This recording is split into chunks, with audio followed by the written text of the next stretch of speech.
see that? Tell me you saw that.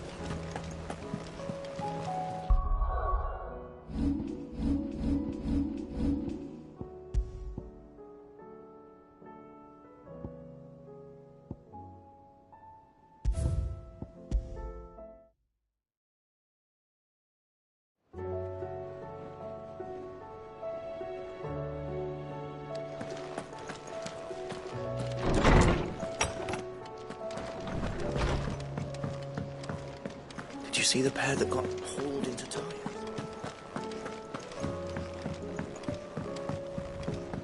Will we ever see the sun again?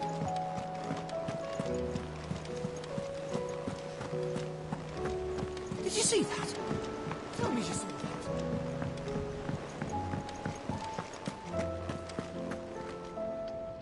that. Otto, how fares the realm? The realm? Oh, she's just fine. As long as you look past the fat storms out mother crystals and her skies are a roiling cesspit. And Gav? He's with your uncle in the Free Cities, helping Mid with her project. Sent an owl their way the moment the winds turned foul. Still waiting on a reply, though. Do you have any good news? Well, that depends on your definition of good. All right, fine. What do you suggest we do? Oh, no, I'm just a messenger. I'll leave the scheming to those more suited to the task. Could be that Lady Vivian and Old Tomes have their own thoughts on the current state of things. Could be that they don't. It certainly can't hurt to ask. I suppose not.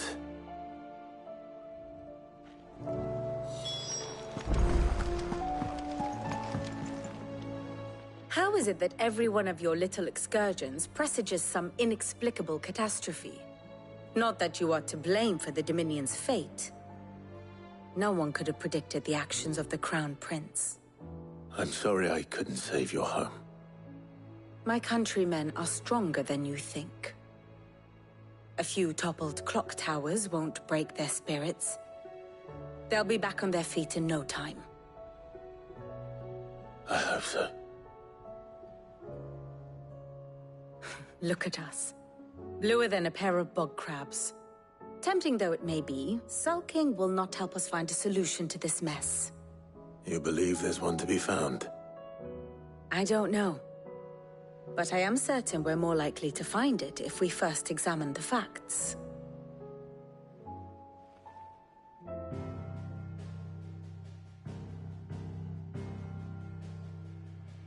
Beneath these darkened skies, fear and confusion reign over Valisthea. Oh, the lands around the fallen Mother Crystals had already begun to wilt for want of ether. But not like this. Crystals that filled wells and fueled furnaces. Now nothing but pretty shards of rock. And those that hang from the people's necks cast nary a glimmer of light to keep the dark at bay. It is only a matter of time before the common folk convince themselves that the end of days is upon us. Yet I fear a swift end is more than we can hope for. While most of the world thirsts for ether, the remainder drowns in it, spawning Akashic in droves.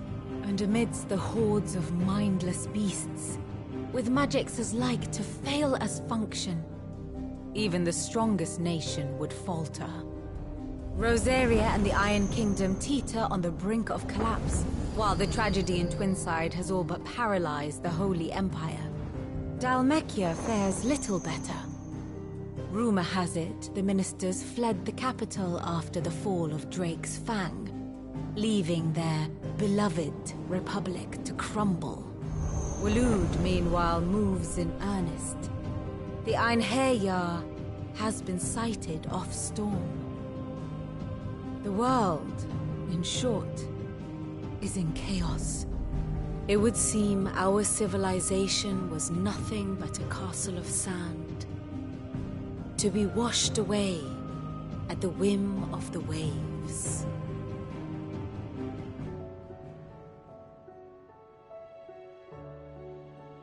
A castle of sand. Not my best flourish, but it seemed fitting.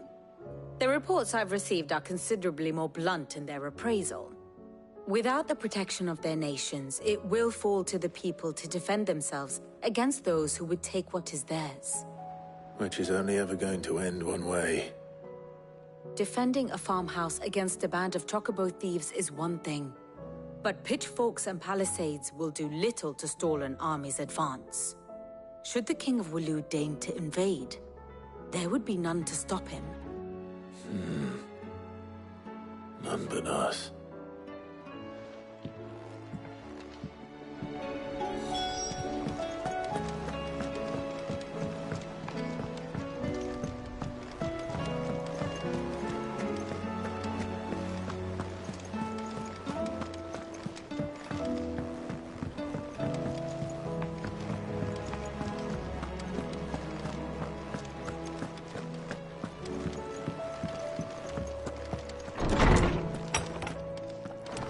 Is a storm coming soon? Let me guess. You're here about the skies.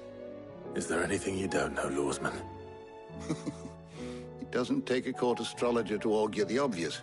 As for what has disturbed the heavens, that, I believe, is a question the Fallen might be better placed to answer than I. And on the 6th day did the gods tear the sun from the firmament, visiting darkness upon their prideful sons and daughters. But I dare say you remember your childhood lessons on the sins of Zemeckis only too well. You think they're connected? That Ultima was one of the gods responsible? Well, he has certainly exhibited powers that we mortals would associate with the divine. There is nothing divine about him.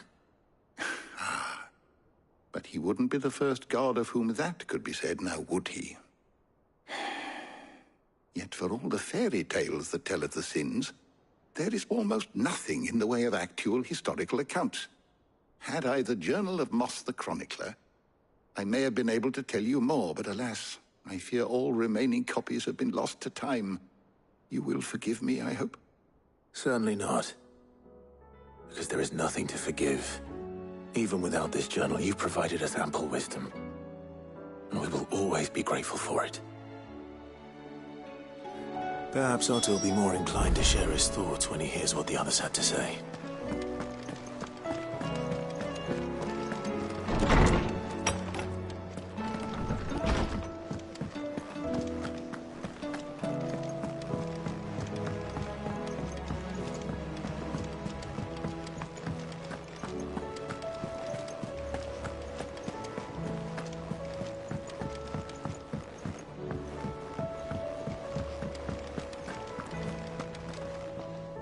Clive, we have a problem. Only one. That would be a first. It would. Actually, there are 3. We had as many owls arrive while you were at the shelves. Martha's got a Akashic out her gates, and talk of monsters roaming the hills outside of Northreach has put the wind up Isabel and her lot. And don't forget Dalimil. Lubor says the village was raided by bandits. When it rains... It fucking pours. The curse breakers are spread thin, taking stock of the damage in the Dominion.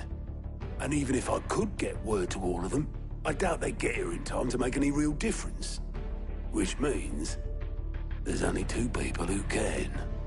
Jill and I. Let them know we're on our way.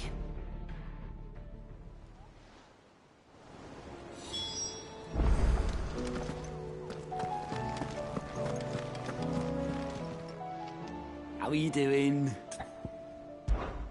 Quick look. Always something in there.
Clive.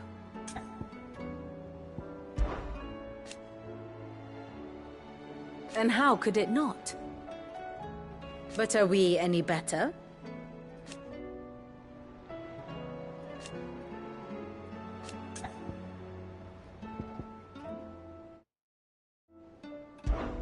I cannot claim.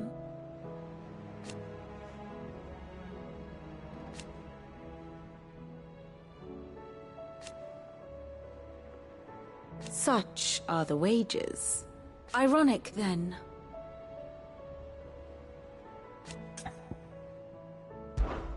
How may I help you today? I have the details here.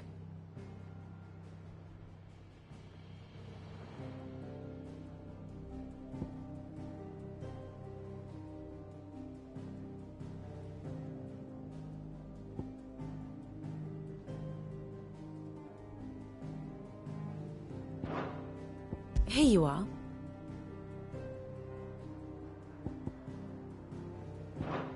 The state of the realm is ever-changing, Clive.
It's dead now.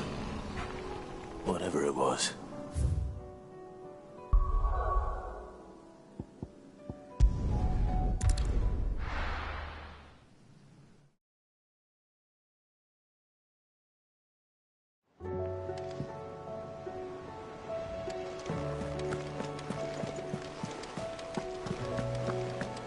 Did you see that? Tell me you saw.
Straight home now.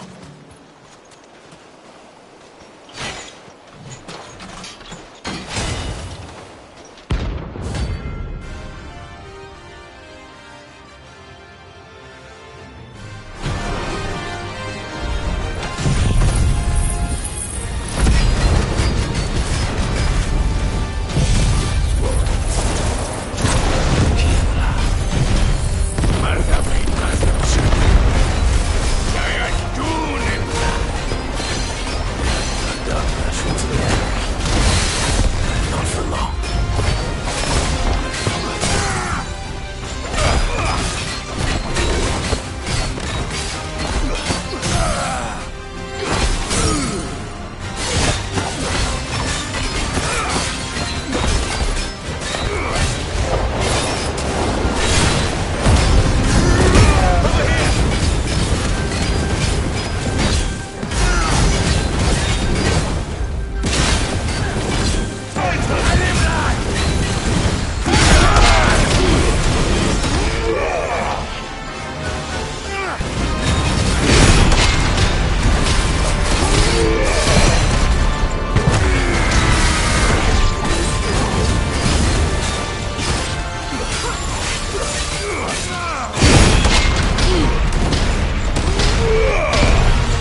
No more vengeance.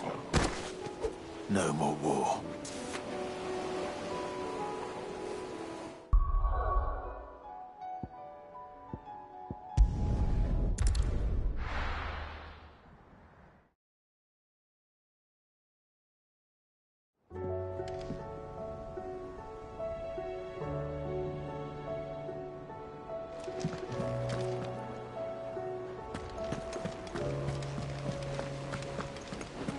Did you see that?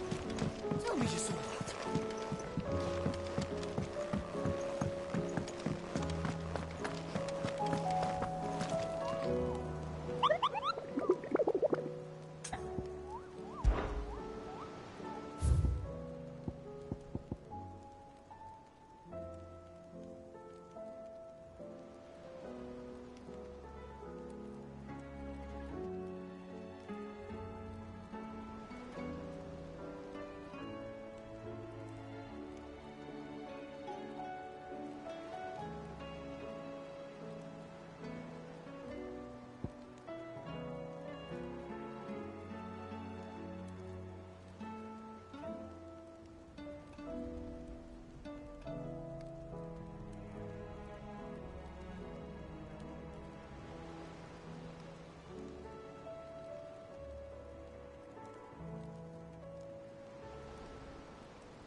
Faster!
Straight home now.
It should have stayed in its shell.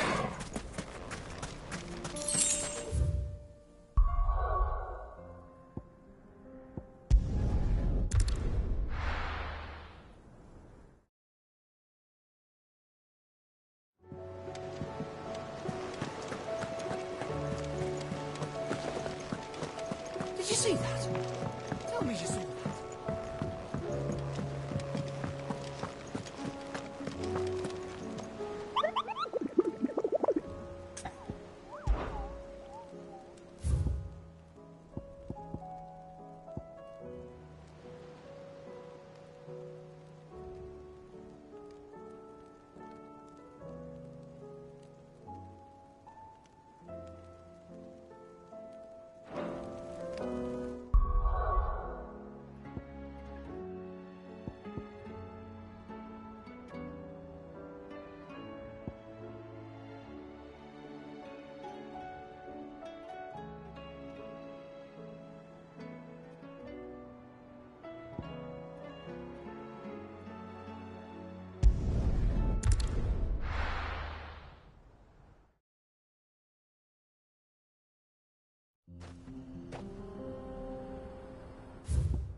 Run like the wind.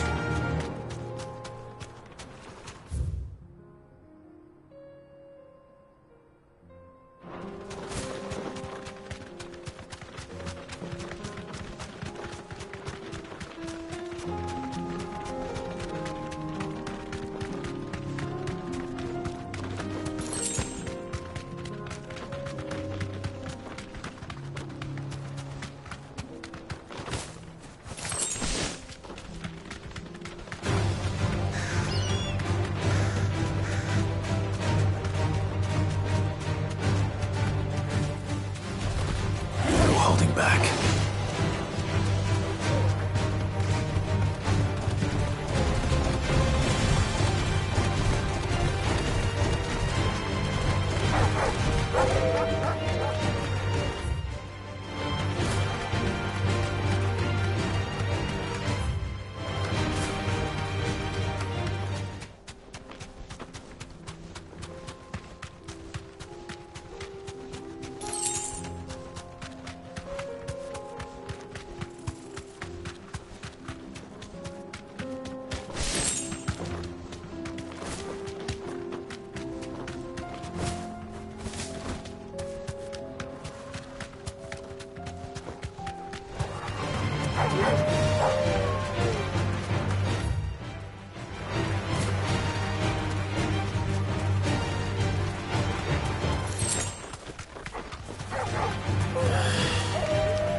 We're not alone.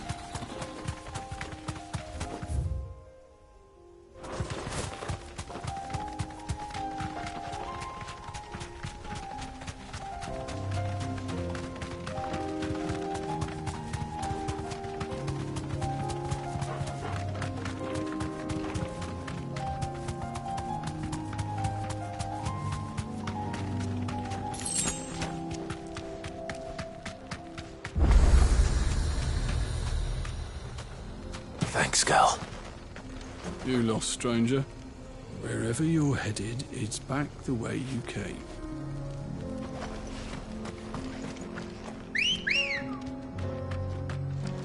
Let's go.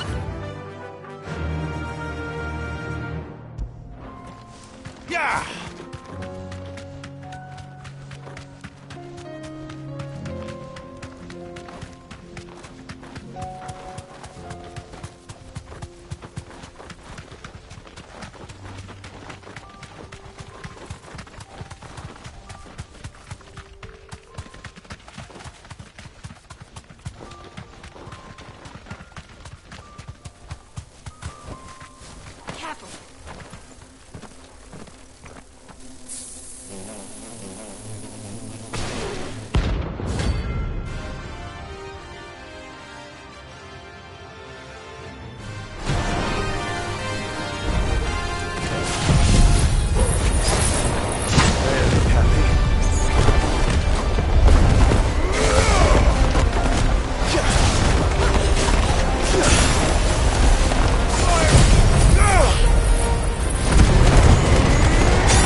Peace at last.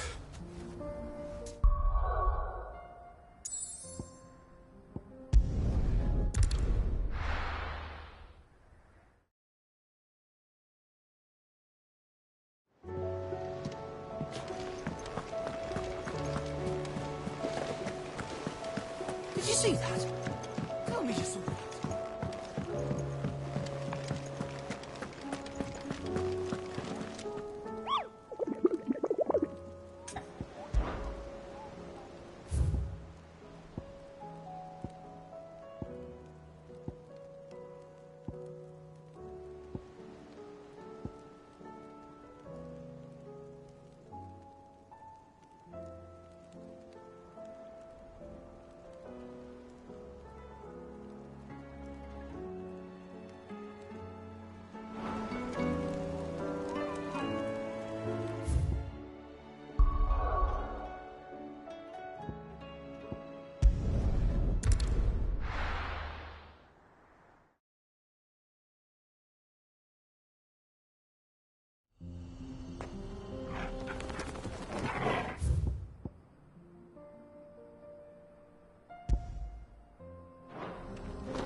Let's go.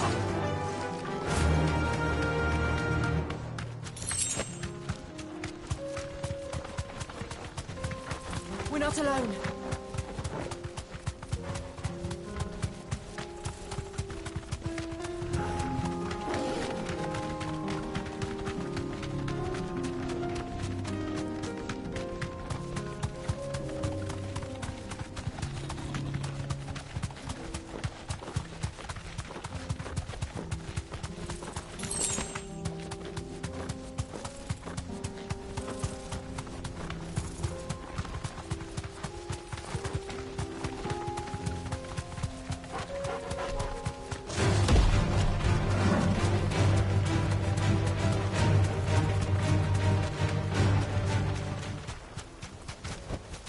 Back to the stables, girl.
A deserter turned outlaw.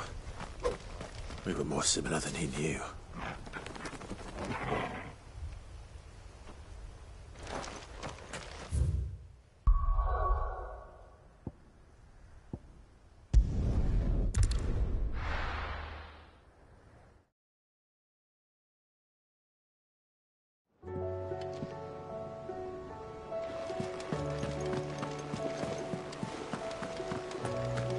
Did you see that? Tell me you saw it.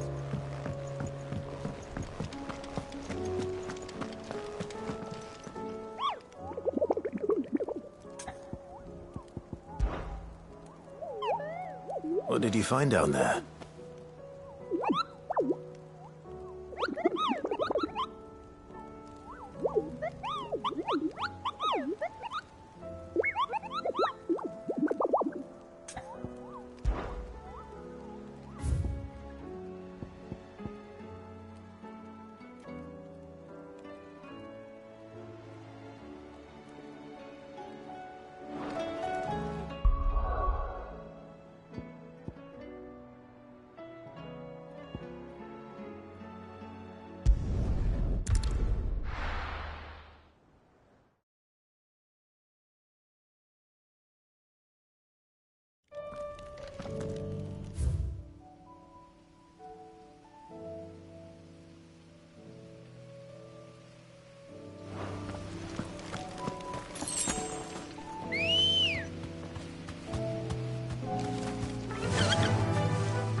Yeah!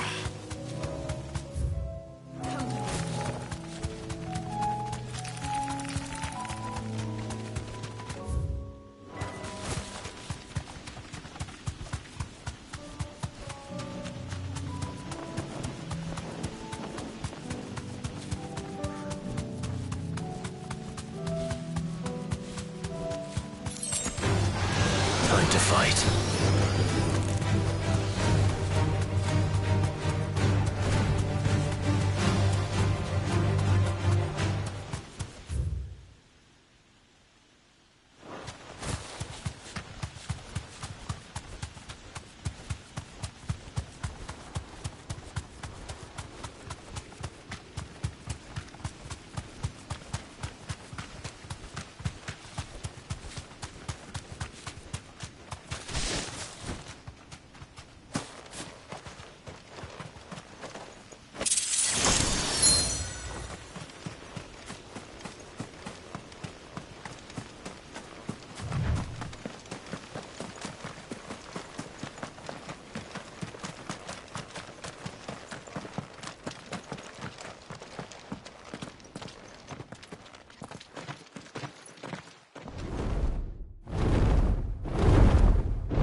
This beast isn't to be trifled with.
definitely not to be trifled with.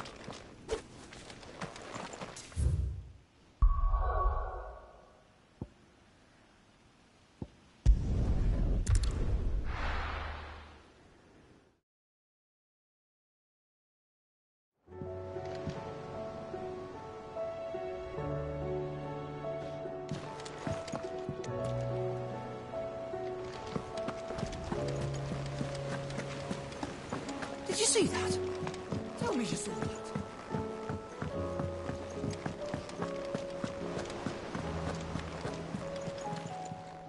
Welcome to the Patron's Whisper. Your benefactors are a generous lot. All yours. Best of luck out there, Sid.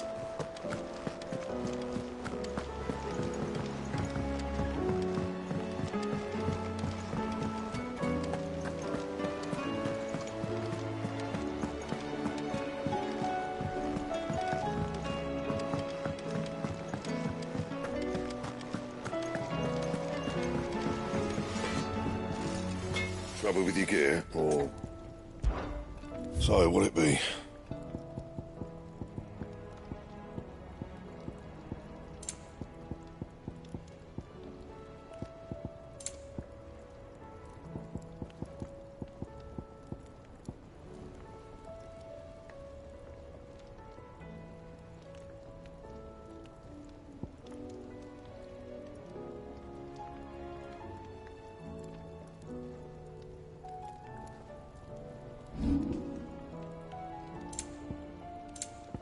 Anything else?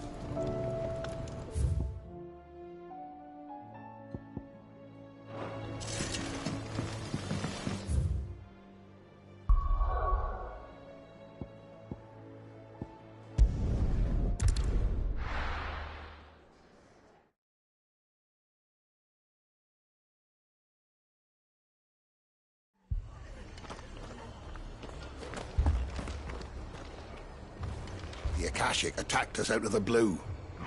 And there's no telling when they might be back. You best keep that sword handy, Sid.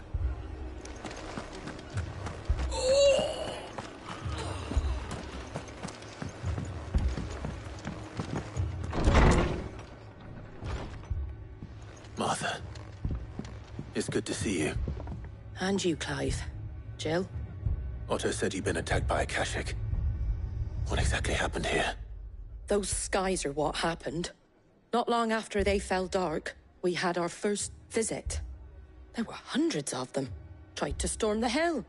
Only a handful made it up here, but that was more than enough. The rest are still down there now. And while we have a few willing fighters holding them back, they're sorely outnumbered. What do you think, Clive? That we join the fight? I thought you'd never offer. Now, where I need you is the Fallen Gate. That's where the fighting is fiercest. Let the men know you've come to help. Something tells me they'll be pleased to see you. We're on our way.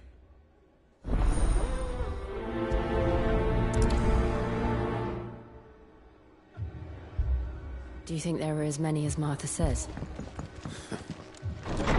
More.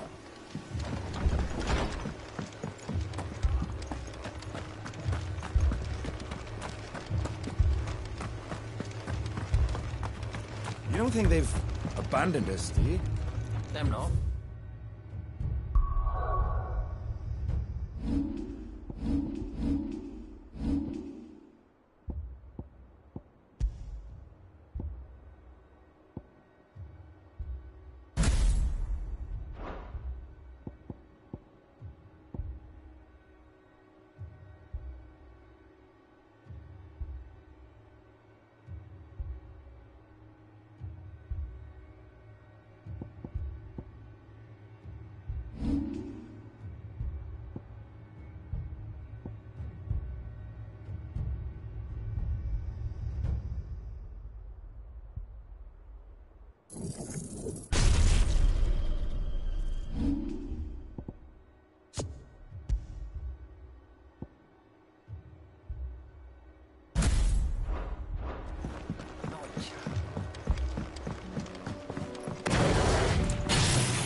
Clive, wounded. We deal with the Akashic first.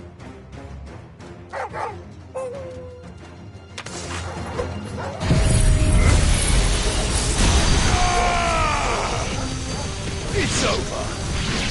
Farewell.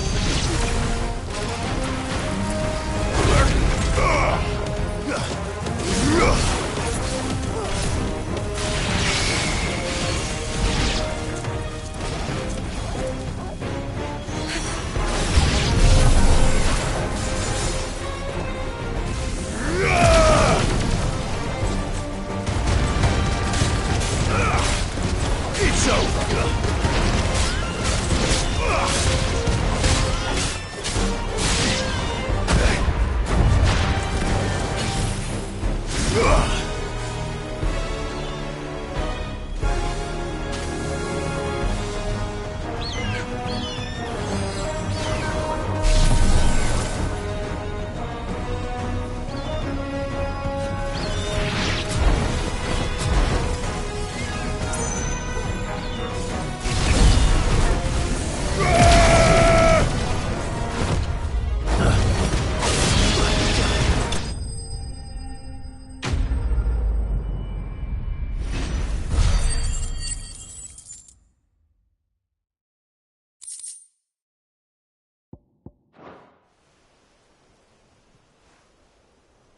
These men don't have the look of hired swords.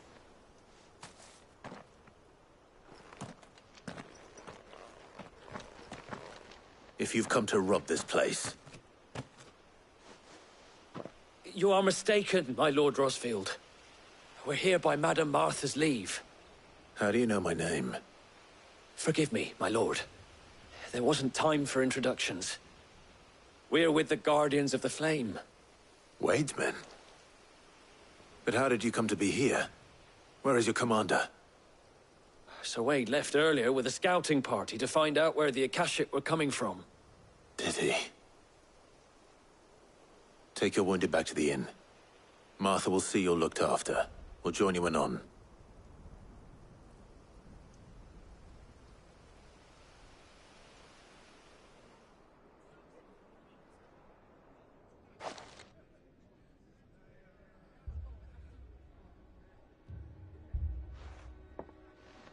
And to think you took them for thieves. A fine reward for holding off the horde, that is. When did Wade and his men arrive? Not long after Rosalith fell. The Guardians asked me to shelter some of them that had lost their homes. They were making ready to leave just as the skies turned, and we agreed it was best we stuck together. Martha! Trouble! The scouting party's almost at the lift, but they got a pack of Akashic snapping at their heels! And they got wounded with them! They're not gonna make it! Damn it all. We'll worry about them, Martha. You look after everyone here. If any can still fight, send them to the lift. I will. You two be safe now.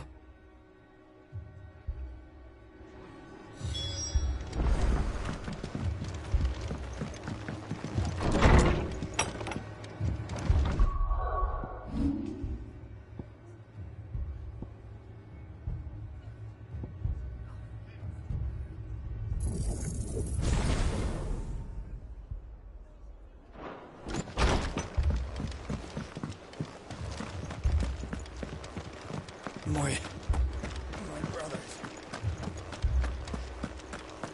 Mad dogs.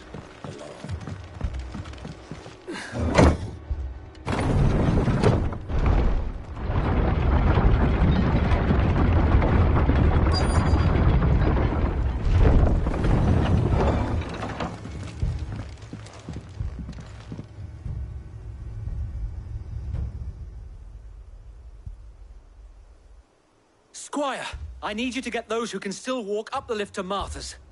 But what about... I didn't ask, Oscar. Sir. Sir Wade. Lord Rosfield. If you aren't a sight for sore eyes. Martha seemed to think you might need some help. And by the looks of it... We thought we could sneak by them. But we didn't know there would be so many. How could we have? Behind you!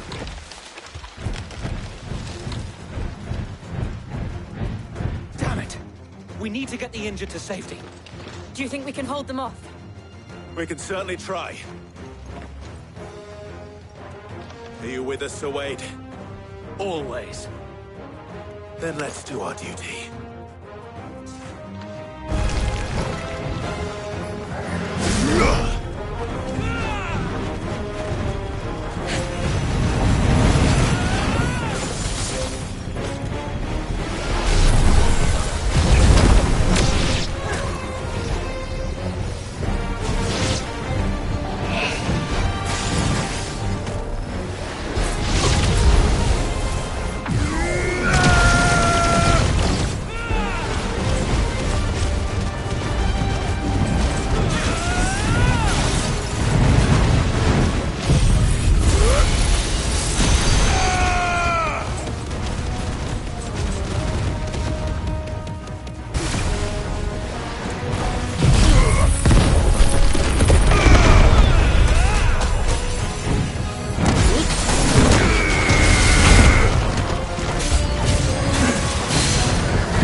Is anyone hurt?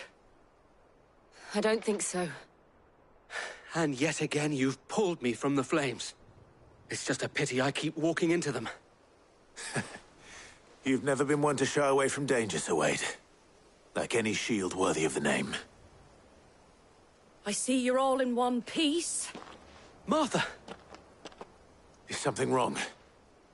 The lookout saw smoke coming from down Eastpool way. Too thick to be a hearth. A second horde. Feel like finishing the job? Always. Jill and I will make for Eastpool. You'll need to move the injured without us. Don't you worry about them. The moment my men are safe, I'll follow. Good luck.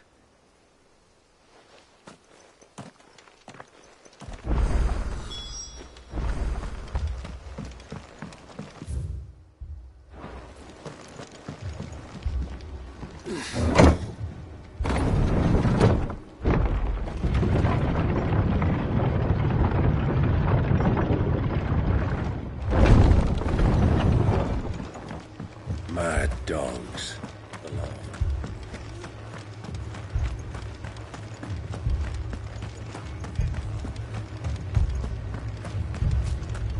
This man's gonna die if we don't get him to a healer.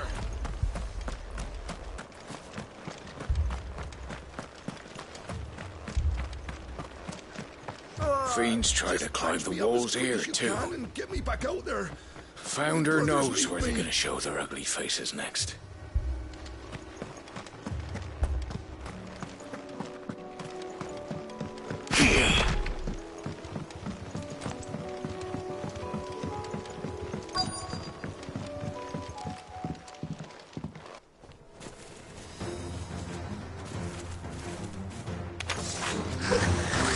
They're headed for the rest.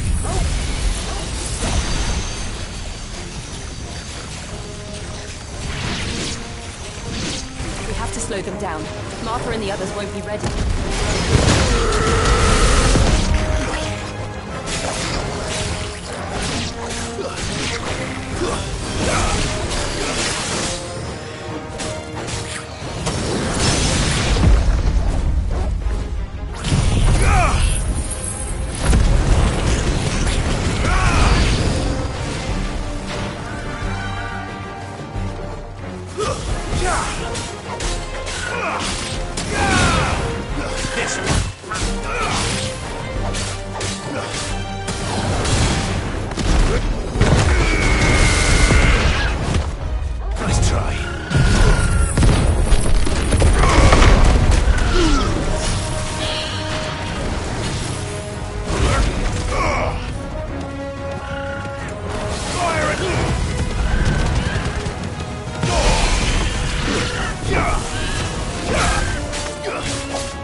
Something's coming!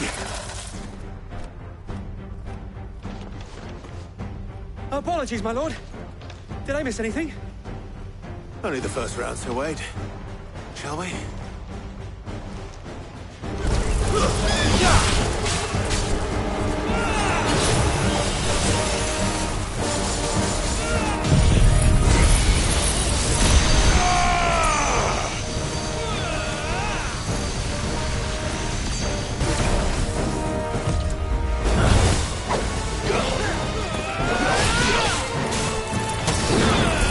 Finished.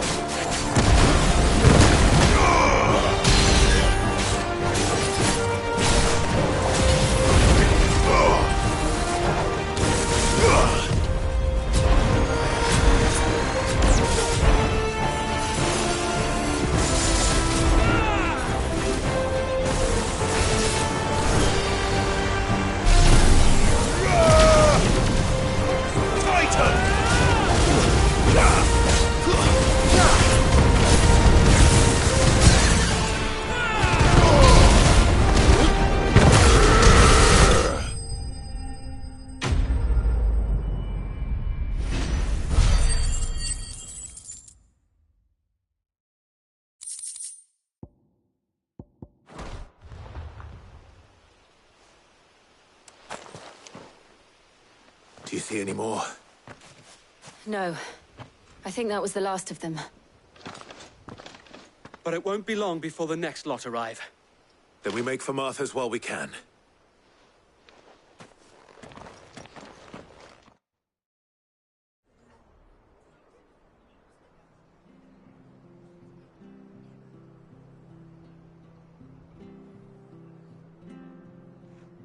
What did you find out there? The same as Sir Wade. Scores of Akashic. Well, wherever they came from, they're gone now. Our lookouts say the lowlands are clear. Hopefully we'll have enough time to lick our wounds. How many of your men were injured? A damn sight less than if you hadn't turned up. Thank you. It was a hard-fought victory.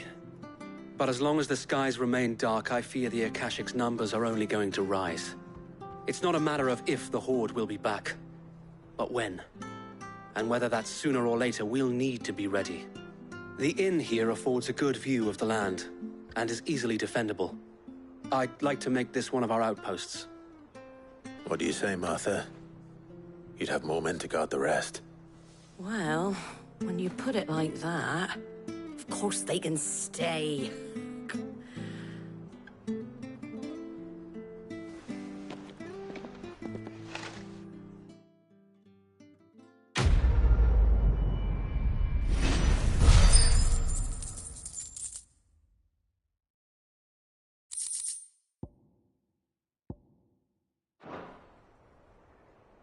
My lord, there's someone I'd like you to meet. Oscar, over here.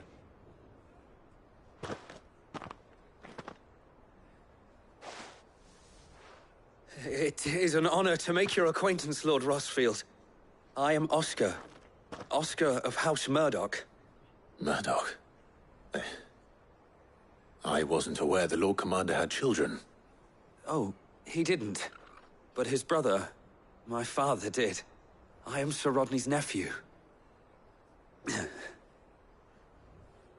Well, go on, then. It's not for me to ask him. Yes, Sir Wade.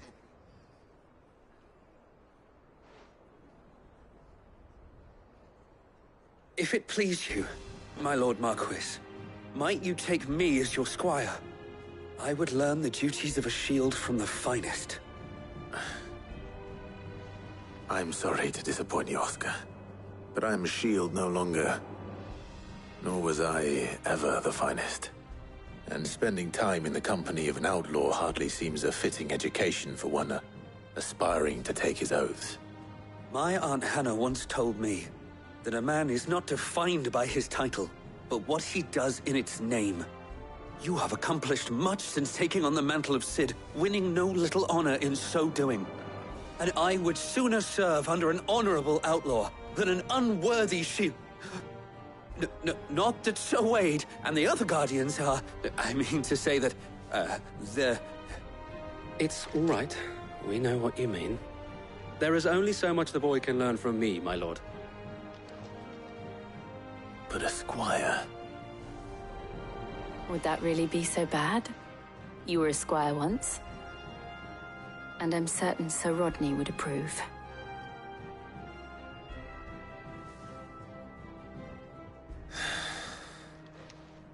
Know that I'll show you as much leniency as your uncle showed me.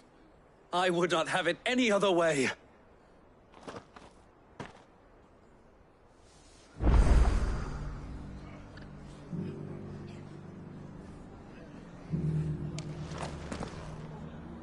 I will not let you down, Lord Rossfield. You or my uncle. We shall be staying here for the time being, and not just for the ale. I'll have one of my men escort Oscar to Benimir once he's said his farewells.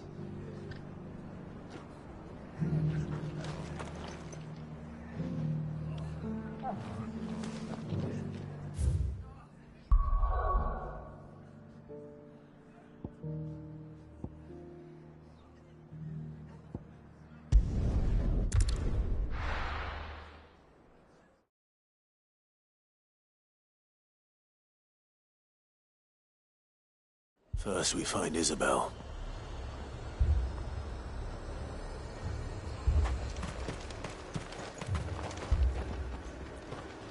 I saw it with my own eyes. The whole of Iceland under a flag.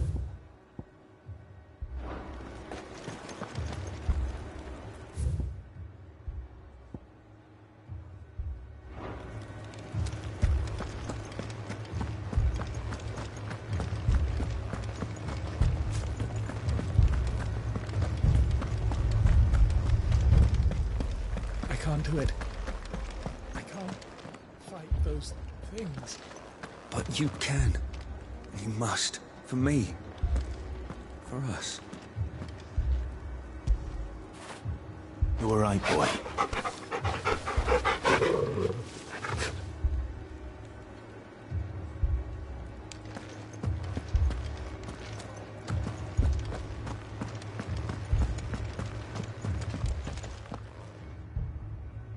My lord. My lady. We received the dame's message. There have been sightings of strange creatures, I understand. With the blue eyes. Yes. Like a Kashik, but different. They've taken so many. I've lost count. Akashic, but different. Ultimus thralls. And what of your mistress? Is she here? Oh, no. She went to the garrison to ask what they were planning on doing about all this. Then we'll look for her there.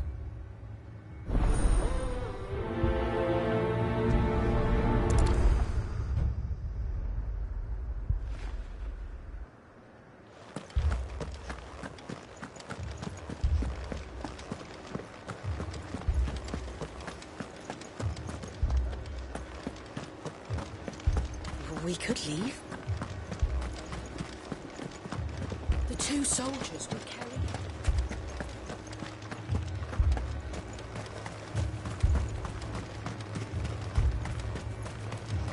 Madame, please! Half the garrison's been slaughtered by those things. We lost the captain this very morning. We tried requesting reinforcements, but there's been no word from the capital or the Dominion in days! What more would you have us do? I would have you do your duty. Those at the Vale look to me for protection. And protect them I shall. Because they are my charges, and that is my duty. In case you have forgotten, the people of this town are your charges. But more than that, they are your people. Your sisters, your brothers, your lovers. So you have a choice. Lay down your sword and watch as they are slaughtered. Or take it up and do what is right. She speaks the truth, you know. This here, it's all we have. It's all that's left. What we have left is our lives! Do you really want us to lose them as well? Not if we don't have to. Look, there's a cask under the captain's bunk. Let's talk about this over a drink, eh? I'm listening. I'll have a word with him.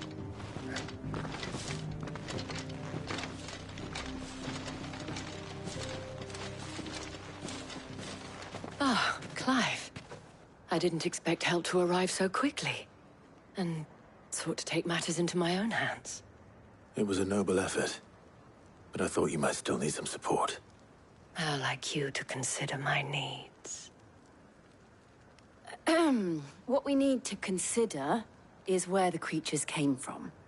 The way the survivors speak of them, one would think they appeared out of thin air. And perhaps they did.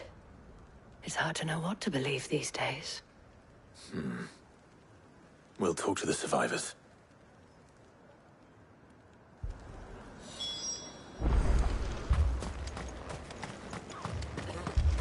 That thing, it took off the captain's head. Before we could even draw... Did you see the creatures that attacked you? Creatures? Yeah, They came out of nowhere. They went for Joseph first, then me, and then they were just gone. Do you remember where you were? On the road from Oriflamme. We just passed Moor when... Where's my Joseph? It's all right. Just rest now.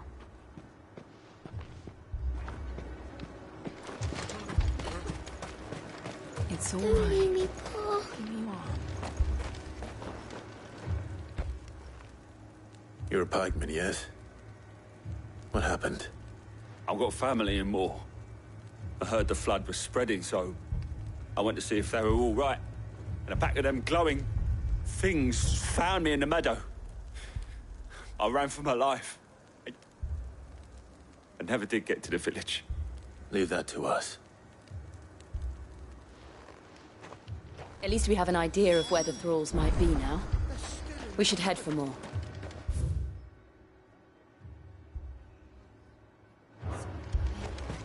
You're safe.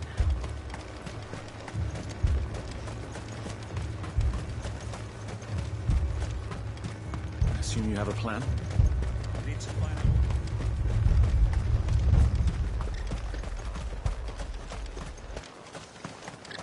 It was all they could do to escape. They just left the bodies there in the flood.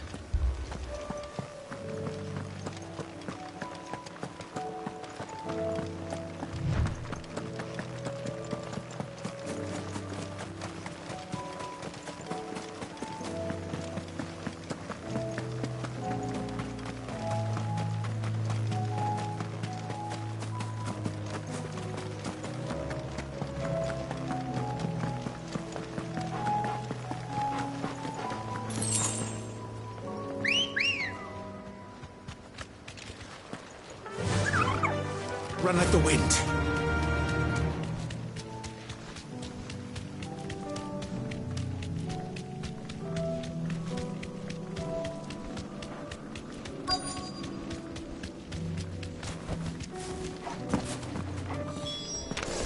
Clive, look!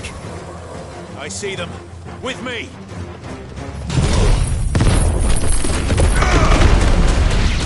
You're finished!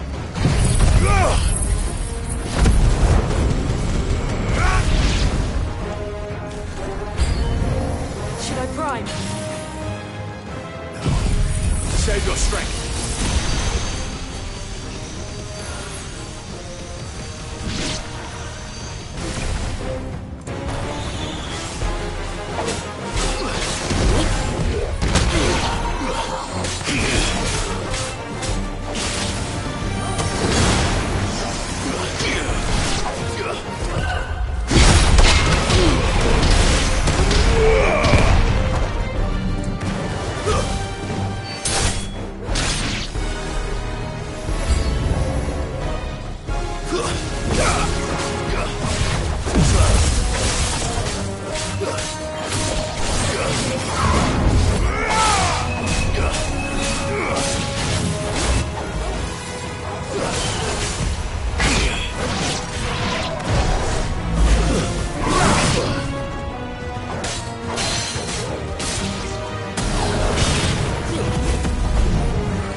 Do you think there are more? There are always more. But I'd say we've done what we can for the time being. Then we should let Isabel know.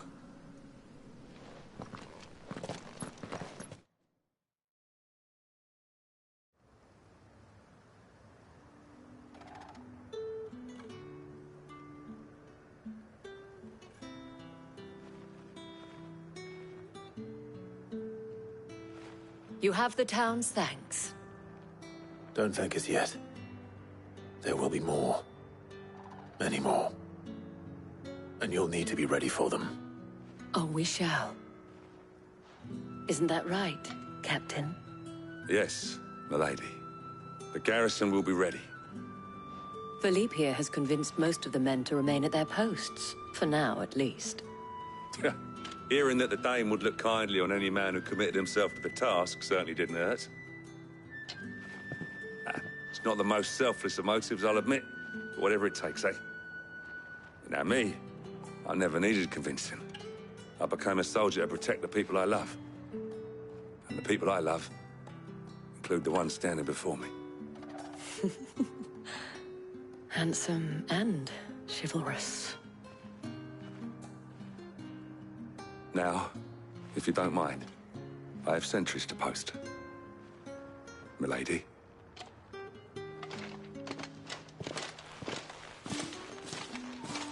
Lest you wonder, I'm not foolish enough to believe that this has solved all of my problems. But it has solved one, and that's one fewer than I had this morning. Thank you again, Clive.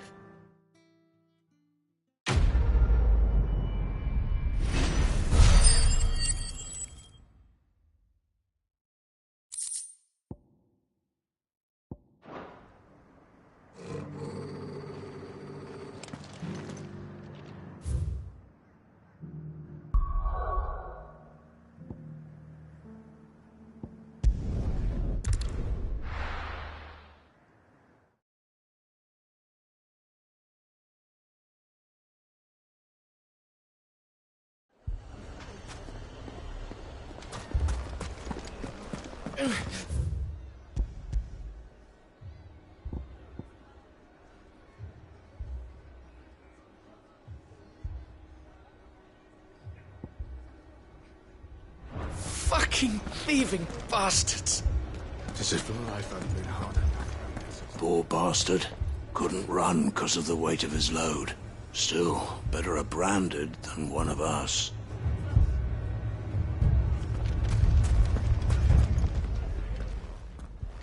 Sid! Your new companion appears much more formidable than your uncle. Should I be worried? You haven't been introduced. Jill, Clive has told me much about you. All lies, I'm sure. Your Stolas said that Dalimil has a bandit problem. Indeed. Although, you're a little late. They left with our food and guild days ago. Any idea where they went? The desert's a big place. Your guess is as good as mine. But the fact is, I have more immediate concerns. What did you say to me? What did you say? Ah, as if by magic. Let's just say we've yet to reach a consensus about how to solve Dalimil's little problem. And at this rate, it won't be the actions of the bandits which prove to be our undoing. It will be our own. I've tried reasoning with the dissenting parties, but even the Desert Hare has limits. Perhaps we could talk to them. What makes you think they'll listen to us? What makes you think they won't? She makes a fair point, Sid. And you won't have wasted much of your precious time if you fail. They're just across the courtyard.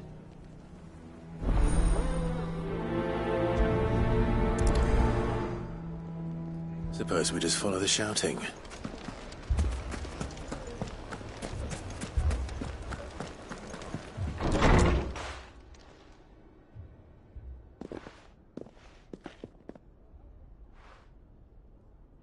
You wouldn't talk like that if it had been your men whose throats were slit. Blood for blood, it's the only way. We hire mercenaries and have them mount the bandits' heads on our walls as a lesson to the rest. And what happens when those mercenaries are slaughtered like your men? Are you going to hire more?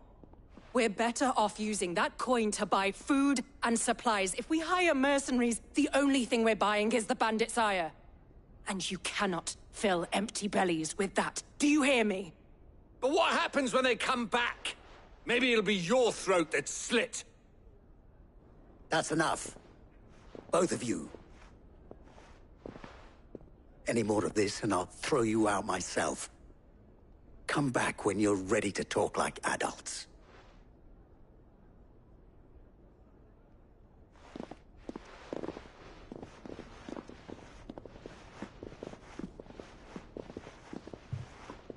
Victor. What's he doing here? Sid. And Lady Jill. What brings you here? I was about to ask you the same thing. Costness is in chaos, and the markets have all but ceased to operate. The Briar's Kiss here in Dalimil is the only place I can reliably obtain supplies. I was here to do just that when Master Lubor told me of his troubles. He thought I might be able to talk some sense into these fools. But if you're here, I suppose his patience must be waning. Who are those people? Those were the thorns in Lubor's side. And the reason this place might be headed the same way as Costness. It's these accursed skies. The darkness is enough to drive a man to madness. Or an entire city, for that matter. We're still working on the skies. But in the meantime, perhaps we can find a solution to Dalimil's problems. I hope so. For all our sakes.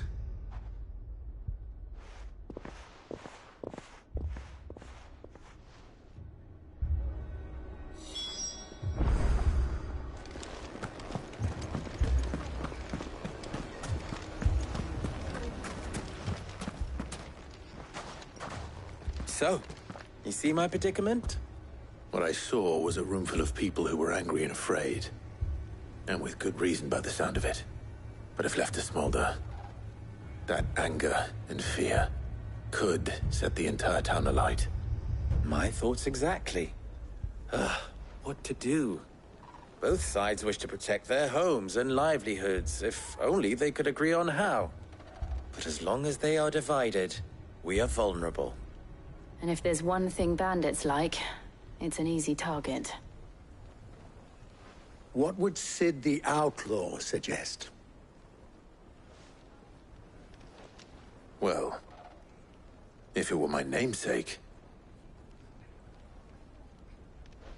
he'd let them choose for themselves, and be on hand to pick up the pieces when it all went wrong. That sounds like a recipe for disaster. A recipe for disaster is precisely what it is. But perhaps that realization would be enough to make them question the ingredients. While it's plain neither Conrad nor Natalie will countenance the other's proposal, it may still be possible to make them doubt their own. Before presenting them with a third option. And that would be? To pool our resources and save the city ourselves. Why fight each other? When all that fear and anger can be directed at the bandits. It appears we have a plan of action. Victor, pay Conrad a visit. See if you can't convince him of his folly. I'll speak with Natalie. As you wish. Your faces are not well known in this town. That may prove useful. Don't worry, Victor and I will do most of the talking. You need only play along. Play along? What he means to say is yes.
Picture it, Conrad.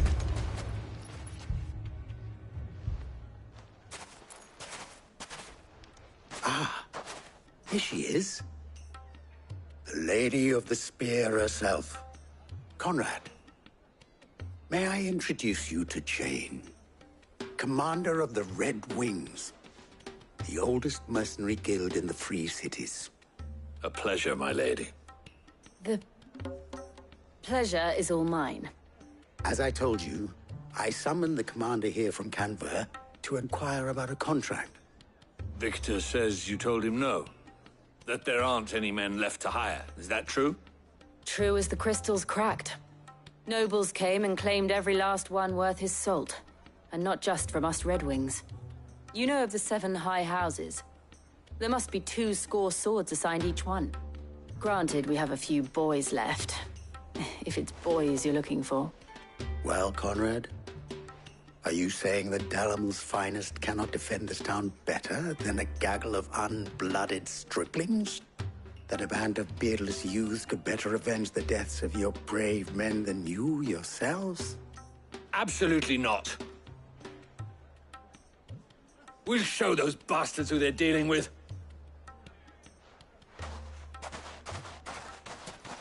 I can't believe that actually worked. Conrad's not what you called the brightest candle in the crypt. And there's a reason why I had you do the talking and not Sid. Well played, my lady.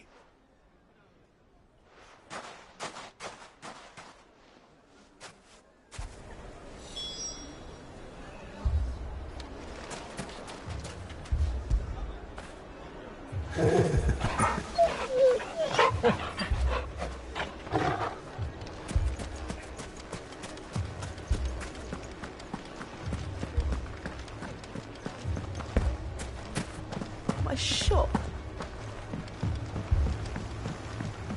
If I had my pickaxe, I would... I mean, it may still be possible to buy something, and we may yet be allowed to keep it. All this after the last sellswords we paid for proved themselves such reliable souls. You'd have us throw good girl after bad. Ah, here he is now. Natalie, allow me to introduce Lord Underhill of Randalar's prestigious League of Merchants. Lord Underhill. At your service. Underhill? I was just telling the good lady of our conversation, my lord, and how you were lamenting the state of the capital's stores.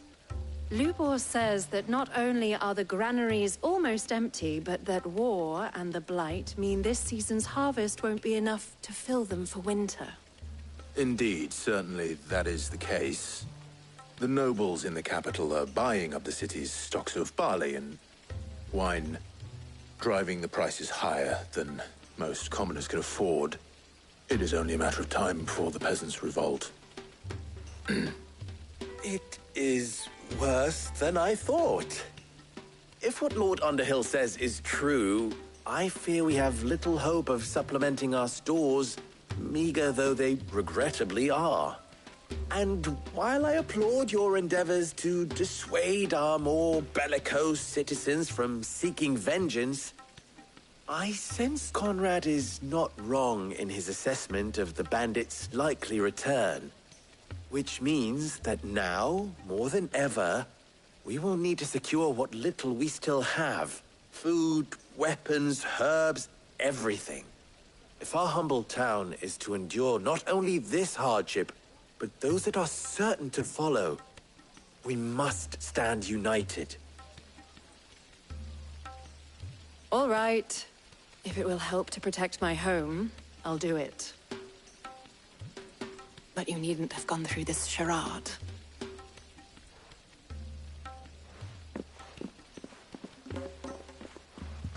Thank you, Clive. Your performance was nothing if not workmanlike. She saw right through it. I didn't say it was good, merely that it produced the desired effect. Now, my scouts should be returning shortly. Meet me back at the Briar's Kiss, and we shall see what we face.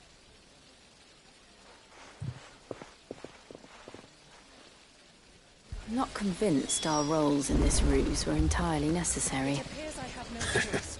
I don't know. Conrad seemed quite taken with you. Mummy, I'm scared. What if the bad men come back?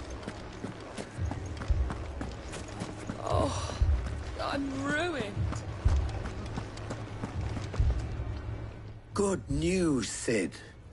Both Conrad and Natalie have somewhat gracefully accepted their new roles. With time, they may even learn to.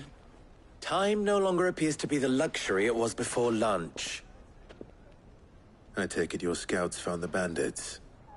Technically, it would be the bandits who found my scouts. It appears they march for Dalimil as we speak. All of them. You're not serious. They don't just want food, they want the whole damn town.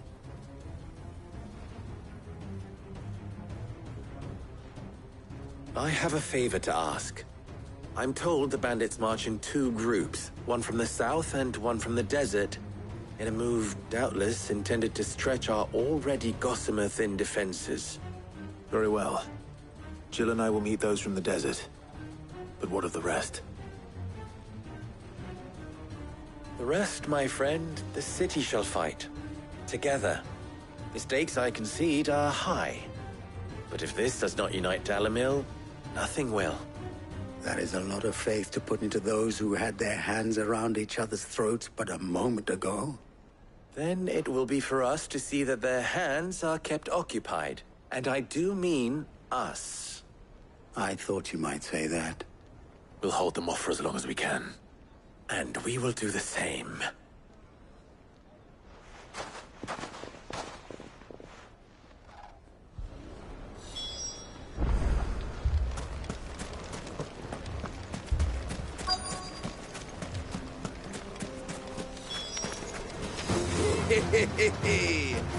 The women folk have come to welcome us.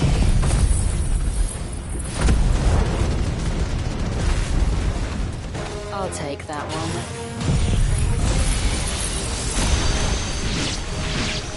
He's all yours.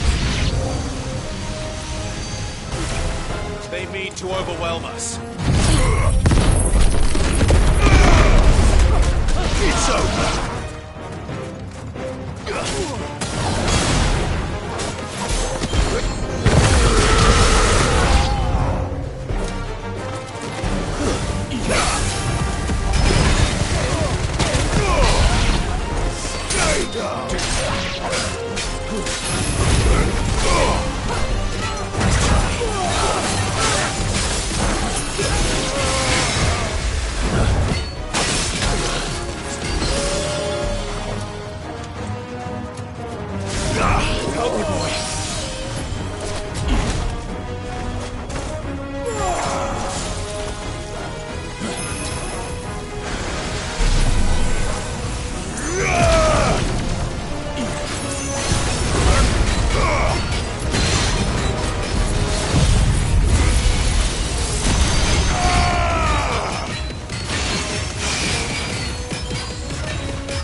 The townspeople.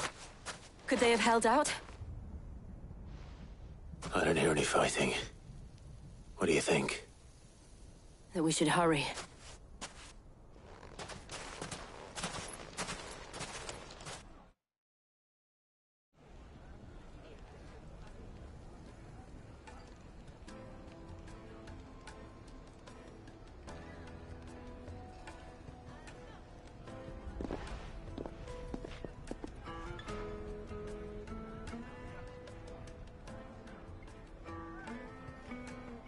Natalie, I owe you an apology. You did well out there. The inn would have been lost had you not held the line. Without you, there would have been no line to hold. You saved us, Conrad. You saved Dalamil. We all saved Dalamil.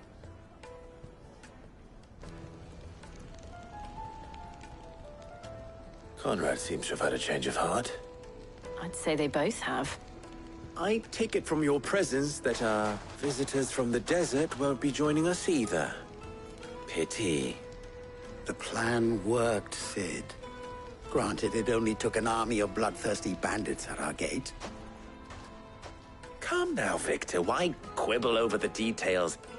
We are united, and that is all that matters. As for you, Sid, you fight considerably better than you act. I'll take that as a compliment.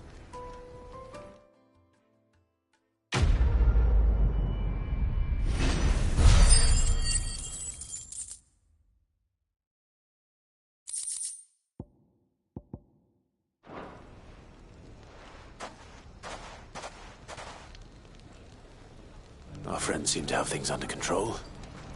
For now, at least. Let's go and put Otto's mind at rest.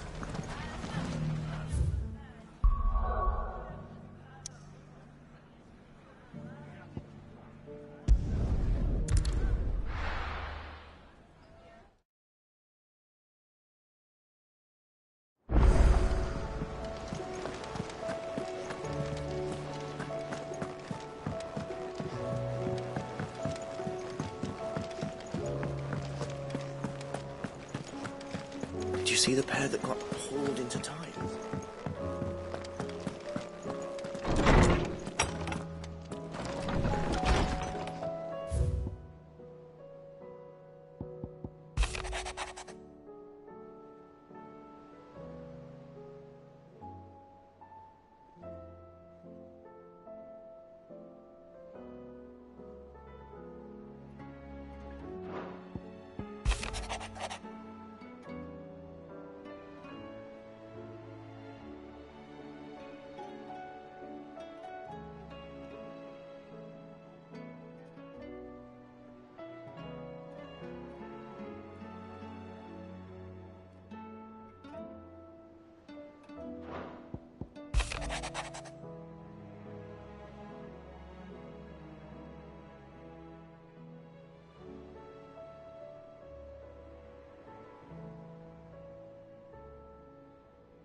Did you see that? Tell me you saw that.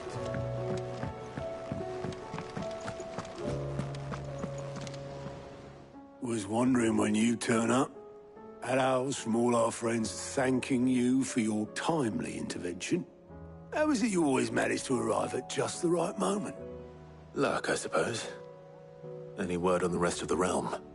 Let's see. Storm's still crying out for mother crystals. The nations are still in chaos. And the skies are still the colour of a kick in the kidneys 2 days on. So... Right. Clive, we knew this was going to happen. Well, not the bleeding skies part, but you take my point. Now's not the time to second-guess yourself. Now's the time to visit the infirmary. Talia says your brother's awake. Thank you, Otto.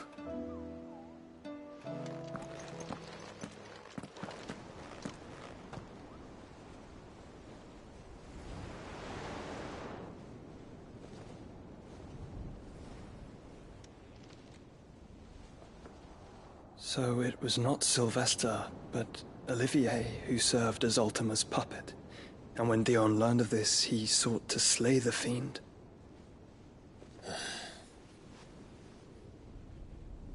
Only for his father to take the spear that would have freed him. Enough to drive a man to madness. Small wonder he hasn't stirred. I would be afraid to wake. Had I but reached out to him sooner, warned him of the threat Ultima posed. But now, both an empire and her prince lie broken. Joshua, what do you know of Ultima?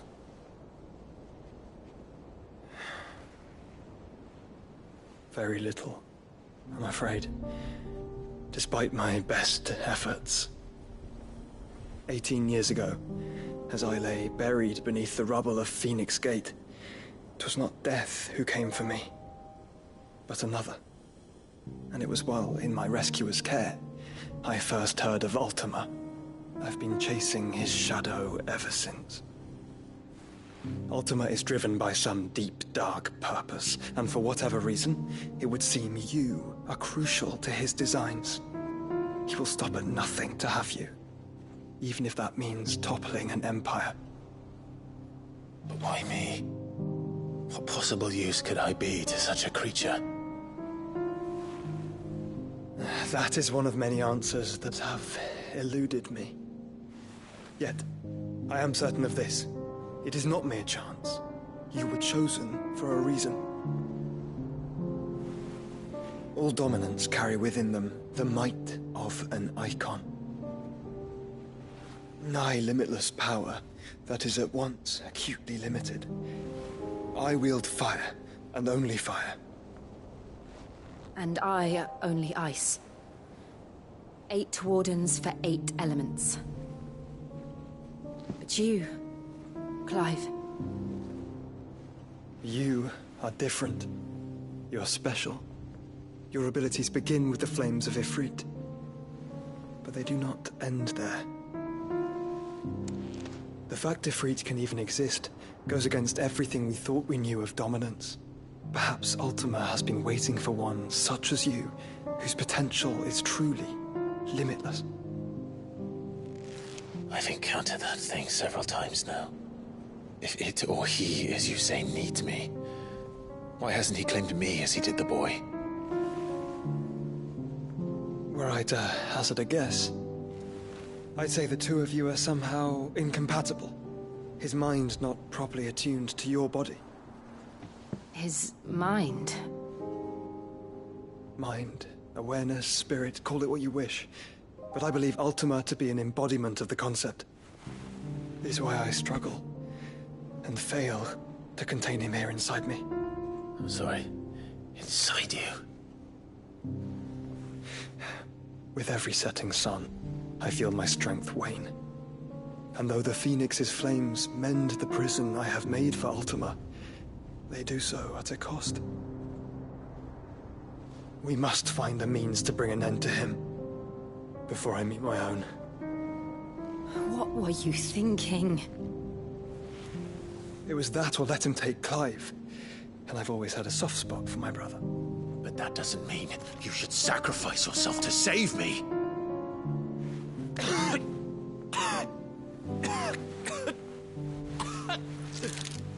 Joshua. Clive, it's Gav. There's an army of Akashic at the gates of Canver.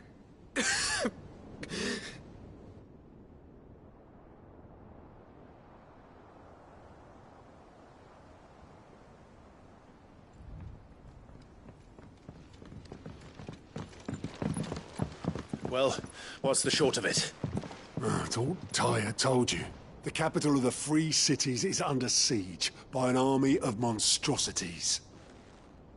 The City Guard are doing their best to stem the tide, but numbers ain't on their side. What of Lord Byron and Mid? Were they able to escape? No, but they're all right for now. They're hiding with Gav at midship. We have to get them out of there. And we shall. Otto, prepare a Stolas. Tell Gav to stay exactly where he is. Understood.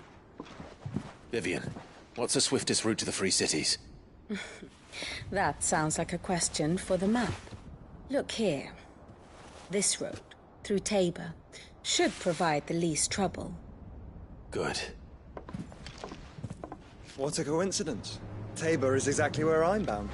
Joshua, bed is where you should be bound. You don't think I told him the exact same thing? Were Tyre not such a talented healer, I would surely have been inclined to agree. But, thanks to her ministrations, I feel I may safely rejoin my attendant, who was to wait for me in Tabor if we became separated. All right, we travel together. Clive. If he stays close to me, he'll be fine. Thank you, brother. I'll look after him.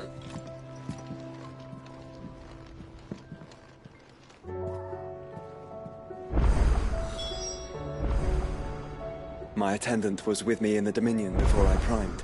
She would have watched the battle unfold and witnessed its outcome. I trust you'll be waiting for me in Tabor, where I can finally introduce you.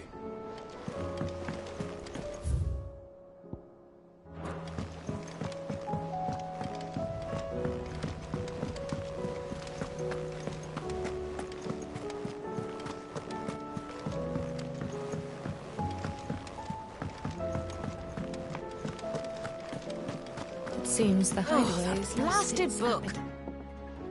Here, you put me in this situation, Clive. You can bloody well get me out of it. I need a hand with a recipe. Are you sure it's me you're looking for? I'm not much of a cook. I'm all the cook will be needing, thank you very much. What I want from you is a little of your time, right? Oh, and perhaps your sword. You remember Ivan's stew, right? Well, despite the look of the thing, and that awful stench, people wolf it down. So I thought I'd try making one of these supposed masterpieces myself. Had a peek at the book and gave it a go, but, well... It wasn't as straightforward as you'd hoped. Ivan had the same problem. Yeah, but this is my blooming kitchen, and I will not be outdone. So if you don't want to be seen as playing favourites, I suggest you lend me a hand. I've never been one to play favourites, Molly. And I would be only too happy to lend you a hand. So, what's on the menu this time? A fried mortress of skyworm. That's one heck of a name, innit? Recipe seemed easy enough to an old hand like myself. Thought I'd followed it to a T. Only, turns out skyworm livers and drake's mint are not what I thought they were. At least I hope they're not, given the rancid mess they made. Ivan said the recipes in the culinary pilgrimage date back centuries. Who's to say the ingredients even exist anymore? Well, that's a question for a scholar, wouldn't you say? Perhaps you know of one? Kindly old fella who haunts the shelves, maybe? Fine. I'll go and speak to Harpocrates. Perhaps he'll know something. And if he does, I'll see if I can find your ingredients for you. You do that. Lest we forget, you've got a reputation to uphold.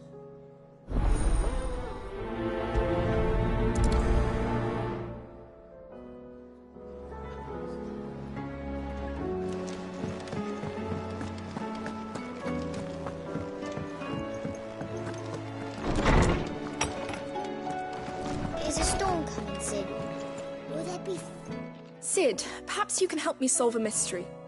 I can certainly try. Who's gone missing this time? It's not who, but what. Mid's scales, the ones she made for her workshop. I borrowed them to teach the little ones about weight, and shortly after the lesson, well, they vanished. My first thought was that they'd taken them off somewhere to play, but when I asked, they swore they had nothing to do with their having disappeared. Which almost certainly means they had everything to do with it. Perhaps a visit from Sid will jog their memories. I think it just might. Thank you. I don't like to imagine that my pupils would lie to me. But if they have, I'll have no choice but to discipline them accordingly. They were in the atrium when I last saw them. As always.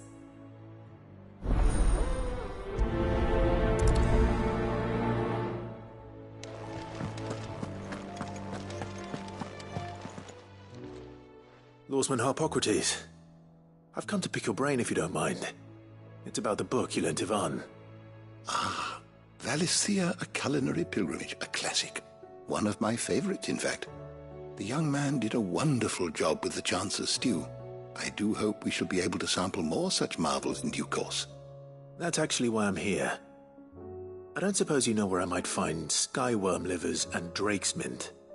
Ah, so the fabled Sanbriquois delicacy is next on the menu. Delightful. The descriptions of fried mortress never fail to make my mouth water.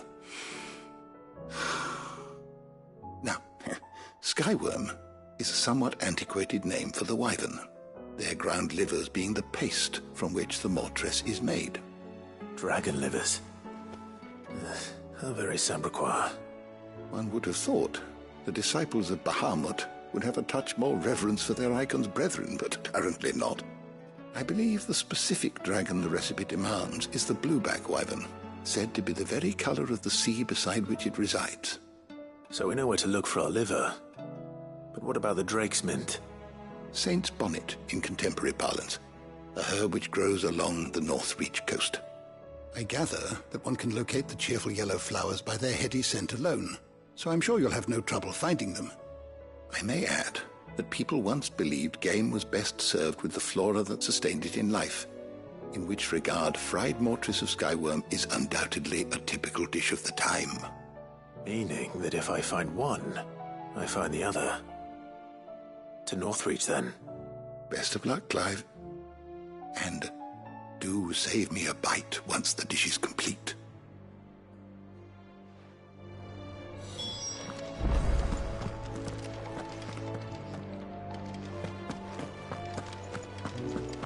Is a storm coming soon?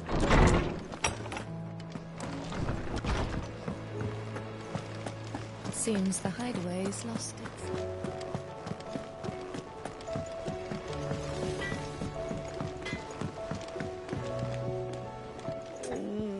What am I gonna do?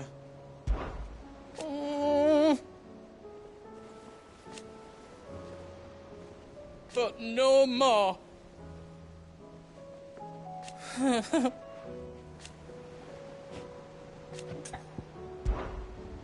Is everything all right, Goots?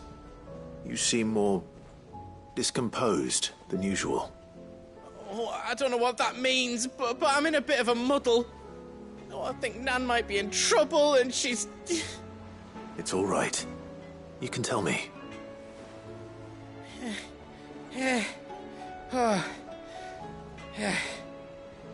There was a trader came by. One of our usuals, like. Said he'd heard some rotten rumours about her down Dalimil Way. Folk are saying she's been selling to bandits and cutthroats and that. I mean, she's fond of a chance to make a coin or two, aye, but she'd never do business with baddies. Especially not the kind who go hurting people who haven't done out. I wanted to ask her about it myself, but I'm scared she'll give us a tongue lashing.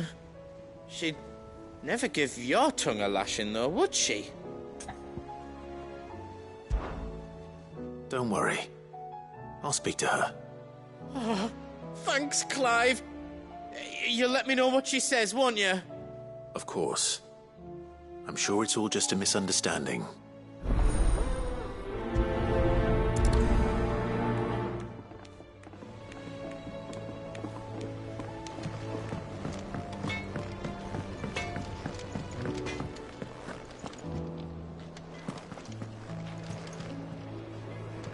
Lady Karen.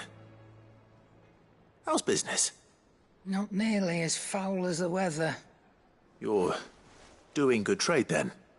Both in and out of the hideaway? Can't complain. Wait. What exactly are you getting at? Not once in 5 long years do you pay my affairs half a care, but here you are today, raking me over the coals like a bloody popoto? Just asking. Out of interest. All right. I'm here because I was told that certain rumors have been circulating. About you selling weapons to brigands. Oh. Are you? And who was it who knows me so well as to tell tales of my evil exploits? I didn't exactly hear firsthand. All I know is that someone in Dalimil has been spreading word to that effect. And what? You believe it? You think I'm profiting off the blood of innocents, do you? Look, I've done things I'm not proud of. Might be there were a time when I turned a blind eye to the wretchedness of the world so I could line my pocket. But that woman is no more. And you'd know that if you'd ever paid the slightest bit of notice. You're right, Lady Karen. I apologize. It was wrong of me to doubt you. No, it was. Now, I reckon you've got better things to do than pointing your do-gooding finger at a poor old woman. Of course. Good day.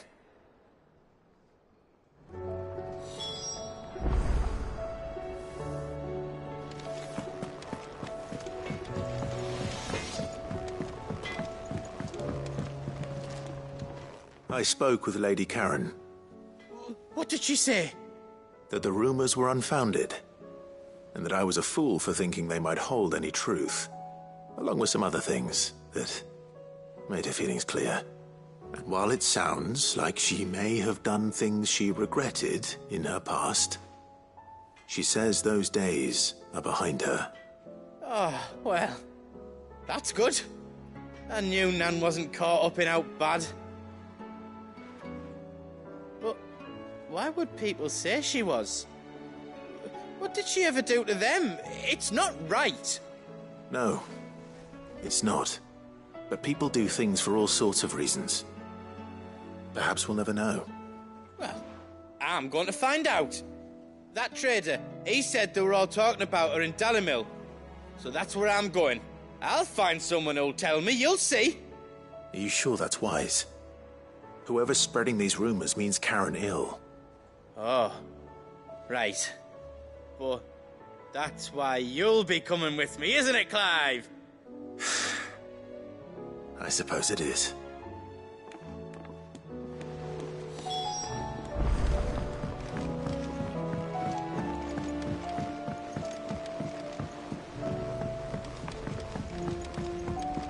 I heard the Emperor was impaled on his...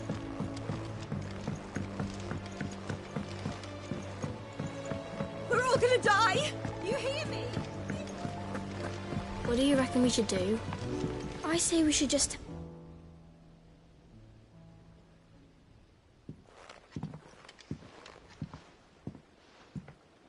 Sid! Hard at your studies, I see. And what is that? It's not a set of scales, is it? No. Of course it isn't. Well, not anymore, it's not. Oh! And just how long hasn't it been one? We're sorry. But we didn't break them. We dismembered them. Just like Miss Mididol showed us. Miss Mididol? And why would she have you dismembering her creations? Because that's the only way to become a ninja-neer. Miss Mididol said, the best way to see how something works is to take it apart and put it back together again. Well then, your work is already half done. Carry on. About that. The taking apart was easy enough, but it's the putting back we can't work out. Speak for yourself. The heavy thing goes at the bottom. Then...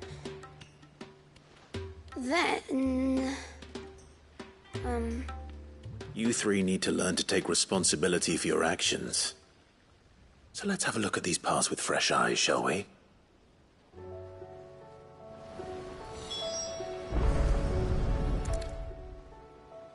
All right. Everything here was once part of Miss Mididol's scales. Every piece has its own role to play, and each is just as important as the others. If even one of them is missing, the scales won't work. So let's think about what those roles might be. You already know one of the pieces. The body.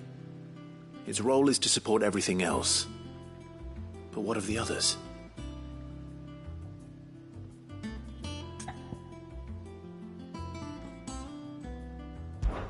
This is called the arm. Why do you suppose that is? It doesn't look much like an arm. You're right. It looks more like a wing. Like a chocobo wing! You've ridden a chocobo before, haven't you, Sid? Will you teach me to ride one day? I'll think about it. Now, what do arms do? Hold things. So wait, maybe this arm holds things too? Good thinking. You're on the right track.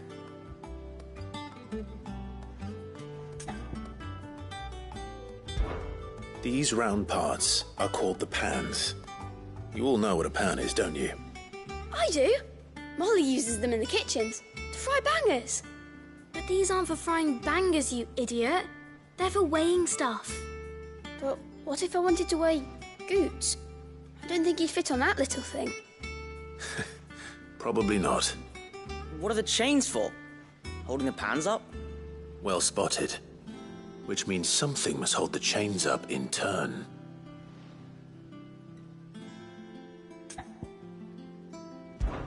This tiny piece is what's called a cogwheel, or gear. Have you ever seen one before? I have. Miss Minidole's dungeon is full of them. Most are on the floor. She puts them in all her inventions.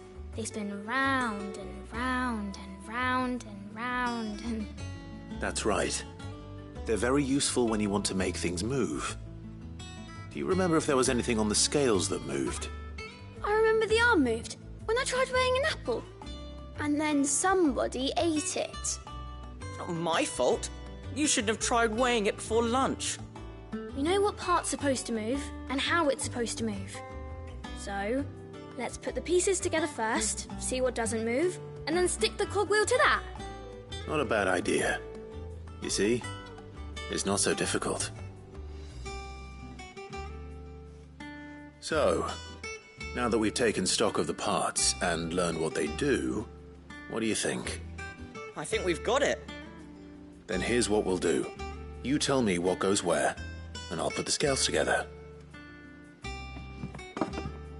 Well, obviously you need to start with the body. All the other pieces fit onto it, don't they? And the arms go on the body, just like real arms. Or wings, if you're a chocobo. And then the arms hold the pans by the chains. Very good. Let's see if that works. There. All finished.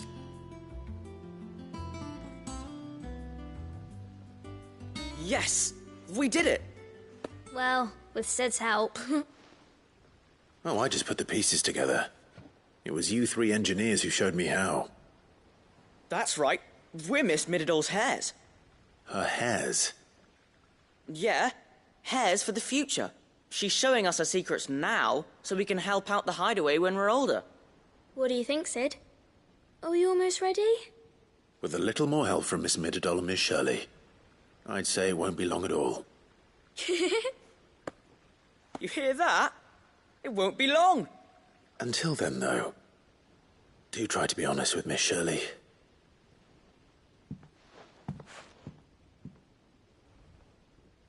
Hey, look! We never used the cogwheel. You don't think Sid forgot about it, do you?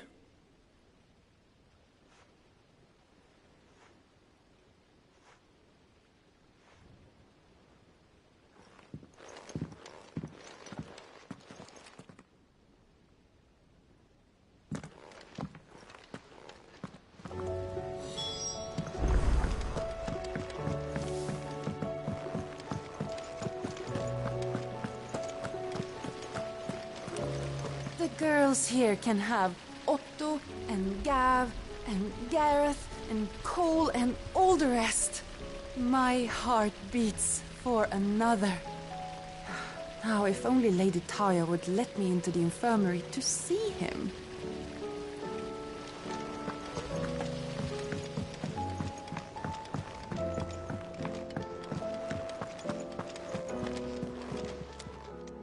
Welcome to the Patron's Whisper. Here's everything we've received and everything promised. All done?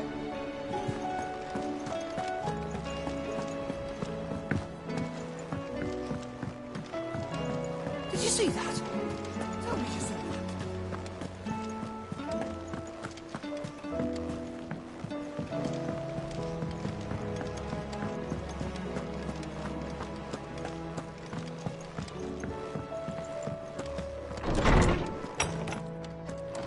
Is a storm coming, Sid? Will there be... Well, did you solve the mystery? It was as you thought. The children had the scales, or the parts of them at least. They dismantled them to see how they worked. Oh, no, Mid will have my head. Thankfully she won't. This might even have been her idea. Although I was the one who ended up teaching the lesson. I'm so sorry, Sid. I know how busy you are. I shall see that the children are properly punished. Please, there's no need. Mid seems to have taken the three of them under her wing. She's even calling them her heirs. She'd have them follow in her footsteps. And her father's. I see. Sid, do you know why Mid has been spending so much time at the hideaway of late?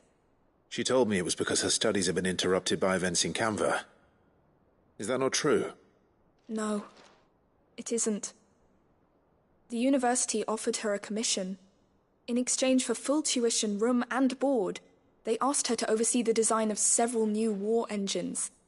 To anyone else it would be an opportunity, but to Mid, who lost both her parents to war, it was a bitter pill. One she was none too keen to swallow. But that should come as no surprise. She's only ever cared about bringing people hope. The very last thing war can be said to do. Which explains her heirs. She's working to give them a better life. And so should I. What's the odd engineering lesson? Oh, you've given them far more than that. And I'm sure they're very grateful.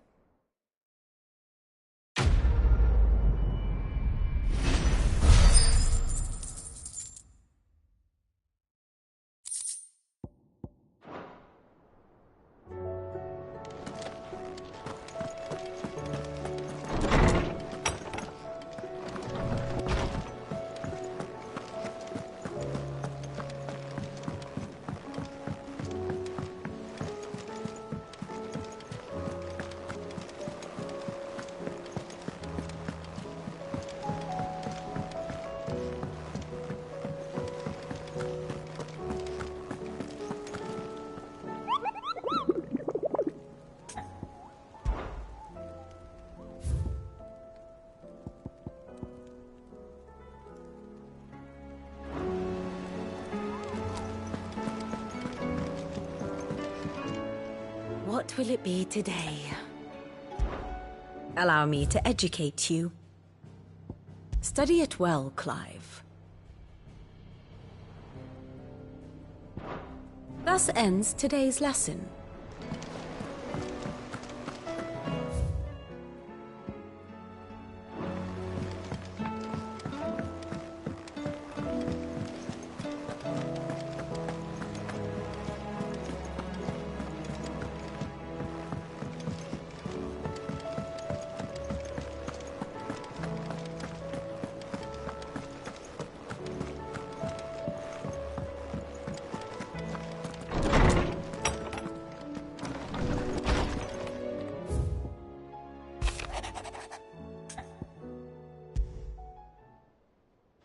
Rutherford. Wasn't that the name of my uncle's manservant? Why would he be at Martha's Rest?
It's like a dream.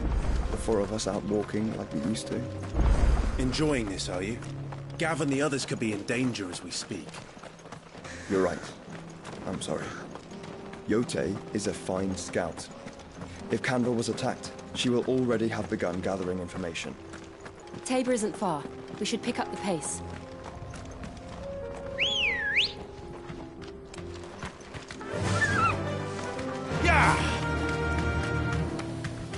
We can use the ruins to cross the ravine. Assuming they would allow it. The Echoes have a will of their own. Straight home now.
Tell us about Yote, Joshua. She's strong-willed, loyal, and deadly with a blade. Much like Clive, but with better manners.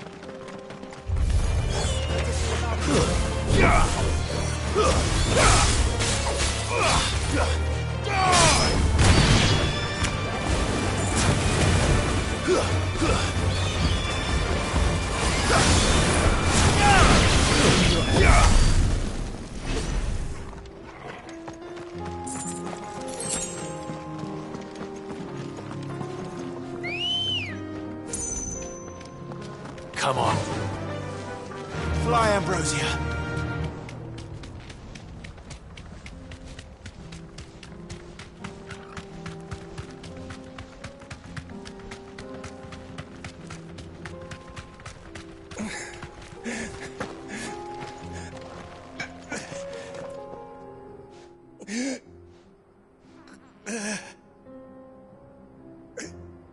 You're injured. What happened here? Where are your comrades? The ether flood up ahead. It swallowed our camp while we slept. My own men did this.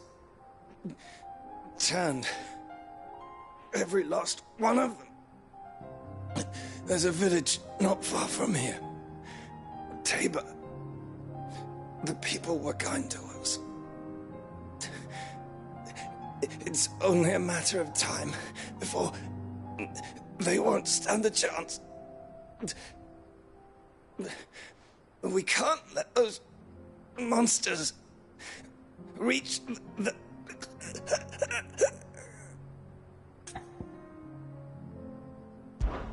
I'll go. You catch your breath. Thank you. Our encampment is up ahead. Just off the track. They must not reach Tabor. Forgive me, Lord Kuka. Rest well, soldier.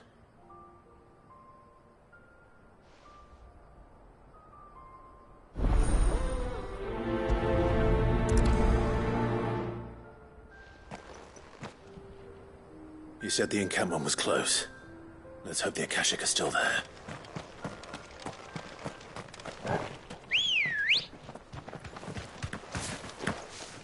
Ready, girl? Faster! Another ether flood. They're everywhere now. We can't go round it. Then we'll just have to be careful. Right. I got here in time.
Is someone there? Please, I can't move my leg. That doesn't sound like an Akashic.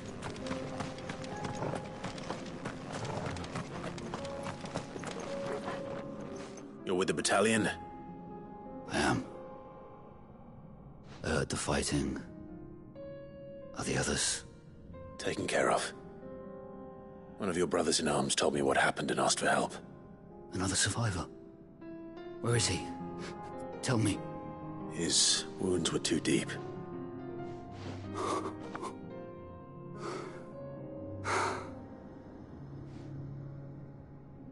He was right to send you. Those things you slew are no longer my brothers. Tabor is safe thanks to you. Here, you've earned it.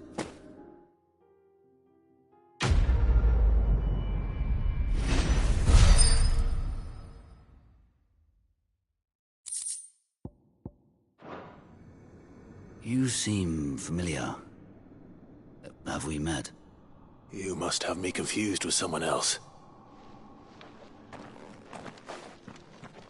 Wait. That scar. Son of a whore. You're Sid. I was there in Cosnis when you killed my brothers. I was there in Rosalith when you killed my commander. My war with Hugo Kupka is over. I bear no ill will toward those who followed him. And what of my ill will? Coward! Draw your steel. Lord Kupka shall be avenged!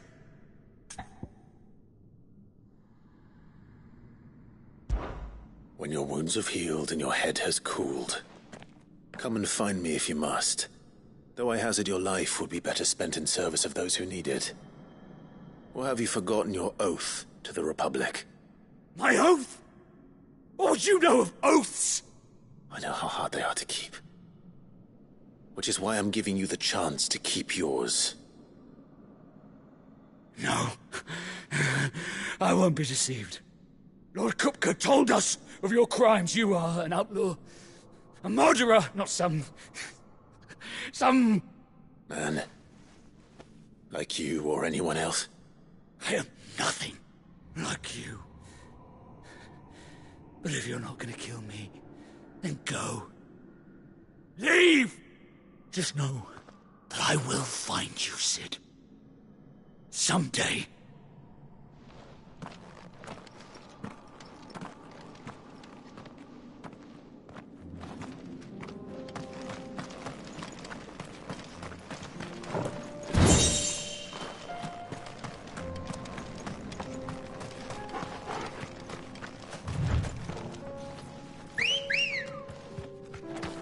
Let's go.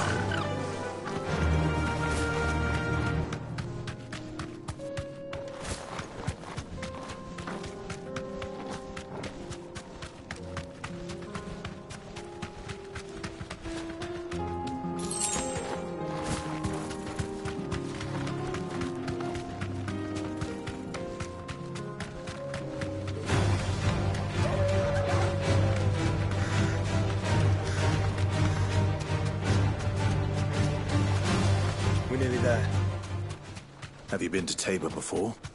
There are a few places I haven't. Welcome, travelers. We don't get many visitors here in Tabor. Where now, Joshua? There is a residence just inside the city gates. She awaits us within.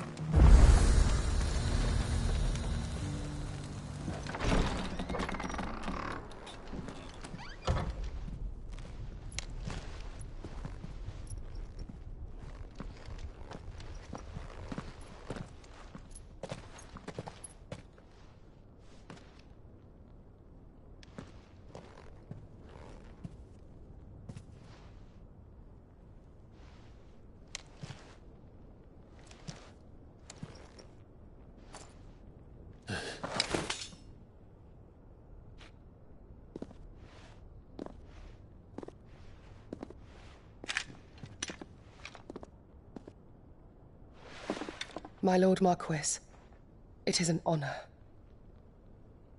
I am Yote, Knight of the Undying, charged with the protection of His Grace Joshua Rosfield, Keeper of the Flame of the Phoenix. Of course. It all makes sense now. Would you care to elaborate? The Undying are loyal servants to the ducal throne. Or more specifically, to its heir. They have served our family for generations, albeit from the shadows. Since their inception, they have been tasked with the preservation and enactment of the rites of ancestral communion. After the events at Phoenix Gate, it was the Undying who delivered me to safety. And since the day I left Rosaria, Yote has been my constant companion and protector. Without her sword, I would not have survived my journey across the realm.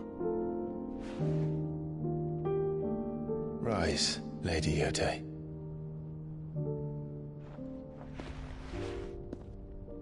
You saved my brother. I owe you a debt I can never repay. I but did my duty. Come now. Tell us what you've discovered. Your Grace. It is as you feared. The vessel we spied off the coast of the Crystalline Dominion on the night of her fall. It was the Einherjar. Beyond any doubt. The Black Galleon. Joshua, the Einherjar is the Royalists' flagship. What business would they have in the Dominion? Upon learning of Waloed's involvement in recent events at Drake's Fang, I sensed the malign influence of Ultima, and bid Yote and the Undying look into the matter. We have reason to believe that the Black Galleon weighed anchor shortly after the fighting began, and set a course due south. For Canva. Then it is Waloed knights who besiege the cities. What is left of them? Yes. And the Black Galleon sails at but one man's behest. Barnabas Tharm.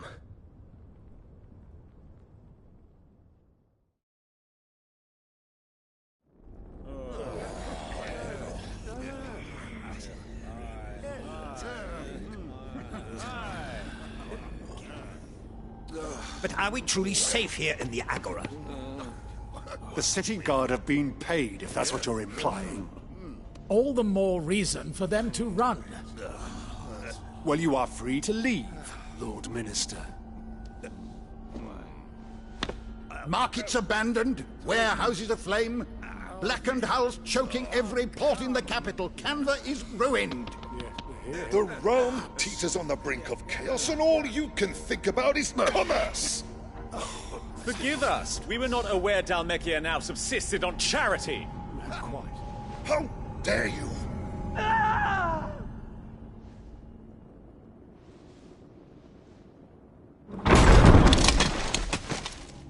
Distinguished members of the Council, you must forgive His Majesty this intrusion. What is the meaning of this? A trifle crowded, but I fear it will have to serve, my liege. very well. My colleagues, do you not see? The king! He has come to save us from the Akashic!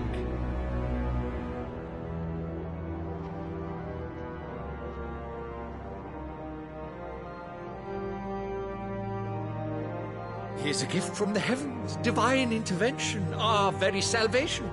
And of course, if it is compensation he requires, we would be most willing to negotiate a fair price for services rendered. Fools! Your ignorance unbecomes you. Your Majesty, correct me if I'm wrong, but I would swear that the fiends washing the cobbles of Canva with the blood of her citizens wear the colors of Waloed.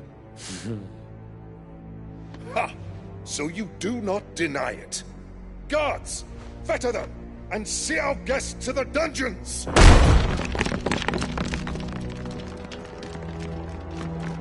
Enough.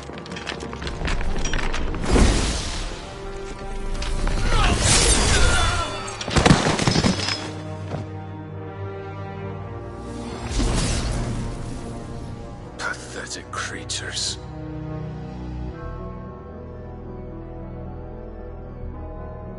That you should imagine yourselves worthy of salvation.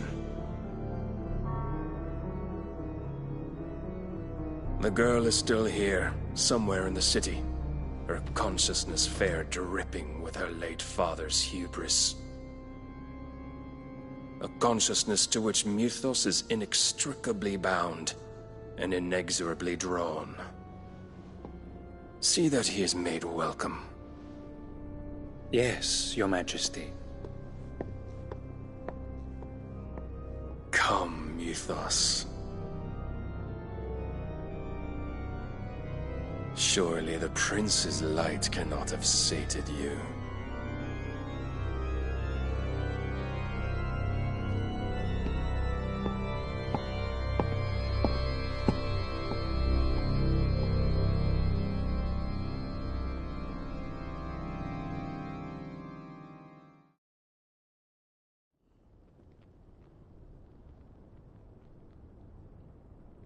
So then, how long has Waloed been under Ultima's control?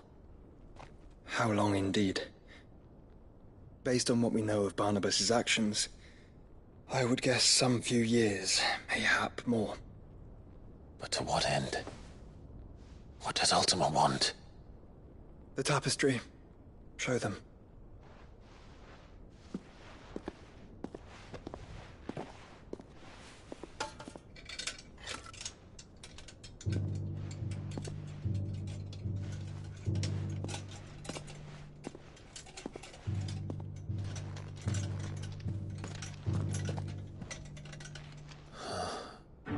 By the flames. Phoenix Gate, Drake's Breath, and now here. But what is it? It is old, ancient, even. Naught remains of the faith it represents, save what can be gleaned from the image itself. None could tell me what the one in the apothecary meant, even the Undying. But I believe it may be the key to discerning Ultima's purpose. That figure in the center, the one beneath whom the icons congregate, that I believe to be Ultima. He is a god, or at least godlike, his very existence beyond our ken. The icons, and by extension their dominants, are meant to be his subjects, and while some, like Barnabas, have accepted this role, others have rejected it, like you, Clive, which is rather inconvenient, as it appears he needs you most of all. And gods don't like to be disobeyed. No, I don't suppose they do.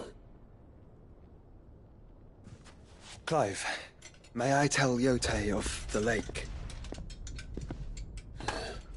By all means. Yote, I will be accompanying my brother to the Free Cities. Whilst we are afield, I would have you watch over those Clive has made his wards. Omielos delan tuisag ilith. Though well concealed, the hideaway lacks trained fighters to defend its occupants should they be discovered. But it is my duty to... As it has ever been my brother's duty, remember. If that is your wish, Your Grace. But please be safe. If aught were to befall you, You have my word.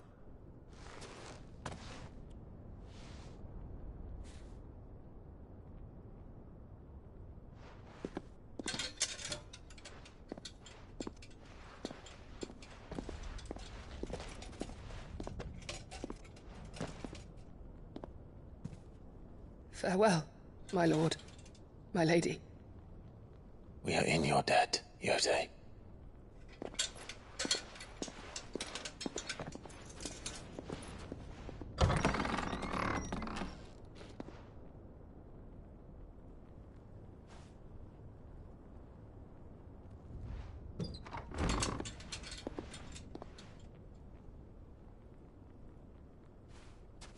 Let's find our friends.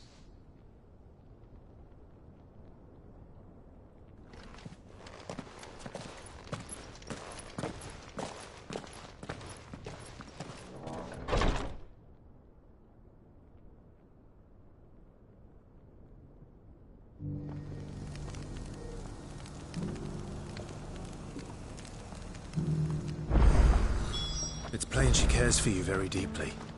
And I her, which is why I had to let her go. Who among you is bold enough to heed her call?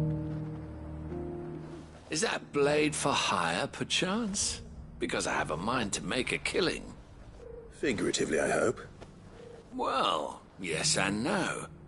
A passing caravan carried with it a rumor most fortuitous for one in my trade, that an elder Dread Evis had been sighted in the fields of Korava.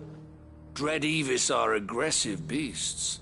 Compelled as they are to acts of violence, few survive to maturity, but those that do develop a hide of phenomenal value. A hide you want to sell?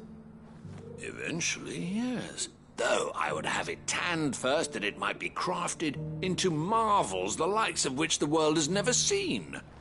Dread Evis skin is a rare thing indeed. But the worked hide of a well-aged beast, now that would fetch such coin that Gilbert himself might weep with envy. Bring me that beast's skin, and I will share with you the bounty of our combined labors. All right. I'll hunt your Evis. Of course you will. When one lives in such troubled times, it is a fool who lets opportunity slip his grasp. Leave Tabor through the east gate, but take the path that branches west. Once you reach the checkpoint at Tovany, you are a mere stone's throw from the fields of Korava. I eagerly await your safe, and above all, triumphant return.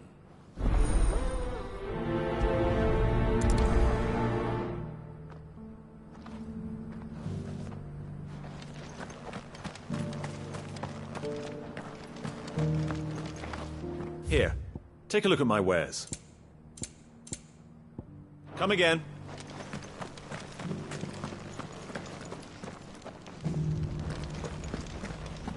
Careful how you pack that leather. Any crystals... You! Finally. No one was paying me the slightest heed. Is something wrong? At the university, the students would hang on my every word. Sadly, this far from home, I'm just a vagrant greybeard. The university? You're a scholar. A specialist in ancient cultures. The most accomplished in all Valisthea, some have said. Not that I look the part in these tattered rags. In my heyday, no obstacle could have kept me from my studies. Yet here I am, a wizened windbag, bested by the many steps of Tabor. The answers I seek lying just beyond my enfeebled reach. Would you do an old man a kindness and brave the stairs in my stead? You'll be amply rewarded, of course. Climb the stairs and... And memorize a few inscriptions for me. Assuming you know your letters, that is. Some courteous soul is rumored to have carved clues to Tabor's rich history into stones dotted about the village. 3 of them, to be precise. 1 each to the north, south, and east. I'm here in the hope that those carvings might shed light on a riddle I've been pondering for some time. Namely, the otherwise undocumented origins of Tabor's unique people. People quite unlike those of neighboring lands. I can't promise I'll remember everything perfectly. Remember what you can. I'll piece together the rest. Make for the domed pavilions, and you'll have no trouble finding the stones.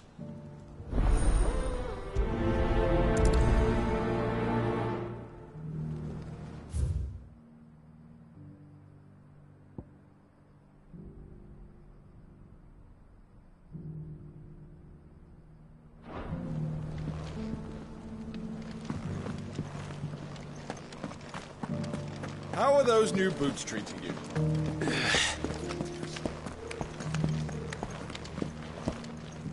That Cyril fellow's an odd fish, don't you think? Well, scholarly thoughts.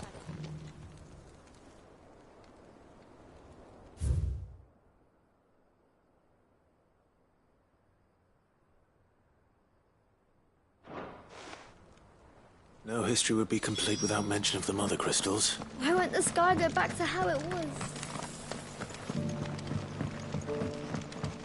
So it's these stones to canva, and the rest of the boxes are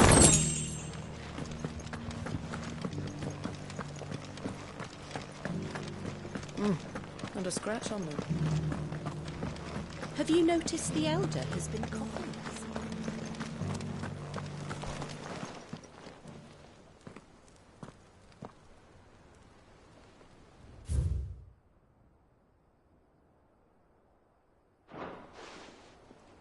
What golden plains might the wanderers have called home, I wonder?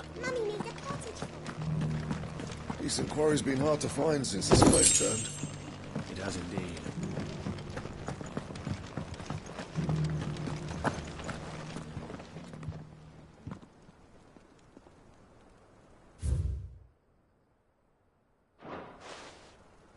Farmers must have settled here in Tabor.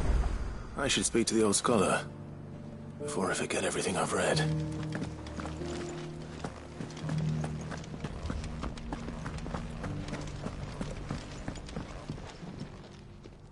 The engravings were in good repair considering their age. Oh, what that I could have seen for myself. Come, don't tease me now. What did you learn of this place and its people? Let's start with the engraving to the south, shall we? What did it say?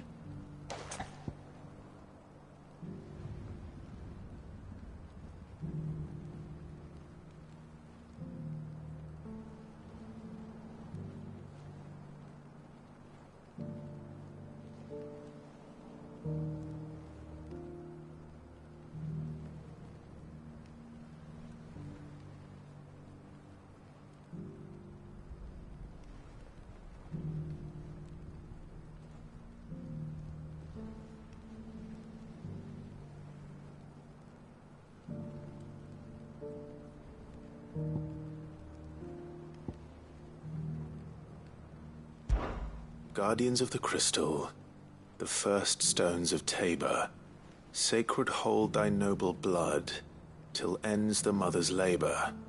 I'm pretty sure that was it. Fascinating.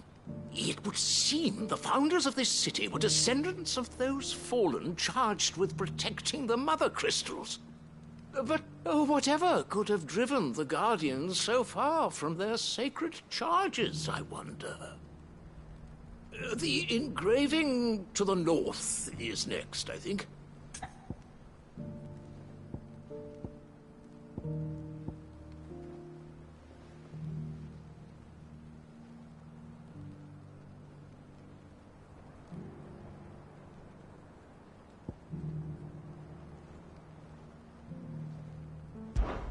Wanderers of the Golden Plains. Lay your roots in stone. With pride recall thy noble past, and make these rocks a home. Or, I think that was it, at least. No doubt you're right. There are vestiges of nomadic customs in Tabor its guardian roots could never account for. This is proving most enlightening. Now, for the final stone.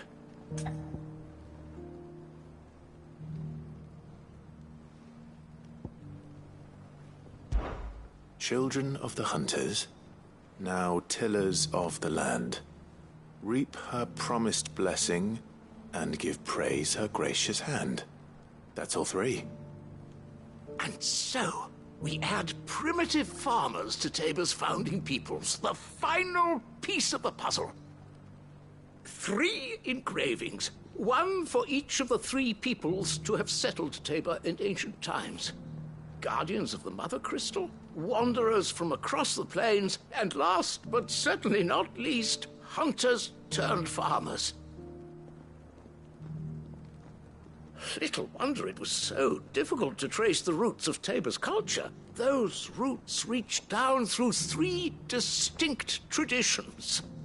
Nonetheless, one cannot help but wonder why this fact is not better known among scholars, given that the stones stand here for all to see. Too many stairs, perhaps. Ha! Too many by far. Here, and thank you.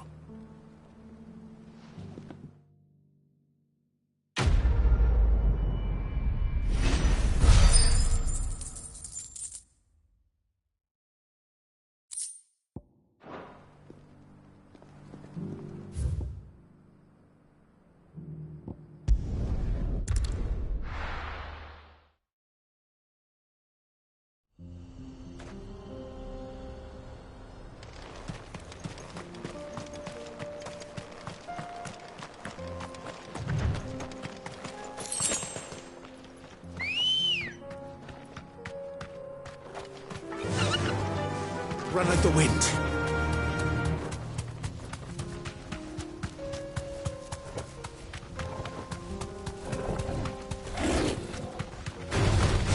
No mistakes.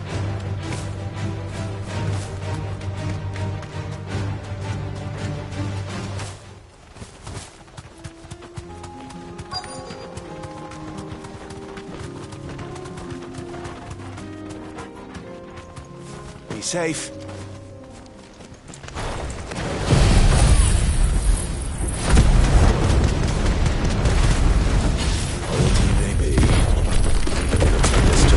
Fighting him yet.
The bandits may be known.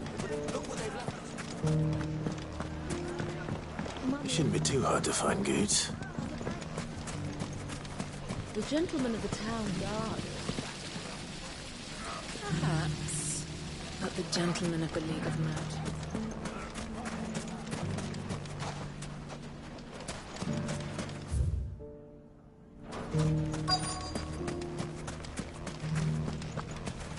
The Could be I know something more. What's it worth? Clive, listen! I've found someone who says he's heard the rumours about Nan. Have you? Go on. Tell him what you told me. All right. It's like I said. A wizened old crone by the name of Karen's been selling steel to whoever'll pay her price, be they knight or knave.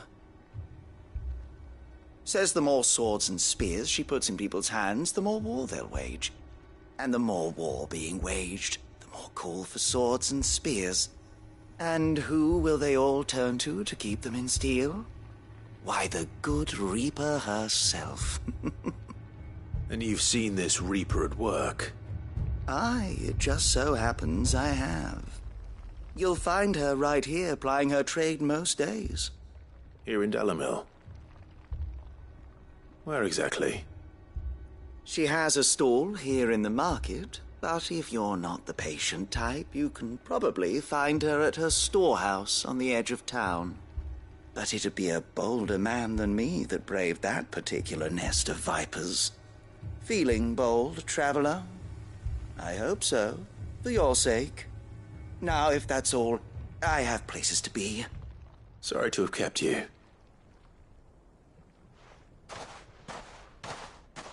You don't think Nan's the Reaper, do you? Not unless she's discovered the secret of how to be in two places at once.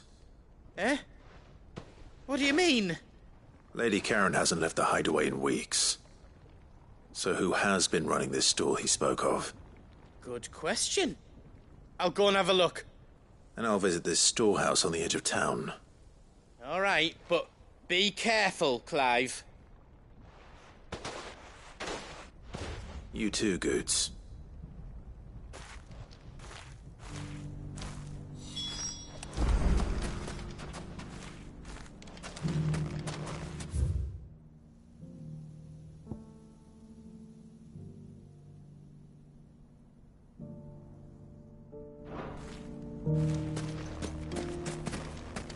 Finest sell swords in store. If only everyone here didn't have to look so glowery. Fuck.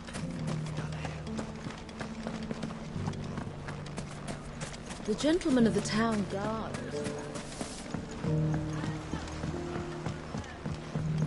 What a mess. Where do we...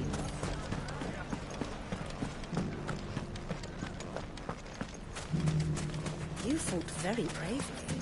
The safety of the town is in our hands.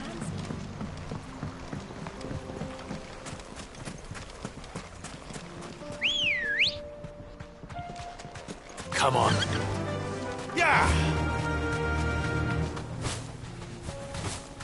Time to brave the Viper's Nest.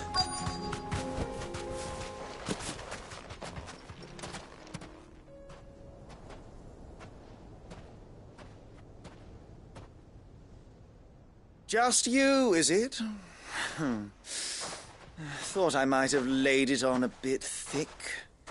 It was a fairly unconvincing tale. So, what now? That's up to you.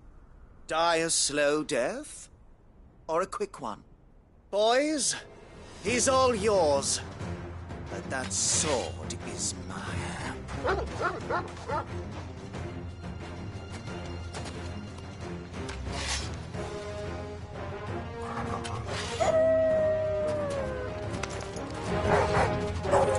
Now, we could pretend this didn't happen.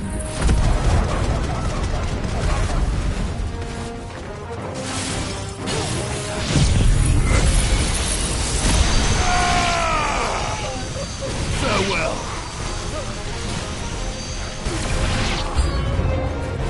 Soil and stone.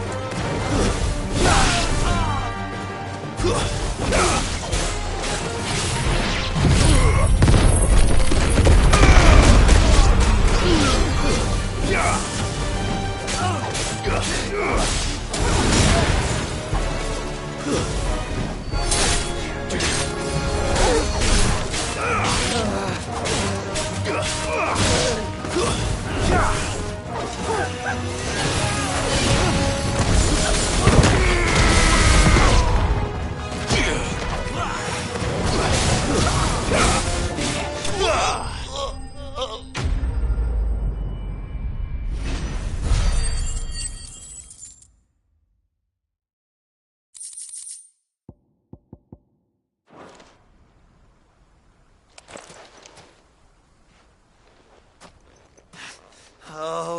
done it now.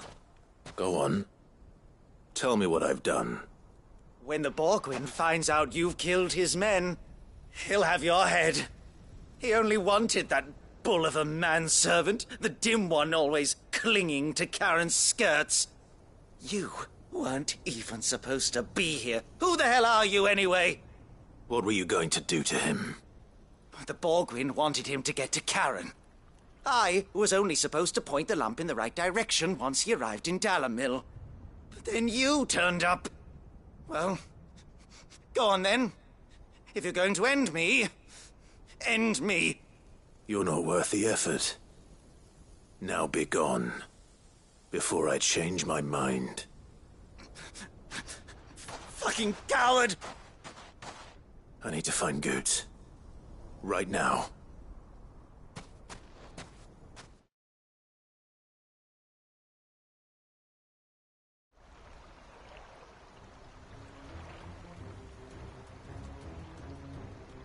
Get your filthy paws off me, you naughty-pated lout! Stop calling me names! And stop spreading them horrible lies about Nan! Well, that will be easy enough. For they are not lies. Every last word is true. And she must pay for her crimes in blood. Blood? Goot, are you all right? He's gonna kill Nan! He said she had to pay in blood! After what she did, it is only right. She ruined my life and the lives of countless others.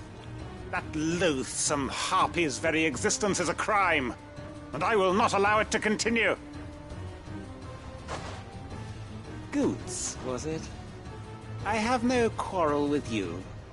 Only with your employer. Run along now. You need not pay for her sins. No. No? I don't care what she did. I won't let you hurt Nan. Promise me you won't hurt her, or I'll kill you myself! Goots, no. Enough, all of you!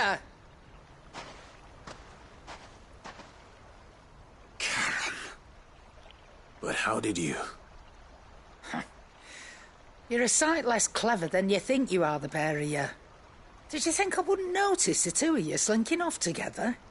Well, the whole thing got me thinking, who in Dalamil might bear me a grudge? And a certain snivelling shit I ran afoul of in my fairy years came to mind. Though it was just Bogan back then, wasn't it? I thought the years might have taught you some sense, but I see you're the same pants-pissing craven you've always been. What was it we called you? Wet legs? You bitch! Everything that happened, it was all your fault! And now you'll finally pay for what you did to me!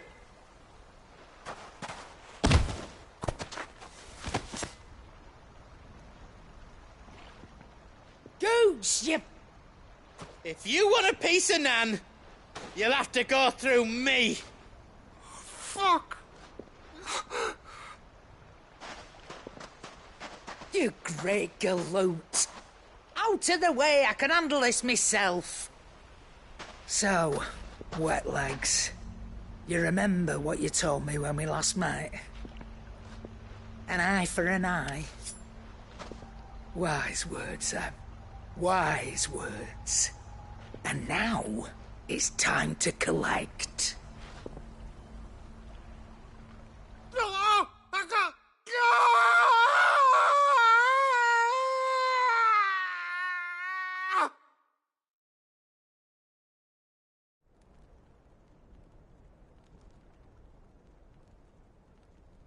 Sorry to keep you waiting. Is he... Dead? No. But I reckon he wishes he was. It isn't easy going through life one eye short of a pair. After all, I should know. You don't mean... Oh, don't tell me you didn't notice. Lost it to old Wet Legs back when we were working the same routes. Said I'd stolen from his strongbox. I'd done nothing of the sort, mind, but that didn't stop him taking his little revenge. So I took some of my own. Sorry, lost everything. His coin, his clients. Always knew he'd be back one day to claim his due. But he crossed a line dragging poor Goots into this.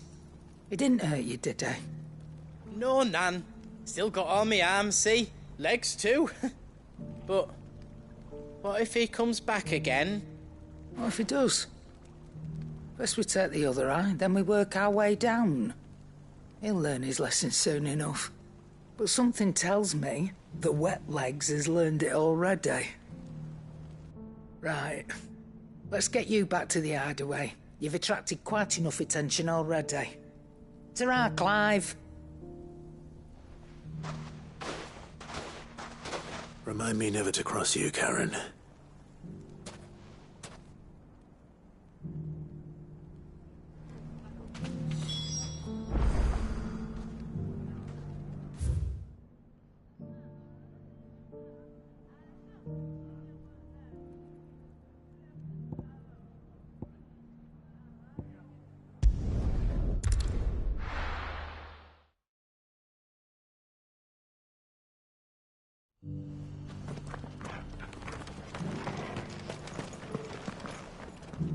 Here's your hide, as requested. I worried you might never return. Quickly, let me see it.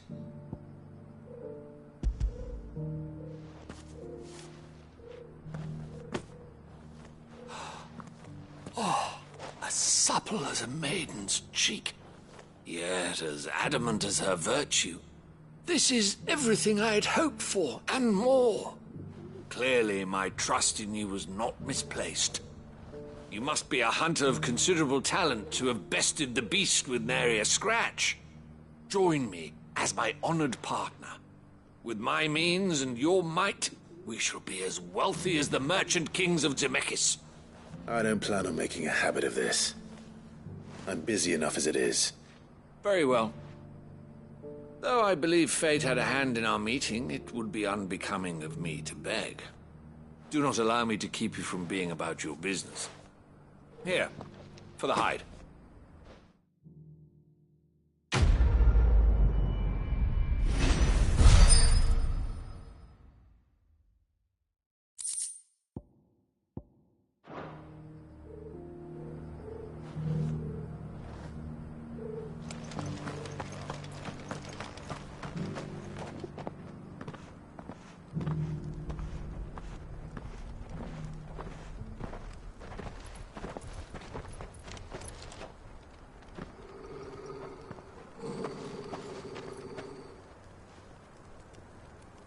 Cyril.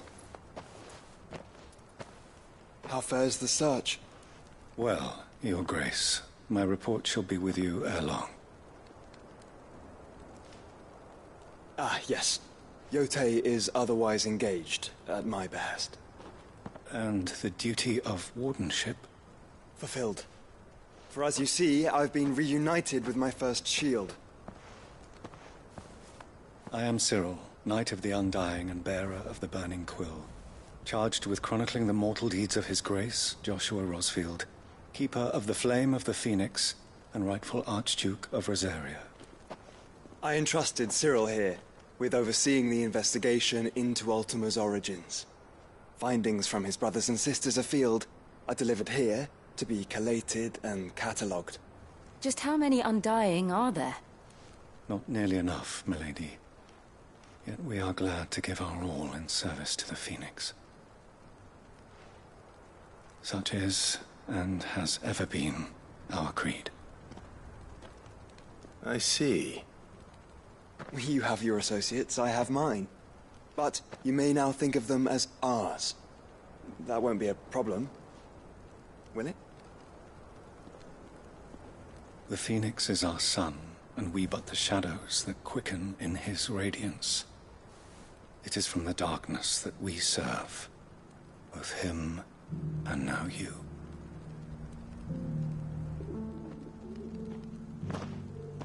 Pray accept this token.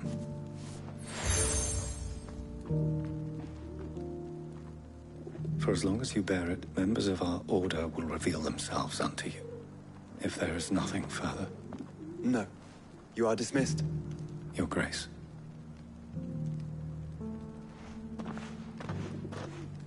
The Canva, then? We'll talk about this later. Cyril seemed very, You certainly keep strange bedfellows, Joshua.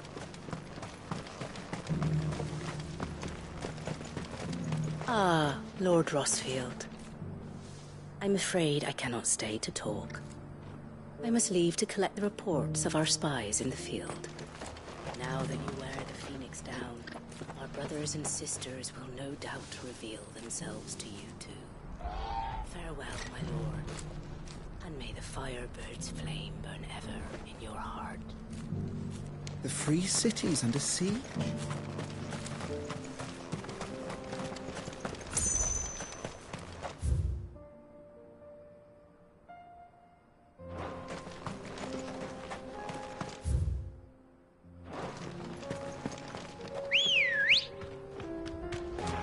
Good girl. Yeah!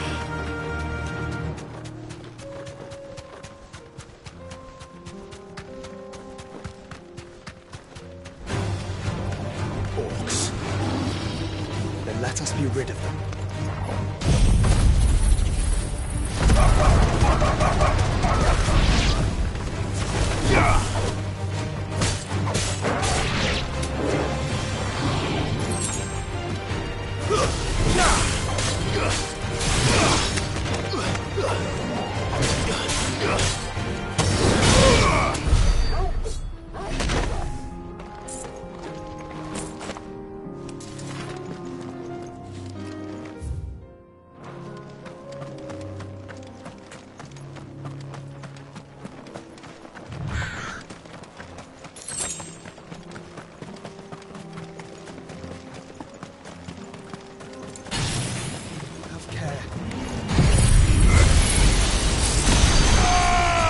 Enough of you, are there?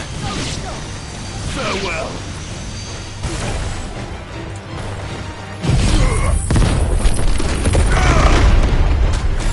You're finished!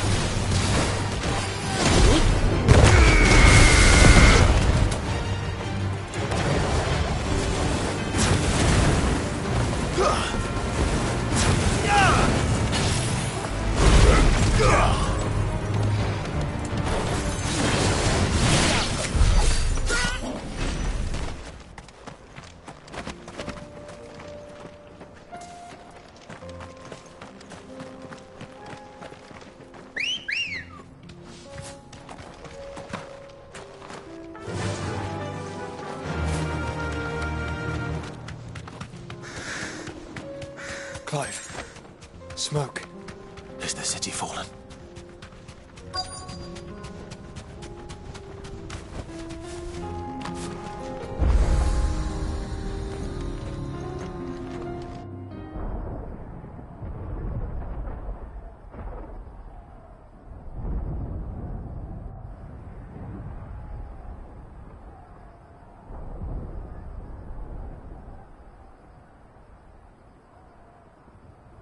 The free men are still holding their own, then. Do we have any idea where Gav and the others might be? There's a warehouse near the docks where we agreed to meet if there was any trouble. We should hurry.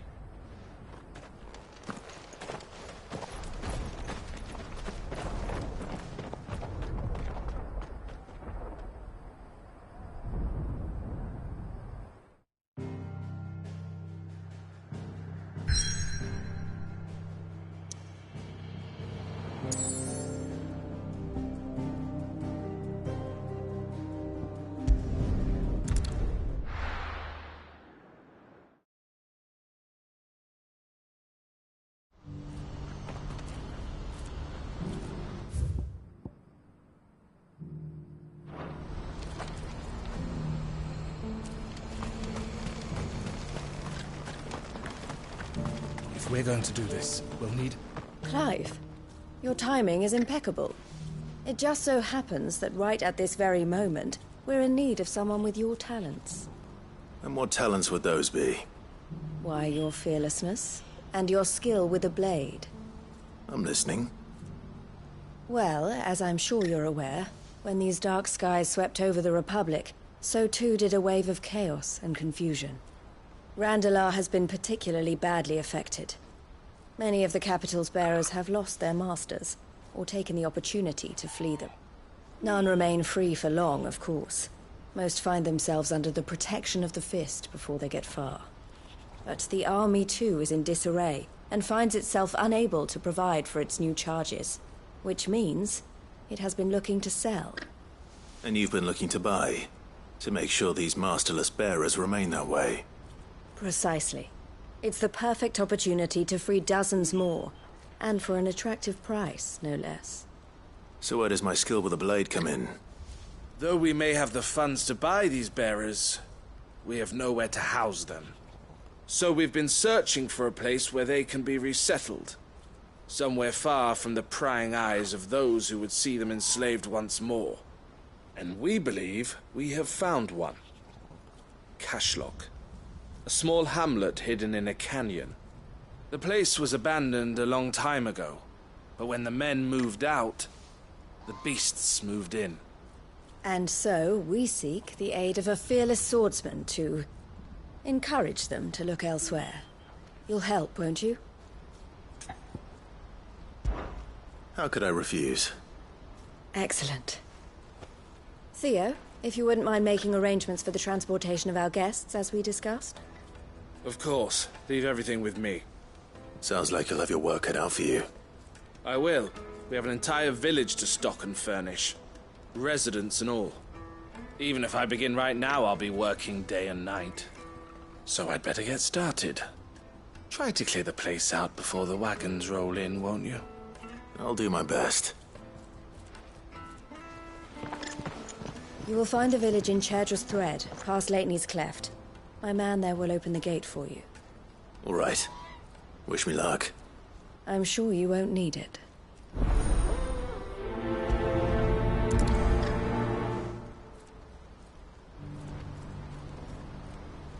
Pass through Lateney's Cleft, and you'll see what's left of Cashlock down in the valley.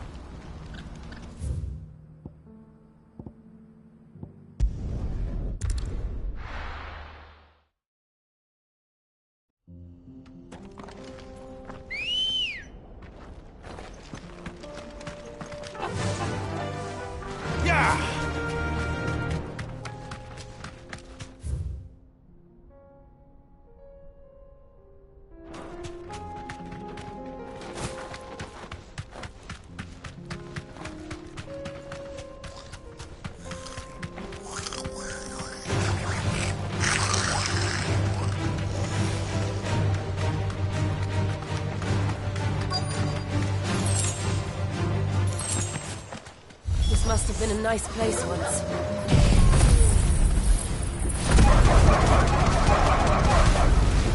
It will be again.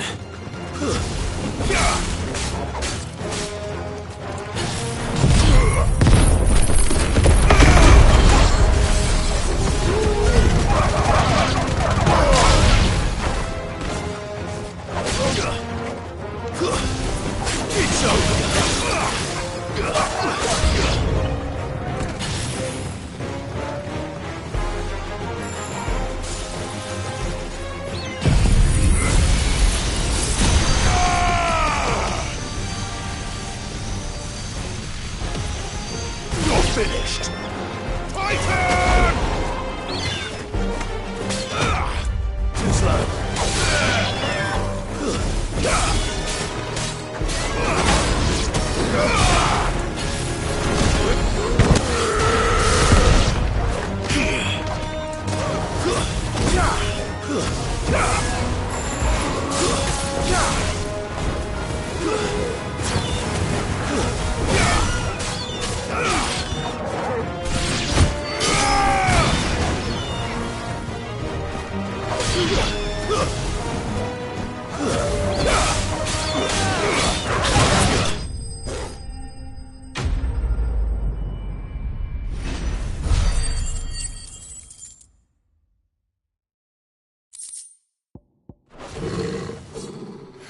That's the last of them. I think you're right. Let's head back to Boklat.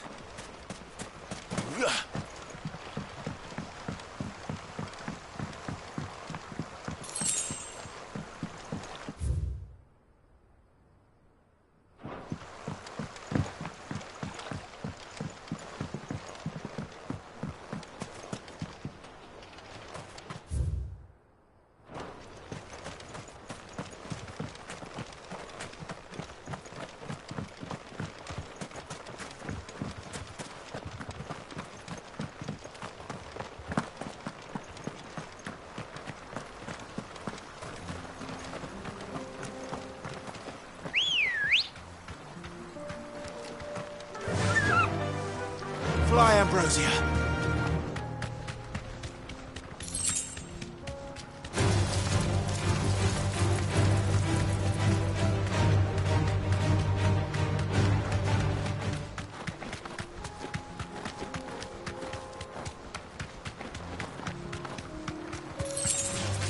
Time to fight.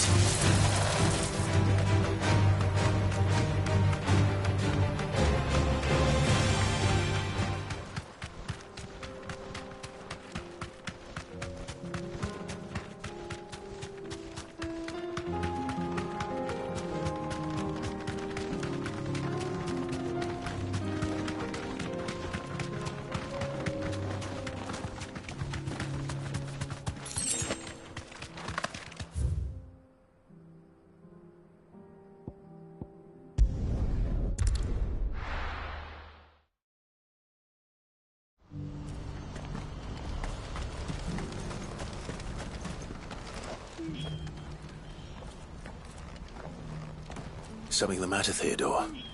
Quiet. Those are our terms.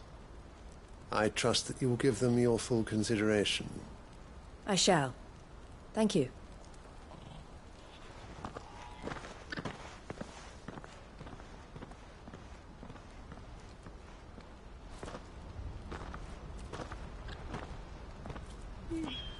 Him again. Someone you know? Yes. And, no. But enough about him. How did you fare down in Cashlock? It's done. The village is safe now. You made quick work of it, as always. I should go and let Eloise know. Don't let me keep you. But Clive, don't tell her I was watching her, will you? She'll only get upset. I'll explain everything once you've finished with your report. All right. We'll speak then.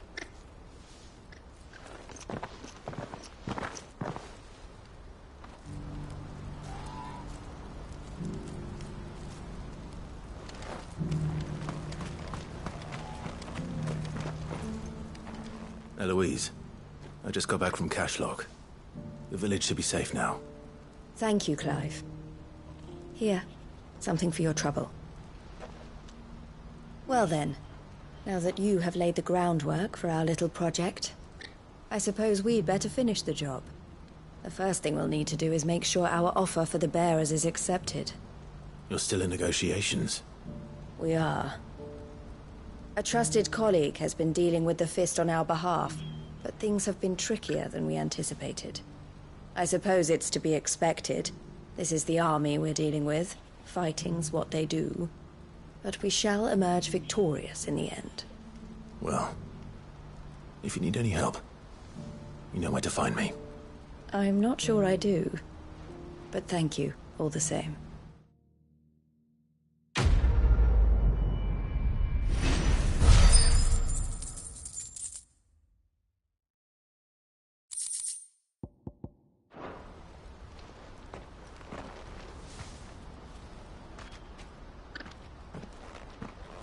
Ah, Clive. You wanted to talk? The man I was watching earlier, the one speaking to my sister. He represents the Silver Peak Consortium. It's one of the bigger trading houses. I don't think I've heard of them. Well, every trader in Dharmekia has. They operate across the length and breadth of the Republic. And they're still expanding. They've been trying to get Eloise to join their ranks for some time now, and judging by her reaction earlier, I'd say she had half a mind to accept their latest offer. And you'd rather she didn't? I would rather she did what makes her happy, and I would never deny her such an opportunity. Eloise saved me from slavery, and we have striven to save others like me ever since. But this was not the life my sister wanted, nor the one she deserves. I won't let her give up on her dreams again for my sake. She freed me from my bonds, and she must be freed from hers in turn. You're a good man, Theo. I have always been grateful for what my sister did for me, and I want to repay the favor by letting her live her own life. But each time an opportunity to do just that arises, she turns it down. For my sake. She loves you. And I love her. Which is why I want this time to be different. To show her that I don't need to be watched over anymore. Though I'm sure I'll still need some help from time to time. I trust that I can count on you. Always. Thank you, Clive. Well then, I had better get back to work. These bearers aren't going to move themselves. That's a job for the Crimson Caravans.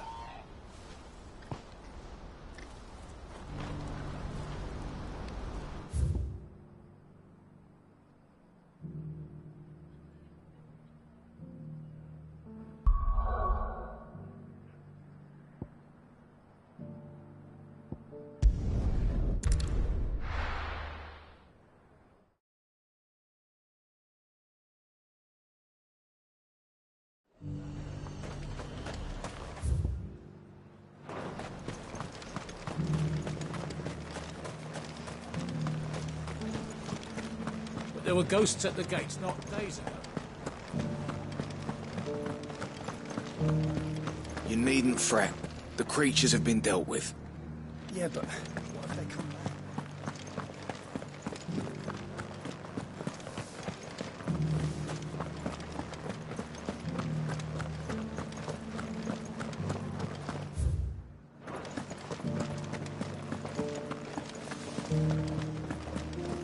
To the meadows, then. That's what the captain said.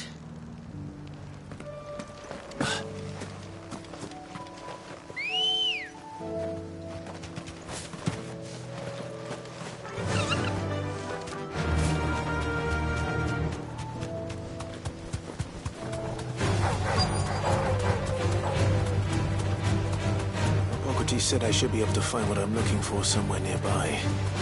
Bright blue dragons and bright yellow flowers. Should be easy enough to spot. This must be our wyvern. All right. Let's get this over with.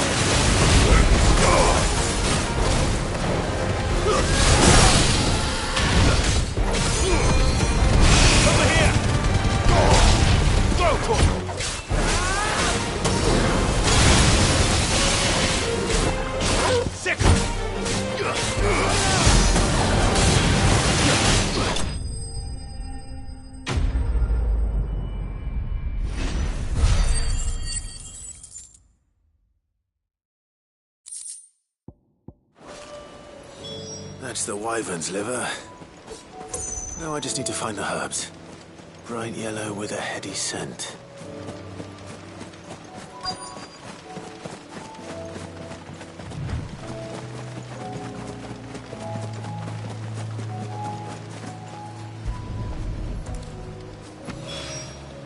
I think that's everything Molly needs to resurrect her recipe. Better head back.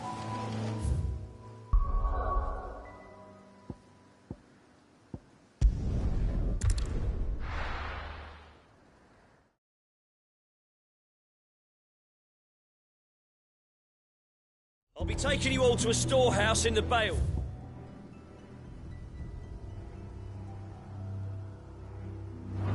Leave anything you don't need behind.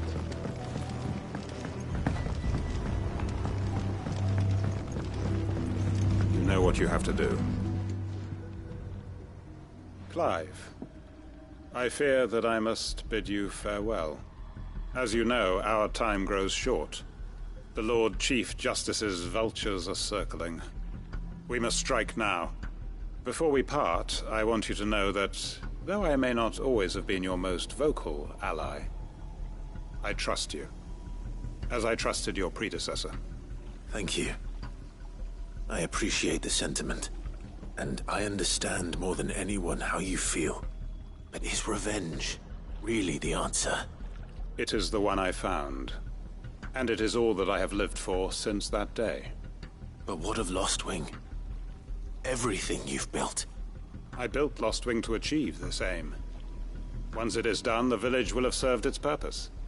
My comrades and I are sure of our cause, and we shall fight to the last, come what may. But there are those among us who cannot fight. Children, the elderly, bearers afflicted by the curse. I would place Lostwing in their hands, if I thought it would do them any good. But a village home only to the frail and the infirm is not likely to stay a safe haven for long. And so, Clive, I find myself turning to you once more. Will you take them to your hideaway, that they might live even should Lostwing die? I will. Thank you. I will not have it said that I did not see to the well-being of those who rallied to my cause. The people I speak of have withdrawn to Gotan's Bales, away from danger in case the Black Shields strike. Understood. I'll make sure they get to the hideaway safely. Then the last of my preparations are complete. Fare you well, Clive. And may Griga guide us. All of us.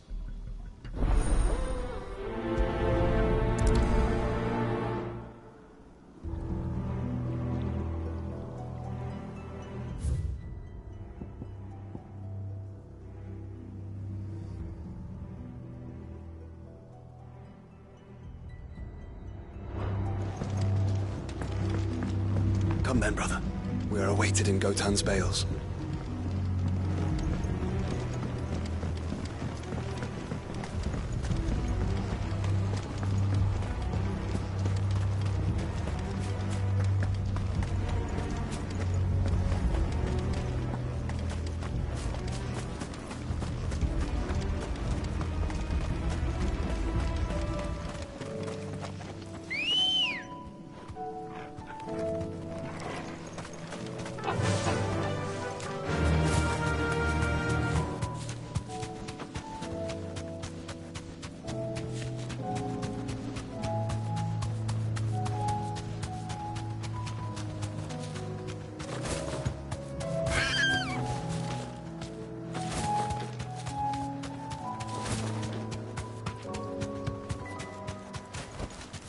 To the stables, girl.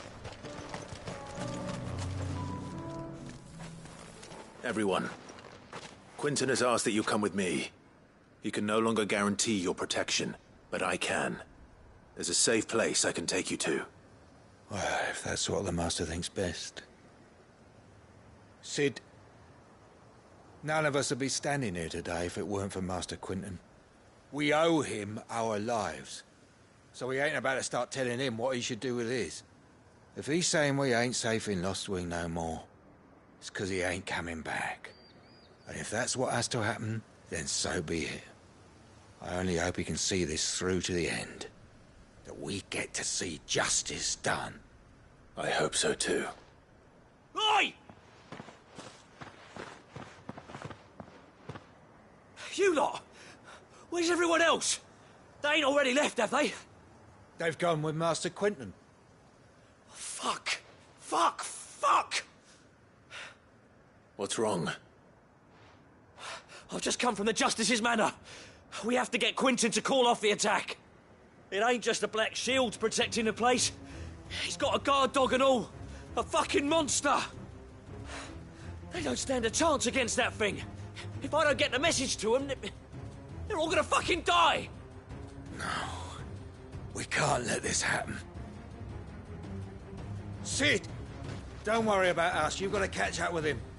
We can't let Quentin die before that bastard does. All right. I'll do what I can. Where is this manor? It's way over to the east, through the woods. Heaven Hall, he calls it. Promise us, Sid. Promise us you'll do what you can.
Clive, look.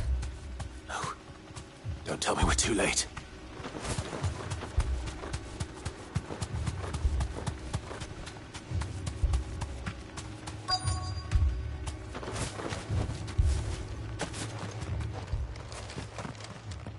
Quentin, are you all right? No. But I am alive. Which is more than I can say for my comrades. They followed me without question all the way here. And they died. For nothing.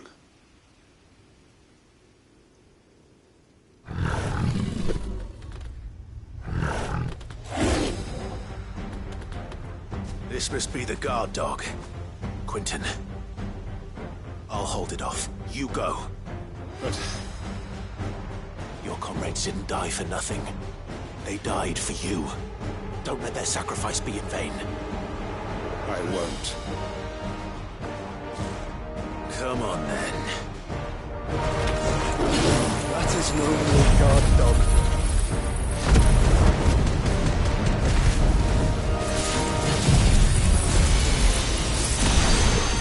No.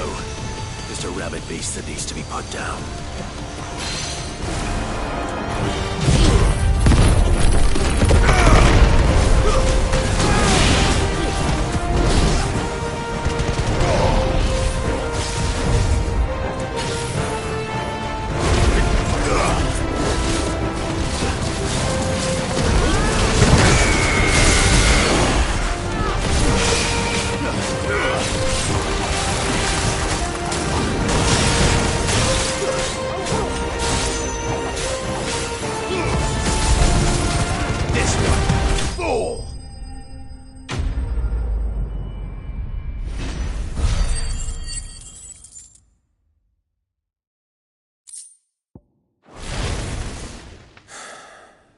If only we'd arrived earlier.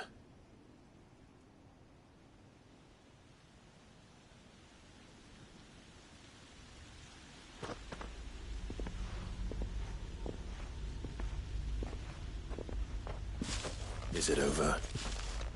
This is. He wept and begged for mercy. And I cut him from ear to ear. Just as I dreamed of doing all these years. All my plans. Building a haven in Lostwing. Freeing bearers from their chains and recruiting them to my cause.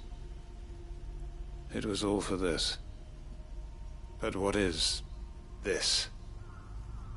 Justice? My faithful comrades. All those lives lost. So that I might take another. Quentin. Master Quentin! Oh, thank Grieger you're safe. You? You're alive. And so are you. I'm so sorry. I tried to warn you about that thing. And I hate to say it, but there's more bad news. It's Lostwing. It's been flooded. What?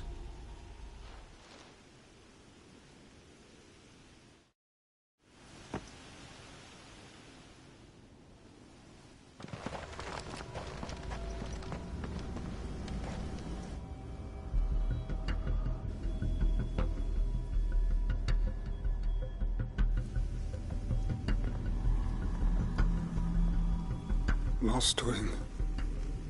My Lostwing. And look who's here. They must have stolen in after we left, just before the flood struck.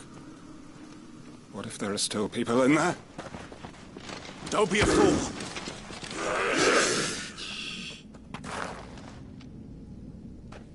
Damn it.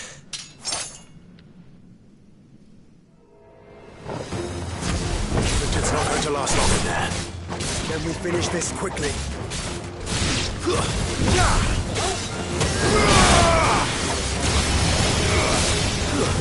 Stay down! Silence!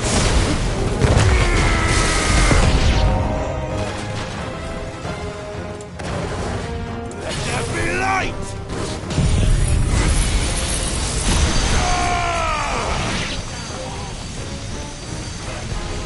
Farewell!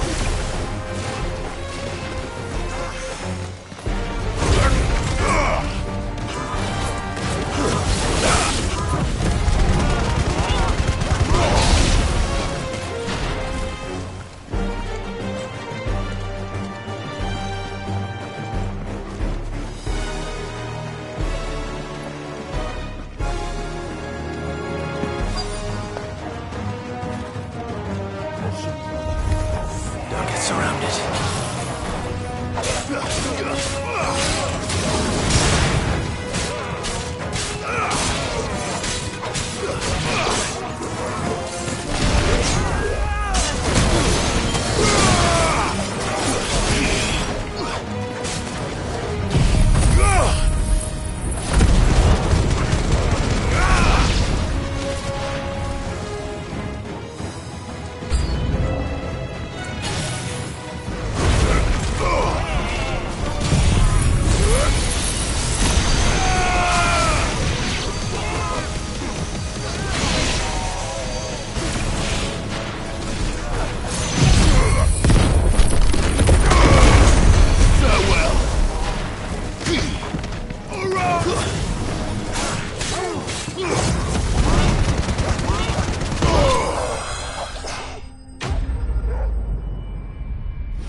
I need to find Quentin.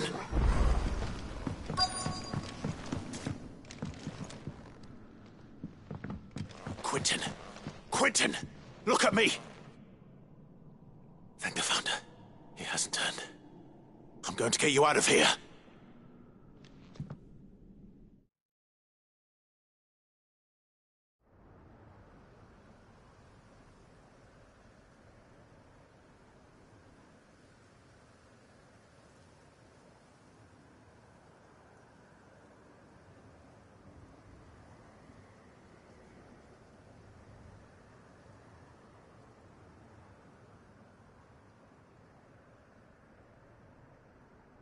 Welcome back to the land of the living.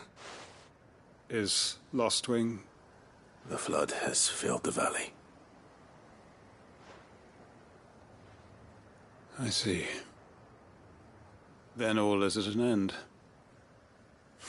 A strange way to achieve one's life's ambition. No, Master Quentin. Save your strength. Why?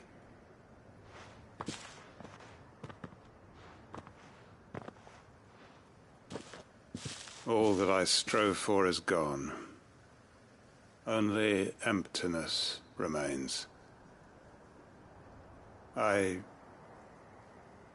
I have nothing left to live for. What the heck are you on about? You've got us, ain't you? Don't try telling me you only freed us so you could get revenge. We're more than that to you, and we all know it. I thought you weren't coming back. But I prayed, and you did. There's got to be a reason for that, right? Can't we just go back to how it was? You know, you looking after us all. Your work ain't over yet, Master Quinton. We believed that you were the right man to lead us, and we still do. Your village may be lost, but it seems your people aren't, so long as you remain to guide them. But why? After what why would anyone follow me? 'Cause we're family, aren't we? Family? Yeah, and all our comrades who went with you, they felt the same. Lostwing weren't just a village. It was all of us. It was. And as long as we're still here, it is too. We can start again. Build a new Lostwing, right here in the Bales.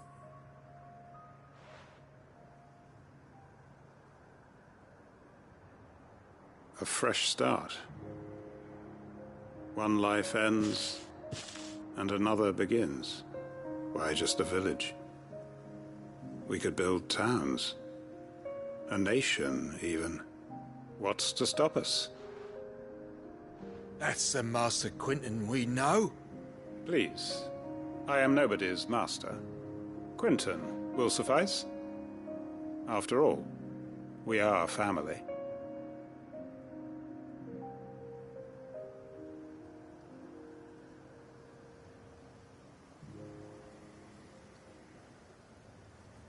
Permit me to withdraw my request. I will no longer be needing your help in looking after my people. I'll pretend you never asked. But you must be rewarded for your efforts on our behalf. You saved my life twice over. And more besides. A bottle or two of your finest red will suffice. Of course. Nothing but the best. And I have a feeling that this year's vintage will be the finest yet. If you don't mind waiting, that is. I look forward to it.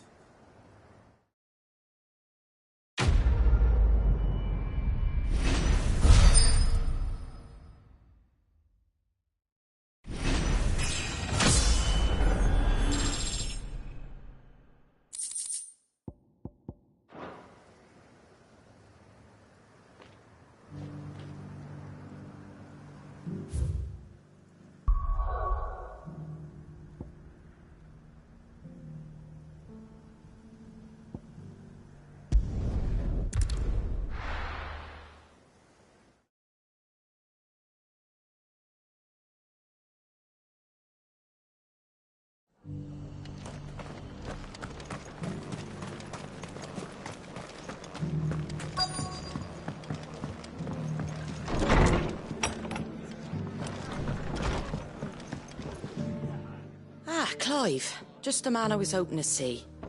Oh? And why is that? You remember how some of Sir Wade's guardians took up residence here after the Akashic attacked? Well, now the rest have come to join him. Seems their barracks in the Lazarus have been lost to an ether flood. Now, I don't mind having a few more brave boys around to keep them animals at bay. I ain't daft after all. But we ain't got nowhere for 'em to bed down. Poor buggers are having to make do with haylofts and chocobo pens. I'd build 'em a new barracks here if I could. But where would I put 'em? There just ain't enough room up here on the rock. Which leaves us in a bit of a pickle. The people we're counting on to keep us safe are living like beggars. I see. And it ain't just that lot. There's bears to think about too. There's been more and more of 'em turning up lately, coming from all over looking for safe haven. But there's only so many we can shelter with the room we've got. We can't keep cramming more and more people into less and less space. What we need is a new home for our new arrivals. And that's what I was hoping you might help me with. If it ain't too much of a burden, of course.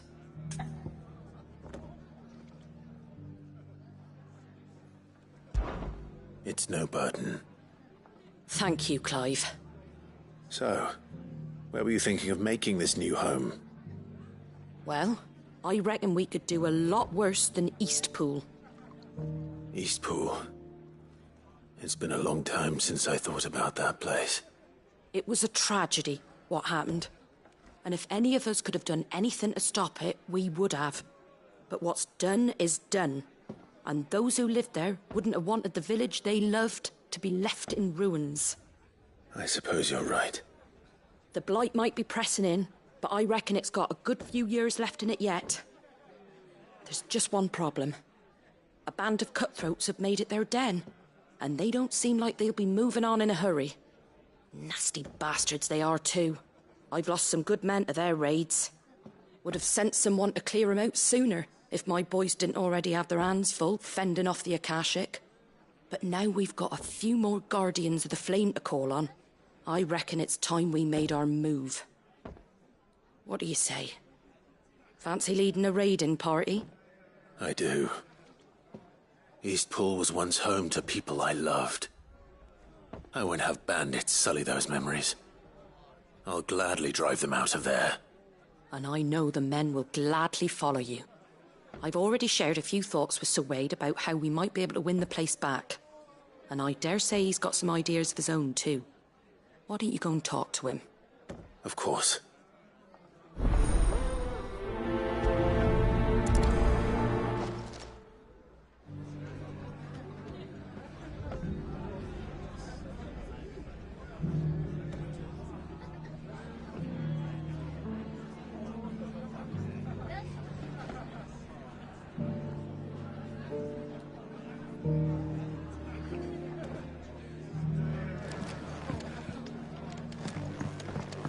Back to Eastpool, then. Not just yet. Let's hear Wade's plan first. My Lord Mars, is that... It is you.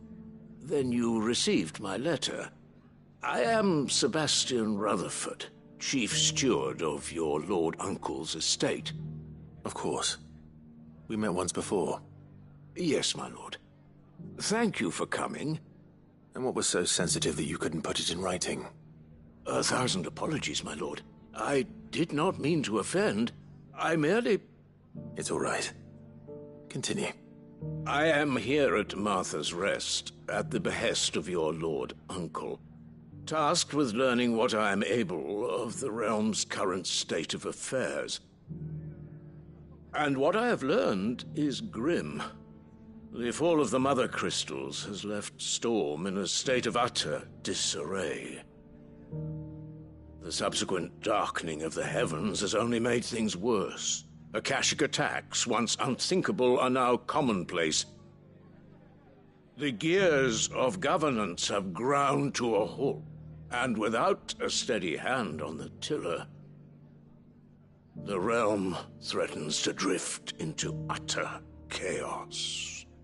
Your Lord Uncle, however, believes there is a way to avoid this fate, and is determined to see it set in motion.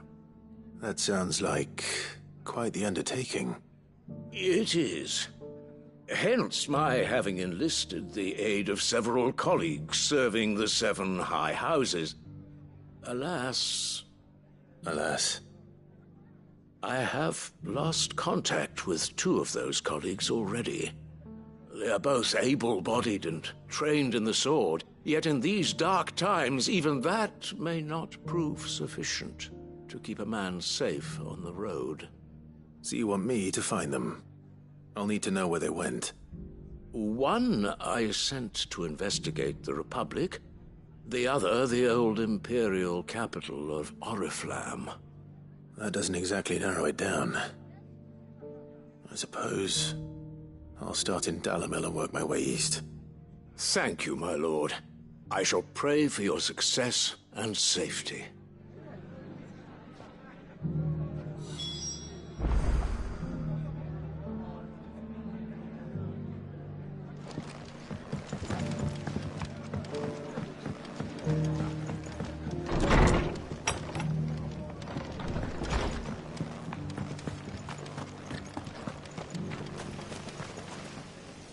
So, Wade, it's good to see you well. And you, Lord Rosfield. And you.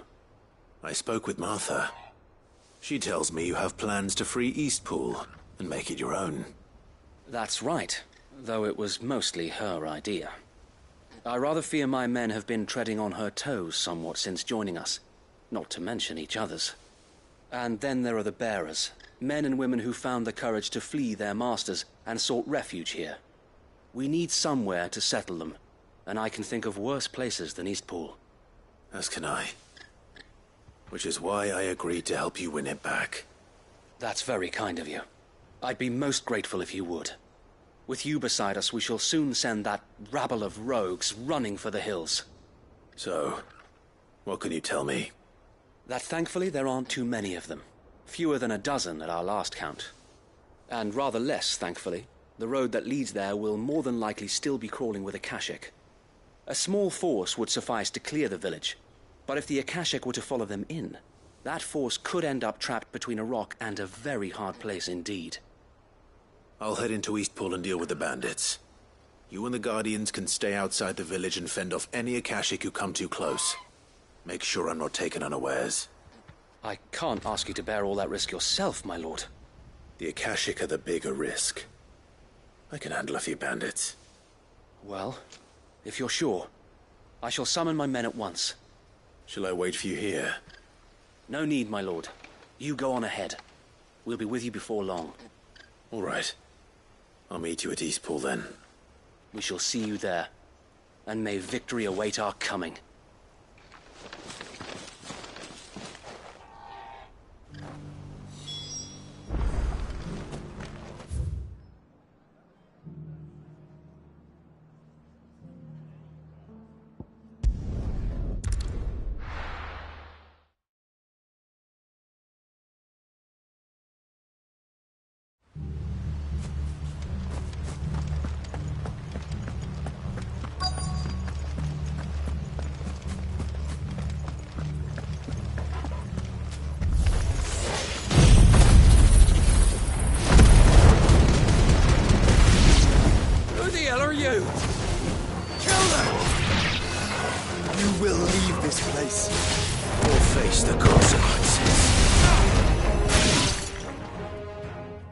That's the end of that, then.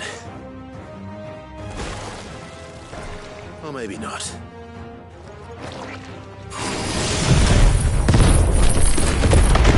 What's that thing doing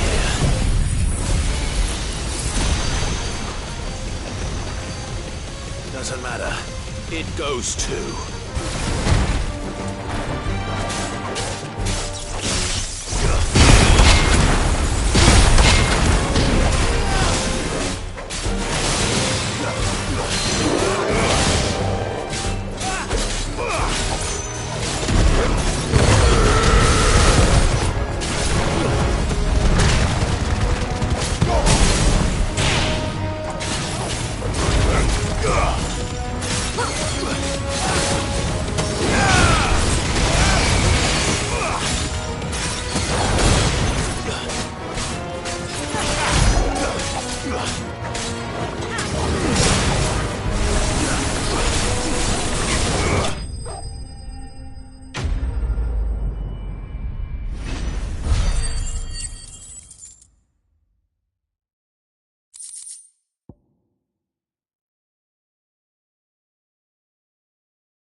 Any more surprises?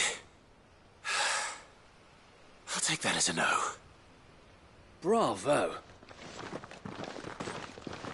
A magnificent display, my lord. You were watching? I thought you were keeping an eye out for Akashic. We were. Put down more than a few on the road, then arrived just in time to see you slay that... whatever it was. Let's hope it was the last of its kind. Though I expect you and the Guardians will be up to the challenge should another appear. I would hope so, my lord. Your men will be bringing the bearers who'll be living here, I assume. It might be best to send word for them to come right away, before any other unsavory characters move in. Of course. I'll send orders for them to depart immediately. Leave it with me, my lord.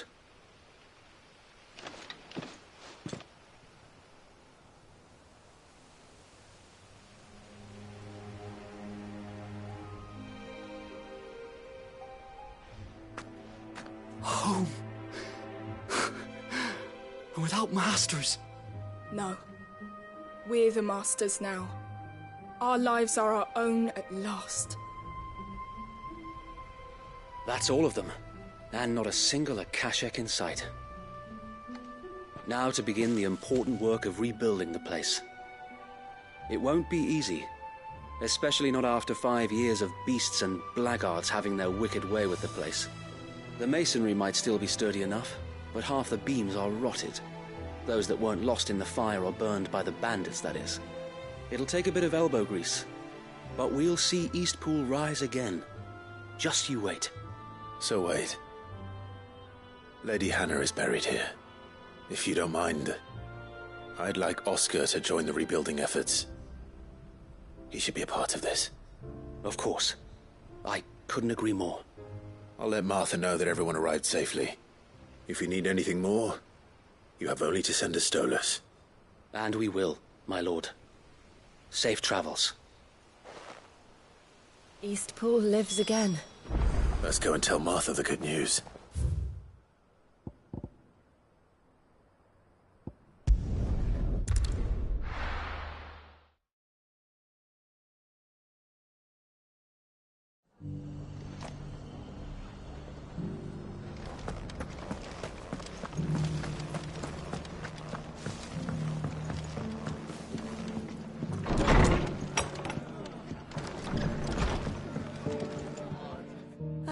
There you are. All went well then. Sir Wade told me you got rid of the bandits while his lot kept an eye out. Nicely done. And what's all this about some shape-shifting nightmare showing up? On second thoughts, don't tell me. It'll only give me nightmares of my own. What matters is you did it. And now we can build our new village. I suppose it will be. What will you call it? What else? Eastpool. Sir Wade said it best. There's plenty bad happened to that place, but that don't undo the good that happened there. No need to throw the baby out with the bathwater. Did Wade say that? Well, something along those lines. Anyway, the poor souls might have made it to Eastpool, but their work ain't done yet. So the way I see it, neither is mine. If it's food or lumber or strong backs they need, the rest is ready to provide it. Thank you, Martha. No, thank you. You didn't have to help us. I wanted to.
It's not going to be easy finding one man in an entire republic. Let's hope someone here's seen something. Mummy? The gentleman of the town guard is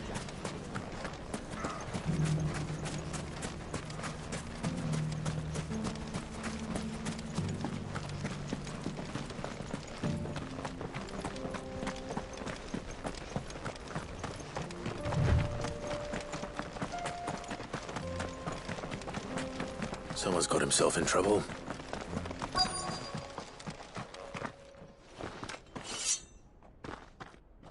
I don't see your master here, so you can start by giving us all the coppers in your purse. I already told you, I have nothing. And maybe we'll take that pretty outfit and the steel you're wearing. Please! These men are trying to rob me! I'll deal with this. Thank you. You that one's master, then? If you kindly pay the coin he owes us, we can pretend you didn't draw your blade on Republican soldiers. Or you can go back to your garrison and I won't report you to your captain. Oh, you're more than welcome to. He hasn't had many visitors since we slit his throat.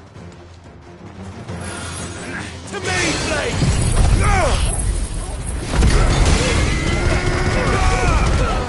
Sword!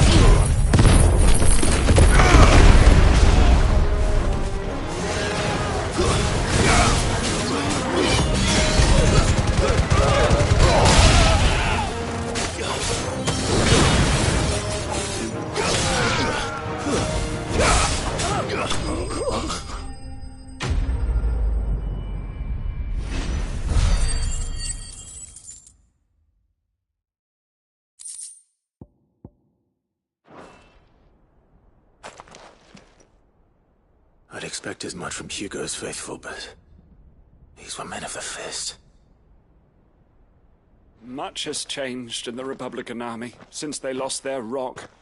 You've seen this kind of thing before, then? Many times. I was sent here to observe the situation. You're one of Rutherford's men.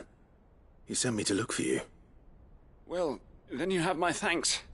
I fancy I could defend myself against one, perhaps two, but a whole regiment. I arrived in Dalimil several days ago, but when I called upon the captain of the local garrison to make inquiries, his men confiscated my effects and locked me in a cell. The captain is no more, and his men make the rules now. Fortunately, I was able to bribe my way free, only to be stopped again by those soldiers you so kindly dispatched. What of the Fist's Central Command? Surely they wouldn't allow such lawlessness amongst their ranks. I would imagine they are unaware of it. Most of the army has fallen back to the capital and hunkered down behind her walls. Those who weren't recalled now rule the fringes unchecked, answering to no one but themselves. Then it's worse than we imagined. You should return to Rosaria. It's not safe here. I'll find a caravan heading north. You won't mind if I borrow one of these soldiers' coin purses?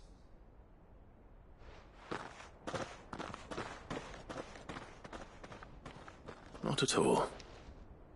Now, to find this second associate of Rutherford's. If he was bound for Oriflamme, I'll start at Northreach and see if I can pick up his trail.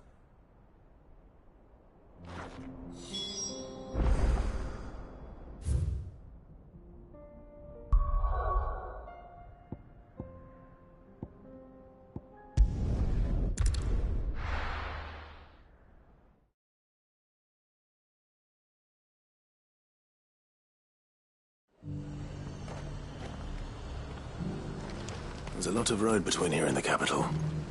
Rutherford's man could be anywhere. Feeling like a little unrest. Filled a coffin, eh?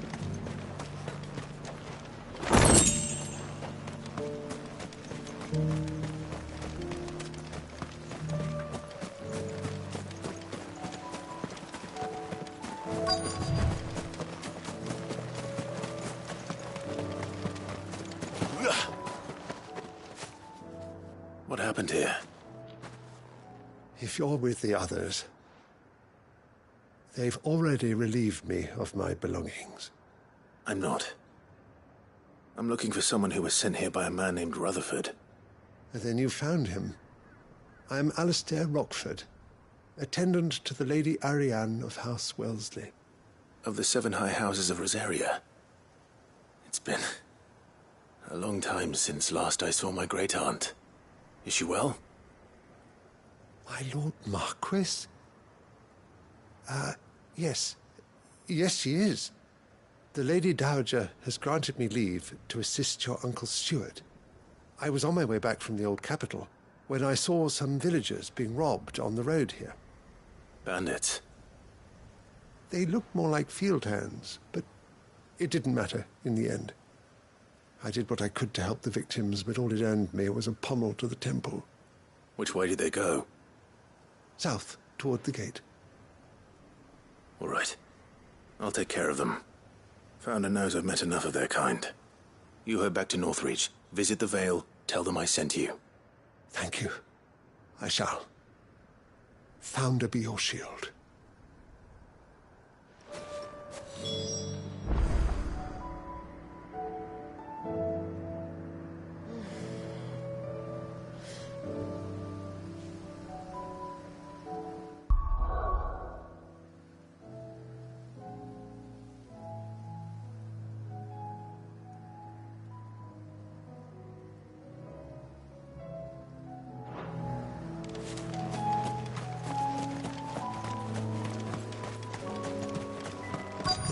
They just couldn't resist, could they?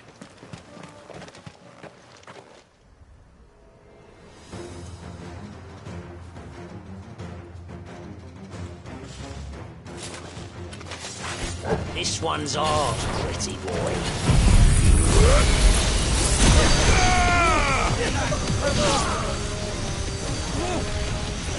You're finished!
Make for the town while you can.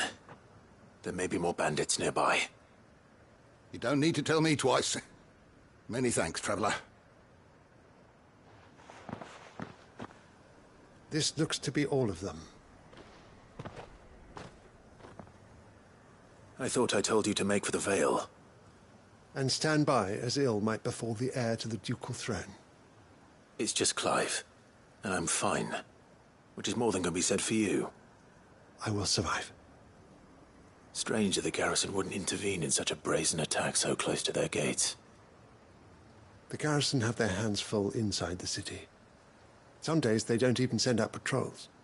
There are few hands left to work the fields, and even fewer to transport the grain. The market stalls are nearly bare, and the price for what remains is exorbitant. It's not uncommon to see a fight break out over a crust of bread. When I said the ones who attacked me didn't have the look of bandits, I meant it. They were probably just desperate. Rockford, listen to me. If you are to continue your investigation, you first need to seek the attention of a healer. Of course. I shall return to Northreach right away. But allow me to thank you first. Had you not happened along, Don't thank me. Thank Rutherford. It was he who sent me. I suppose he'll be wondering where I've got to. I shall send a Bastolus as soon as I'm able. Good day.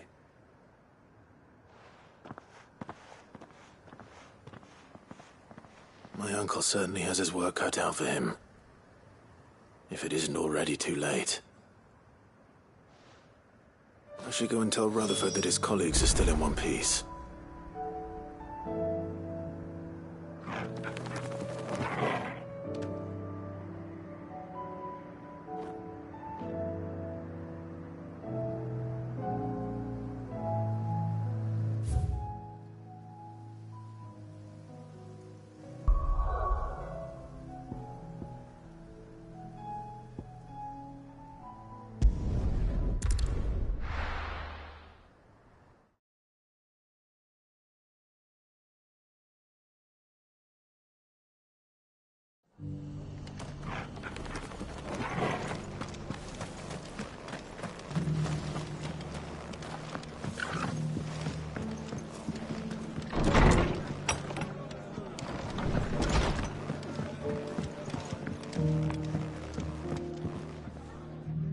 see you're still here. The Rest's location affords a constant flow of traders, and with it, a constant flow of information. Speaking of which, I received word from both my associates. They have resumed their investigations, thanks to you. I only happened to be in the right place at the right time. They both seem to think the realm's prospects rather grim. I am afraid that grim would be putting it lightly. Storm is in crisis, and if we are to free her, we must work quickly. And we must work together. Such is your Lord Uncle's wish. As it is mine.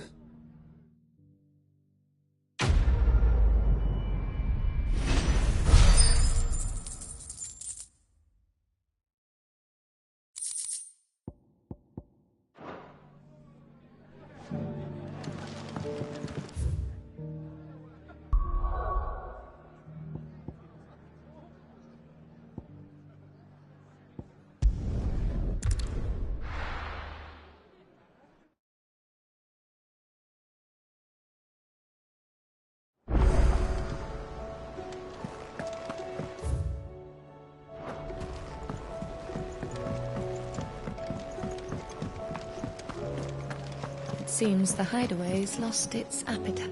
So, did you have that word with Tomes then? I did, and he was as helpful as ever. He told me exactly where to look, in fact.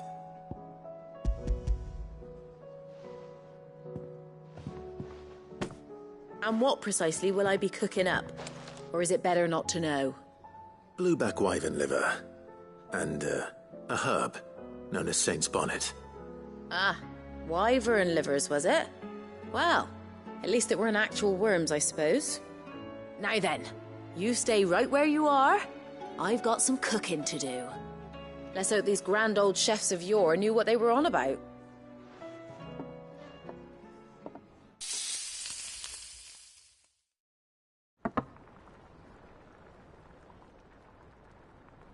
And here we have it. Fried mortress of skyworm. Ivan's offered to make sure it's fit for consumption. Well, I say offered. He as good as begged. And rightly so. Is there any higher honor than partaking in a slice of culinary history?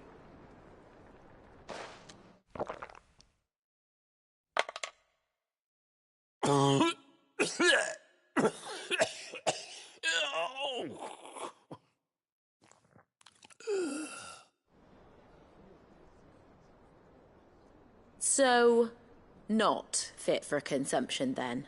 What witchery is this? The crackle of the crust gives way to an almost violent richness. Yet, it is the piquant kiss of the saint's bonnet that tames this savage dish.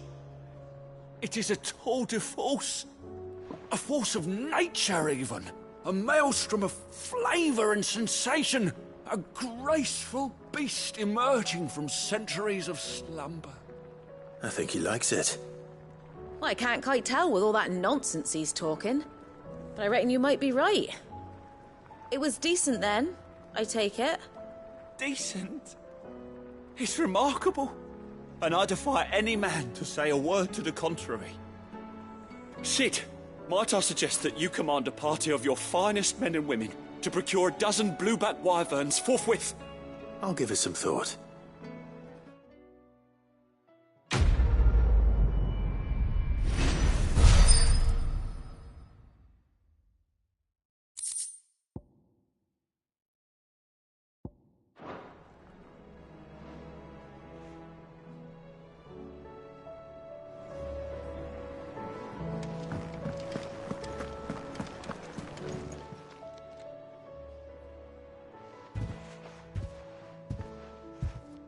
Nothing like a dish of cold vengeance to foul the gut. I'm sorry, Nan. I didn't mean to make things worse. I just thought I had to protect you. Like you've protected me. Aye, well, someone had to. Your parents certainly didn't give a whit for your well-being. Reckon the both of us would be worse off if I'd not taken you on. You've always been me right eye, Goots. and I'd have you stay that way. So don't you dare go looking for trouble again. Well, I will. If you ever need help, I'll do it again and again, and you can't stop me. Why, you big lump. Fine. Play the hero if it makes you happy. Thanks, Nan. I won't let you down. There's nothing he wouldn't do for you. That's as maybe. But if he's ever to make his own way in life, he'll need to start looking out for himself as well. Till then, he'll need people to watch his back, just like you did in Dalamil. Don't think I didn't appreciate that. Of course. His family. Stop it. You make me one good eye, mister. I don't go thinking that'll do you any favours. A potion today'll cost you the same as it did yesterday.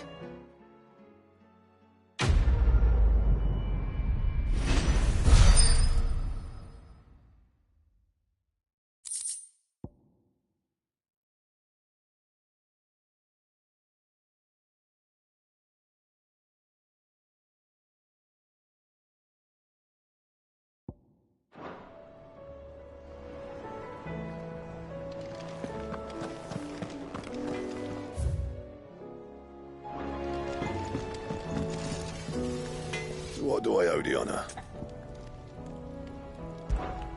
What do you want?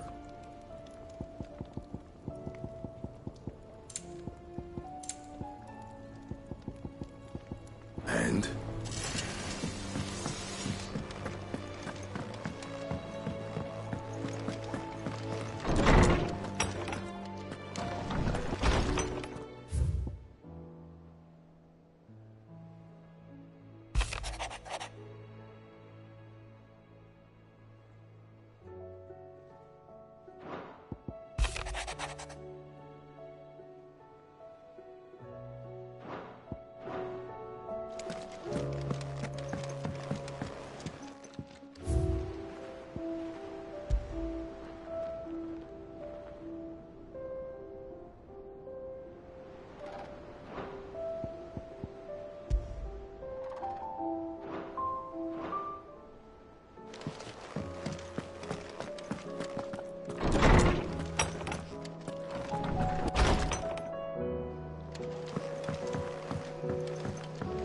Did you see the pair that got hauled into Tyres?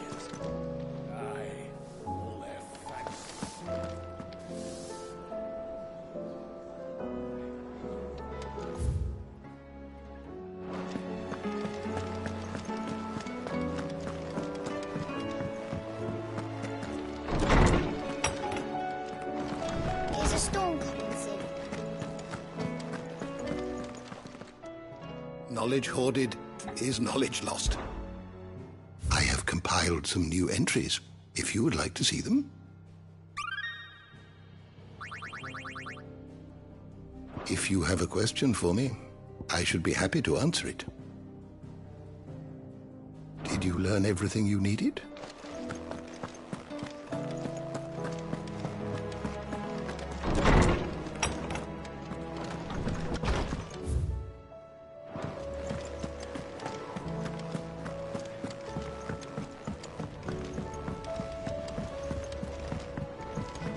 Were it not for the Undying's aid, I would be long dead. Grant them your trust, and they will repay you with their loyalty.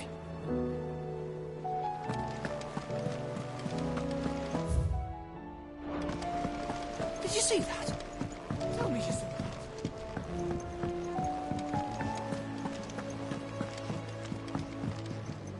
What will it be today? What is it that you wish to learn?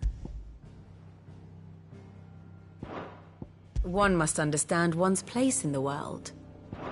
The state of the realm is ever-changing, Clive.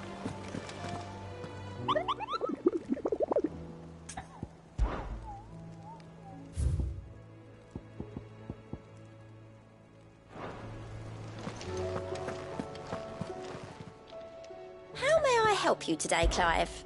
Your benefactors are a generous lot.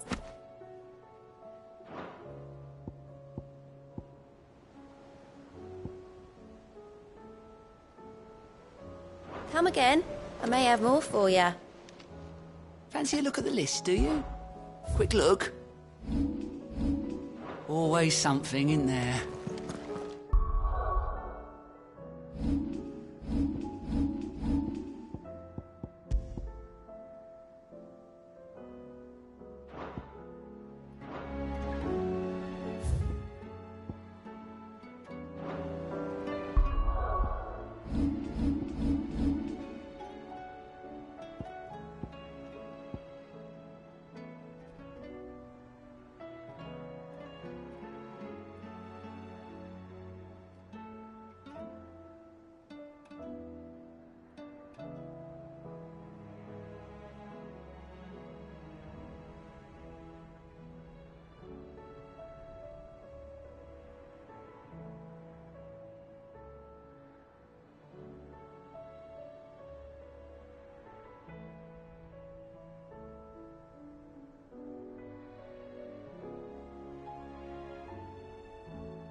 Sounds like thunder.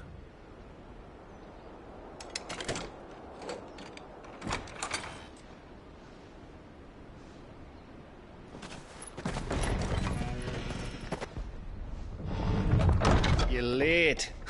We're starting to think you'd stumbled off a cliff. I seem to recall that was you, Gav. Good to see you. Any trouble on the road? Nothing we couldn't handle. I knew you'd come. Is that who I think it is? Yes.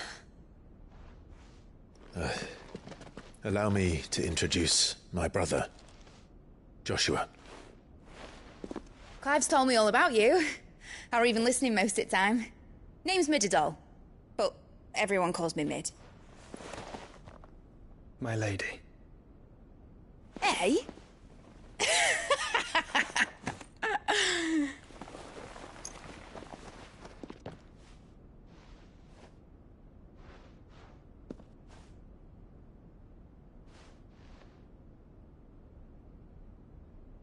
My boy. Uncle Byron. It's really you. I never thought I'd see the day.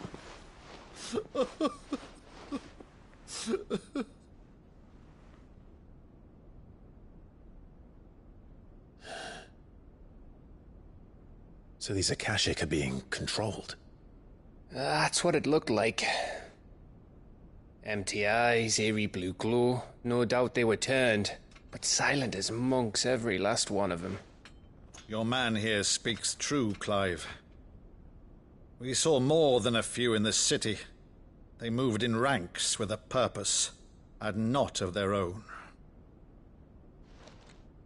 Ultima's doing. Perhaps. What of the city? The people? Dead, mostly. Mostly, but not all. A handful managed to lock themselves in their villas before the Horde arrived. Some in the Merchants' District to the west, and a few others on the far bank. If the Akashic stumble across either hiding place, a few bolted doors won't hold them for long. We need to find them. And quickly. What do you propose? We split into two parties. I will make for the Merchants' District, while you look to those across the river. Mind keeping an eye on my brother? Not at all. We find the villa and try the servants' entrance. Understood. And what of us? Mid, is she fit to sail? The ship, the Mithril engine could probably do with a few more tweaks. Then you better work fast. Even if we do reach the survivors in time, they'll never make it to the hideaway on foot. You leave that to me. See that Mid doesn't get herself into trouble, would you? Think I can manage that? I'll keep him safe. Looks like you stuck with me, Byron. That's Lord Rossfield, you little gutter snipe!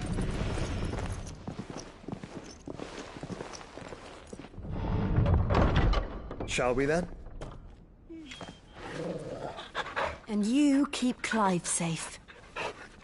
Be careful. Both of you. You too.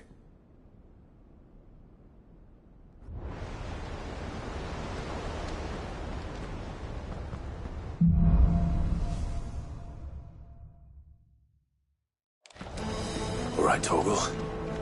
Let's find those survivors.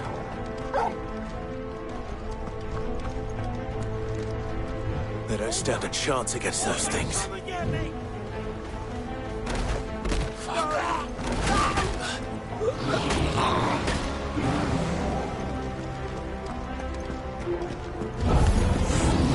They've been routed.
What happened to the Royal Army? There's nothing but monsters here.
enough of you, are there?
Where the city's leaders gather.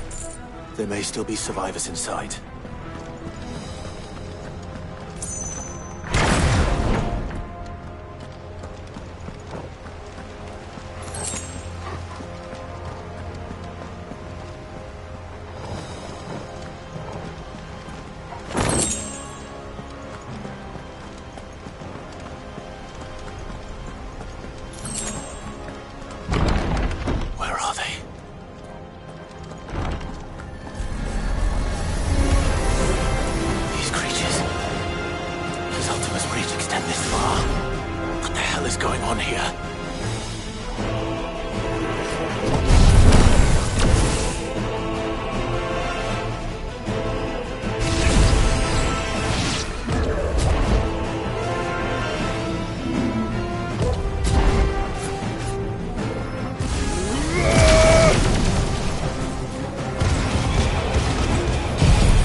You've caused quite the commotion.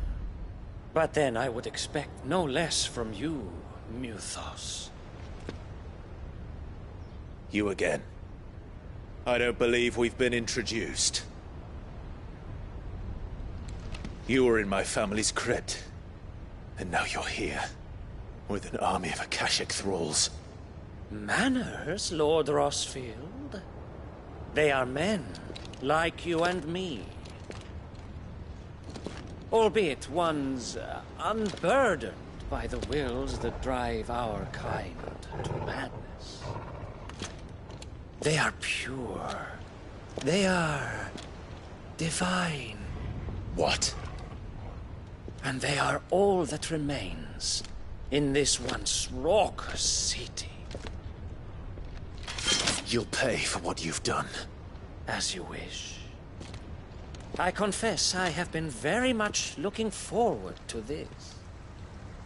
Pardon me this indulgence, Your Majesty. The vessel shall not be spoiled.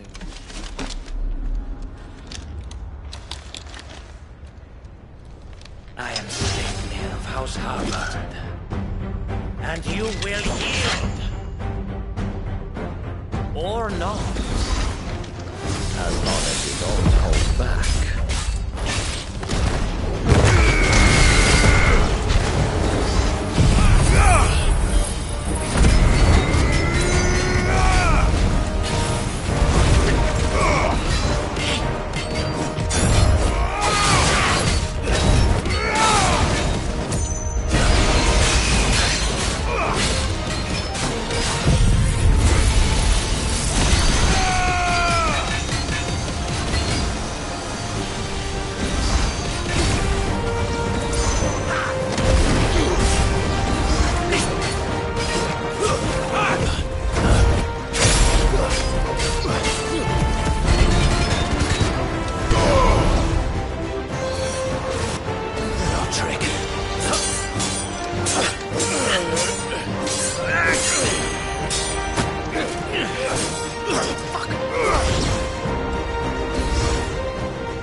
Forgive me if my performance seems uninspired. It is just that I expected so much more from our chosen one. Perhaps this will kindle your flame? What now? A gift from my liege lord Zarnai. Gungnir. Watch closely, Mythos.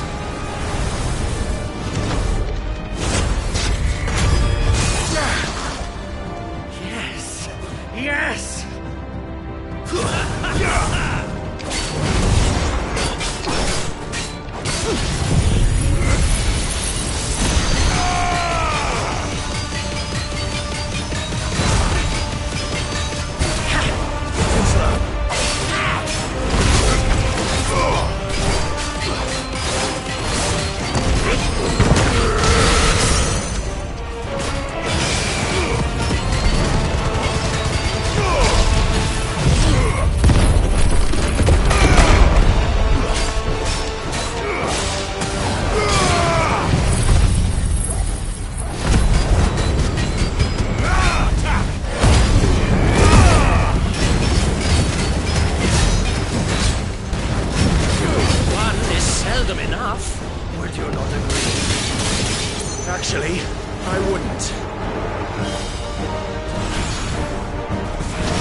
The vessel is strong.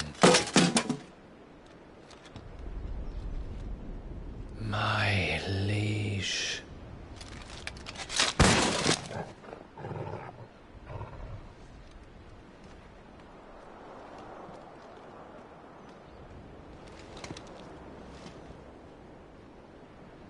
Clive! You're all right. As are you, I see. We are, yes. I'm sorry, but we couldn't save them. It was over before we arrived. Well, you did what you could. I fear we were all too late. What's wrong? Nothing. I hope.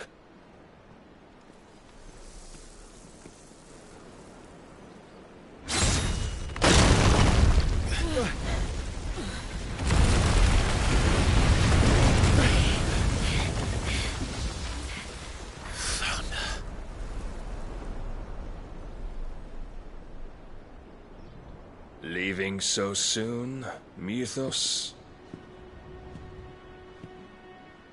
It's the king. Indeed.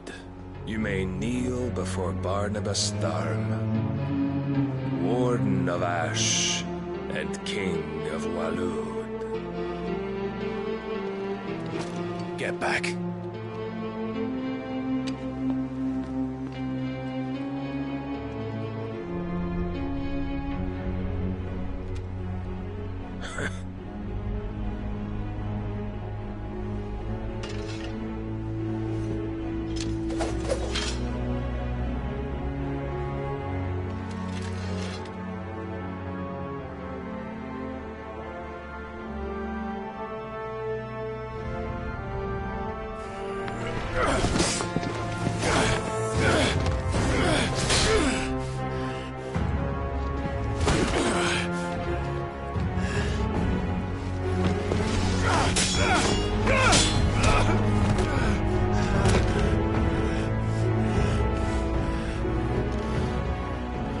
Wild and impetuous.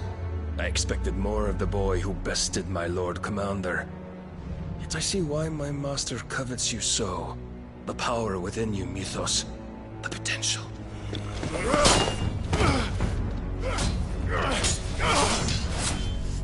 Stop calling me Mythos.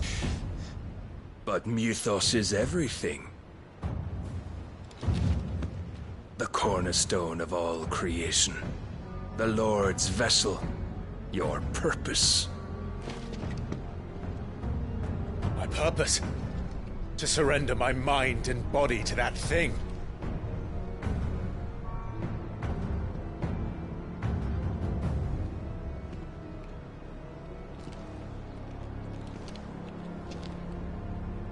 No, Your Majesty.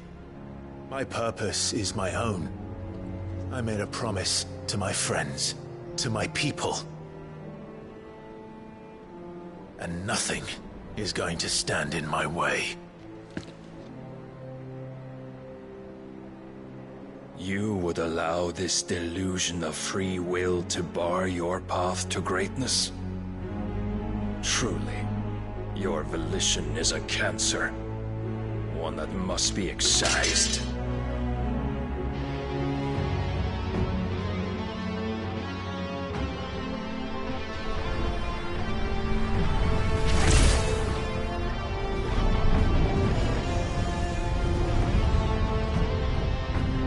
Try it.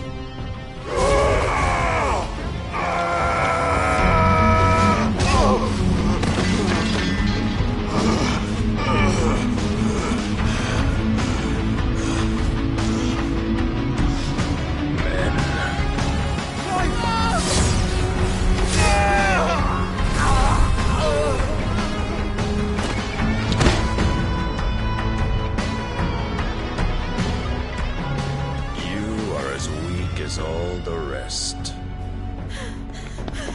Joshua!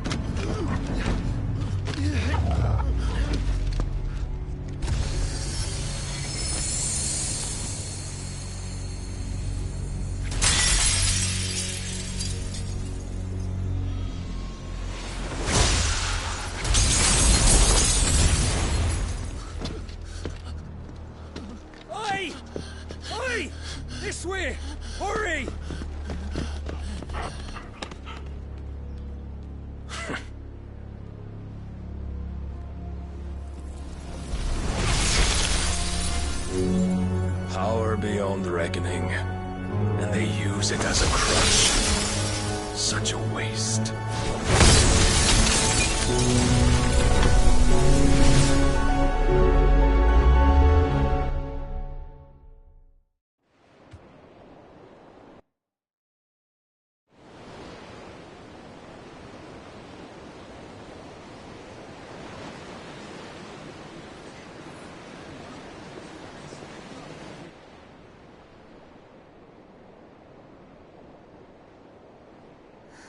Will he be all right?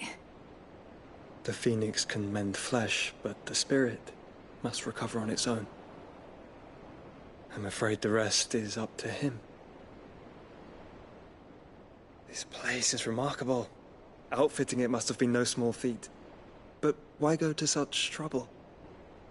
That beauty's belly's filled with wonders the world ain't ready for. If the guilds caught wind of what we were up to, they'd all want a piece. All right? And how is he? Do not blame yourself. He was barely breathing when you brought him here. We would have lost him if it were not for you. No. Barnabas may have severed nigh every sinew in my brother's body. But he made certain the wounds were not fatal. Nigh every sinew? Allow me, your lordship. Don't know what I was thinking, putting you to the trouble like that. 'Tis no trouble carrying comestibles to my ailing nephew. I know, but you've already done so much for us. Pouring your gil into the hideaway and now the ship. I don't want to take the piss. You risked your life. And for what? Some girl you hardly know. Why'd you do it? You got mad or something? I wouldn't go that far. Clive! You're awake, my boy. Oh. All I want to do is help. And the world won't save itself. It was Sid. Your father, who taught me that. Sounds like him. Don't you dare do that again. What of the Royalists? Fucked off, the lot of them, along with the galleon. With the king on board, no doubt. The Iron Hair wouldn't sail without him. Clive. Jill didn't come back. What do you mean? She kept the king busy while the others dragged you out. It's all right, Mid. Jill is fine. The ether of her icon endures. And as long as it does, we can be certain she is alive.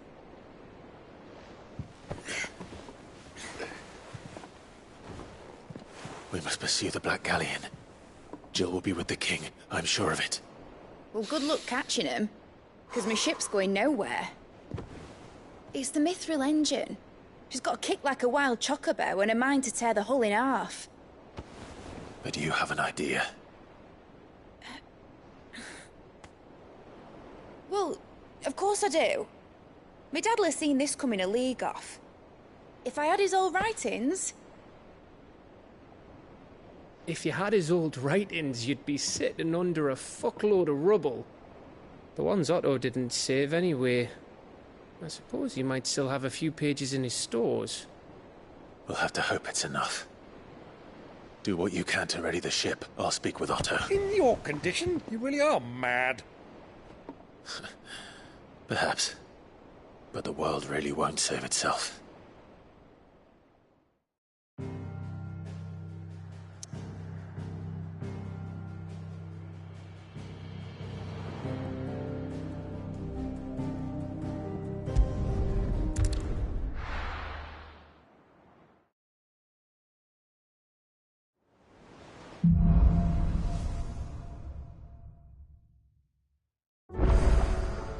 Right. Gav said that Otto might know something. Cole said it was an army of Akashi.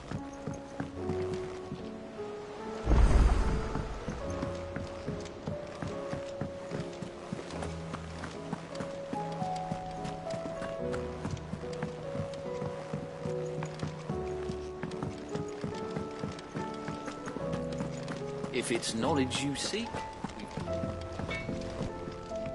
Trouble with your gear, or Sancfordian, dear?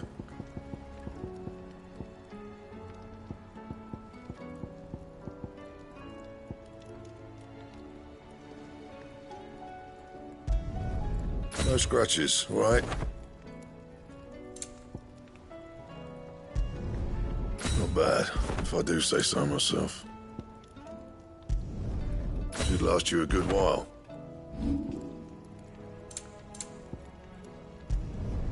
Yeah, that should do you. Not my best work, but it'll do.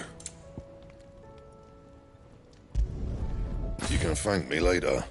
And?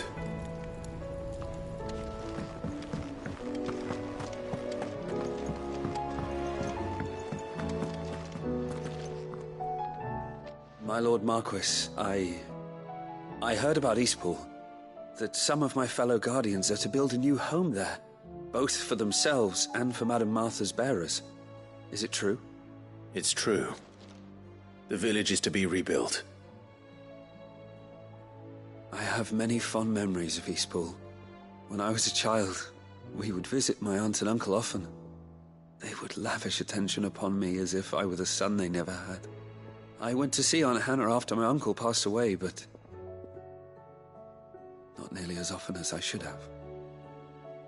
Oscar, I'd like you to assist Sir Wade in the rebuilding efforts. But my lord, my training is not yet complete. I couldn't possibly. I warned you I might not be the easiest of masters, but I'm not as hard-hearted as that. Go. Be with your aunt. Rebuild her home. Is what she would have wanted. Yes, my lord. Thank you, my lord.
How are we supposed to do our duty when the hills are crawling with Akashic and the valleys are full of ether?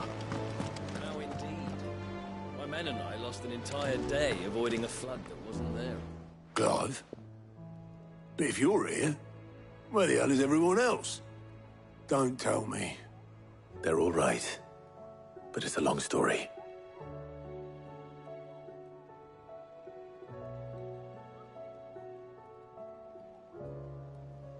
You lot don't do things by halves, do you?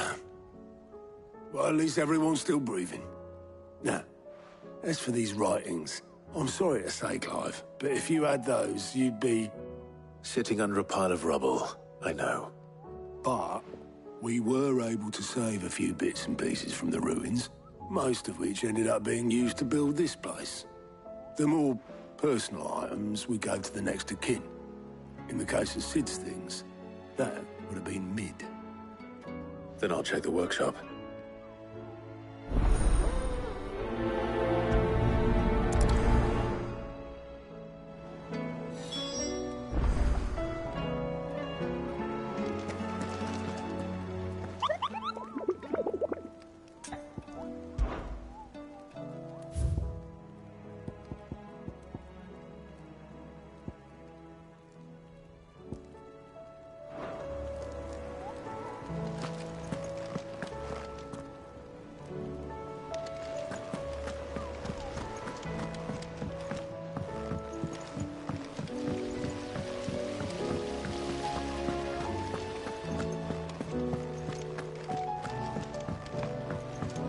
Amber and the Lazarus are gone. Do you think Mid's ship will ever sail?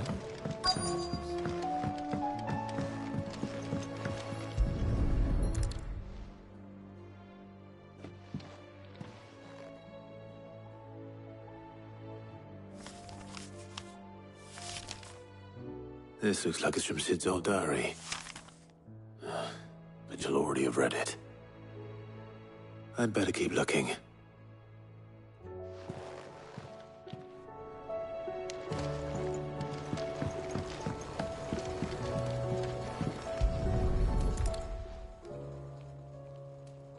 What do we have here? Oh. Sid's pipes. Something tells me Mid won't be needing these.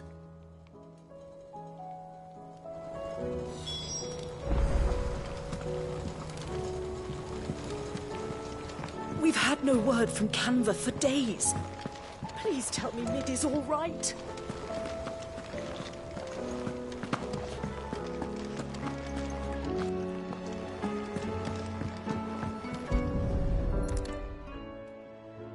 I remember seeing this doll in Sid's cellar. I wonder if it was Mid's.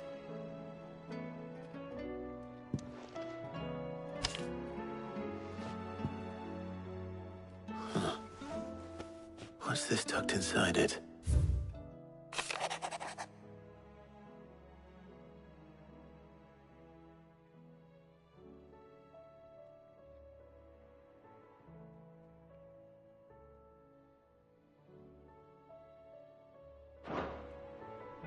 Sid's best invention. That sounds promising. So Sid hid something in Mid's first opus. What would that be? Perhaps Otto might know.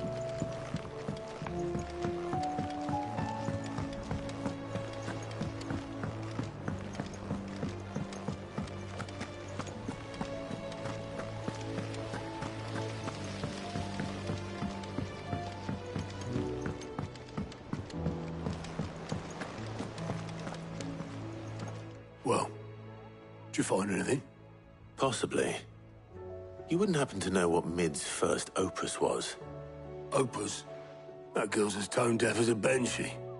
Unless you mean the orchestrion. She couldn't have been more than, what, 11, 12 when she cobbled that thing together? It surprised us all. Not least her dad.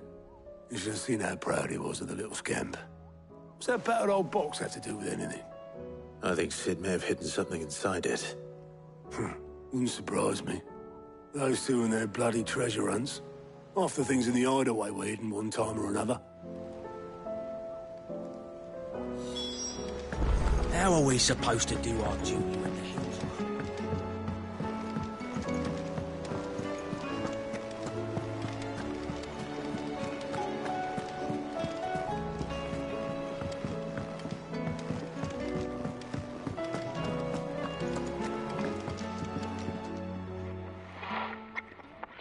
I didn't break it. Well, I didn't break it. What didn't you break? Nothing. We didn't break nothing. We definitely didn't break the orchestrion. What's wrong with it? It's broken. Except when it isn't.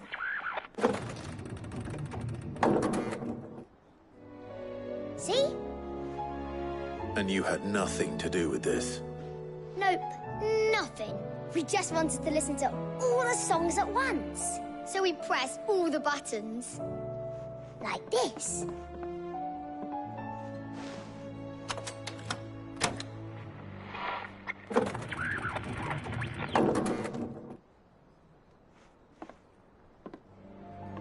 See?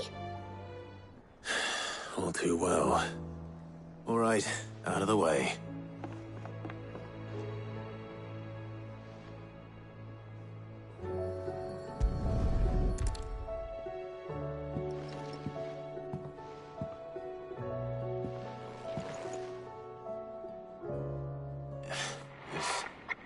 Something caught on one of the gears. Did you break it? Can you fix it? No, I mean, yes. There. How about now? You fixed it! Sid fixed it! He more than fixed it! Yeah, new music! Huh. Never heard this one before. They started playing when I removed this. Whatever it is.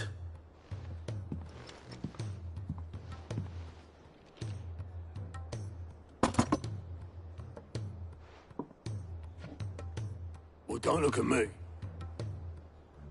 I can tell you it's important, though.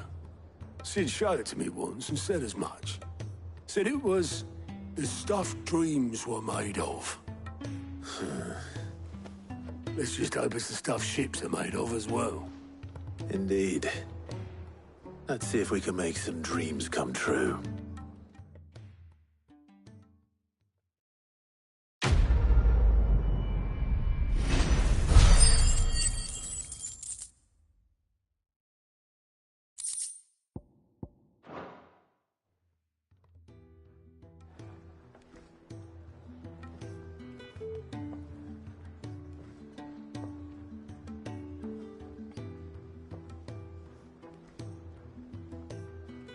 Just the two I was looking for.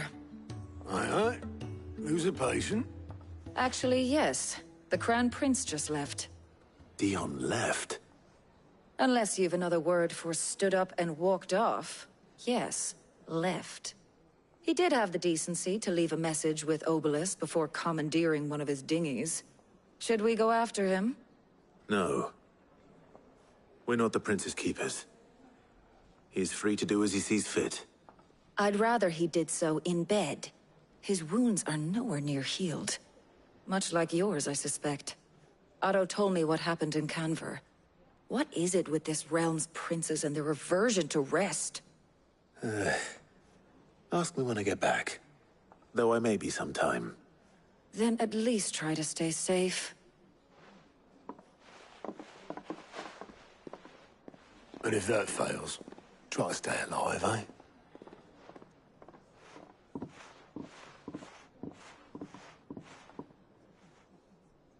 Every moment I waste here, the further the flagship sails.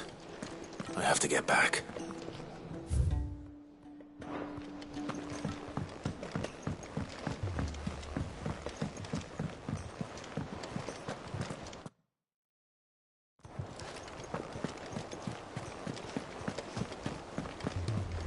Cole said it was an army of Akashic.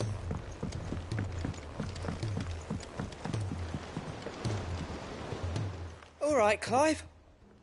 Blackthorn told me you helped him out again. It's half of that. Speaking of which, I'm actually a bit, Worried about him. And you want my advice? afraid so. It's a bit of a funny one, this, but I saved this posh knob while I was out on a mission, and he gave me this flashy ring to say thank you. So, obviously, I show it to Blackthorn, thinking he'll be impressed, only for him to go white as a sheet and quiet as a curl instead. Try as I might, I can't for the life of me work out what could have got him upset like that. And seeing as how Blackthorn opens up when you're around, I thought maybe... I'd speak to him again. Well, I suppose there's no point leaving him to stew. Cheers, Clive. I'll be sure to pay him a visit as soon as I have a moment. All right, I'll meet you by the forge then.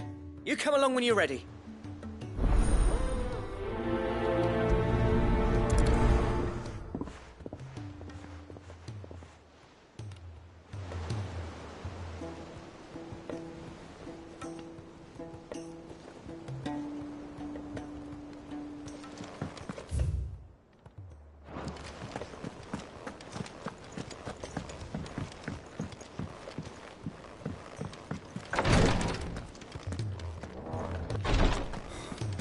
She can't kick this up much longer.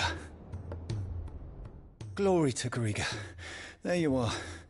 And not a moment too soon. What's happened? Taya's busy working herself into an early grave.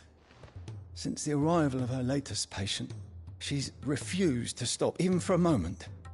I've tried offering to see to him in her stead, but she won't hear of it. Clive, she hasn't left the infirmary in days. She's pushing herself too hard. And if she doesn't rest soon, will you talk to her? Order her to her chambers if that's what it takes. Because if she keeps this up, I fear the hideaway will be without its best physica before too long.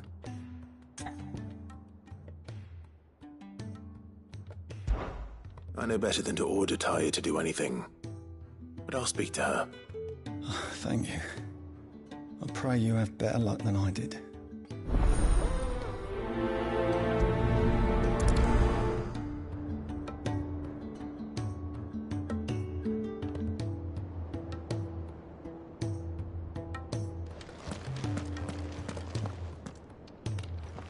Well, Tyre, Rodriguez worried about you. And if what he says is true, then so am I. We all admire your dedication, but you do need to rest. I will, when it's time. Until then, I'm staying put. We owe him that much. Who is he? Someone from my past. Someone who doesn't deserve to die alone. It won't be much longer. The crystal's curse has almost finished its work. If I had the tears, I could ease his passing. But without them, we've nothing that will touch the agony of those last few hours. How would tears help this man? Not my tears. Tears of mercy. Alicia, it's the only thing strong enough. You wouldn't, Tyre. Surely. There must be something we can do for him. Sometimes an easy death is the greatest kindness we can offer. You do well to remember that, Rodriguez. I will. We have all the ingredients we need for Alicia Balwam. It needs to be fresh, though, so we rarely have much to hand. I can make the draft if you can bring me what we're missing. Just tell me what you need. There is a species of venom-weeping spider that lives in the forests of Norvent, near Lorbert's Pass. Bring me one of their eyes. Preserve it as best you can, but avoid contact with the tears. I'll make sure the other ingredients are ready before you return.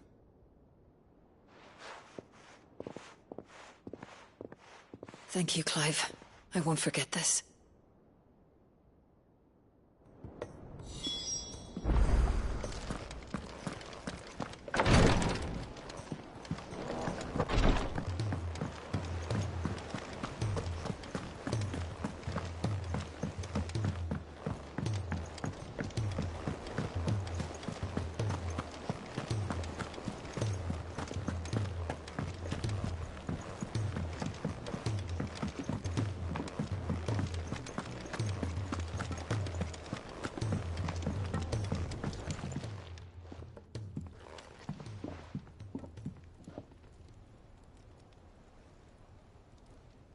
Bloody hell, Clive. Not this again. Oh, ain't you got better things to do with your time? That remains to be seen. August tells me he showed you a ring, and that the sight of it clearly upset you. Would you mind telling us why? Come on, mate. Bottling it up ain't gonna help no one. If it weren't the ring, and it was something I said, then I'm sorry. It was the ring, right? It brought back some unhappy memories, that's all. Memories better left forgotten. Memories of what? There are things we'd all rather leave behind, Blackthorn. But sometimes it helps to talk about them. And sometimes it doesn't. Is that so hard to understand? Don't be like that. Fine. If it'll get you off my back. That ring you flashed was the work of Zoltan. We apprenticed together. Back in the day. You've never mentioned him before. Why would I? Ain't seen him in decades, and the last time I did, we almost came to blows. The ring brought it all back. I could tell it was one of his the moment I saw it. Vast has improved, though. More than I thought possible. That thing's a work of art. So it was a nice ring. Worth a few gil, maybe. What's it matter to you? It matters, because engraving metal's a nightmare, and I've got no bloody idea how he managed it. The fact is, I couldn't make anything even half that detailed. So what? You're an armorer, not a jeweler. I'm the Hideaway's master craftsman. I'm not stealing a living at some backwater village forge. My armor keeps you lot safe, and my swords keep you dangerous. As far as I'm concerned, every swing of my hammer's another blow struck in the name of our cause. So I put my heart and soul into my work.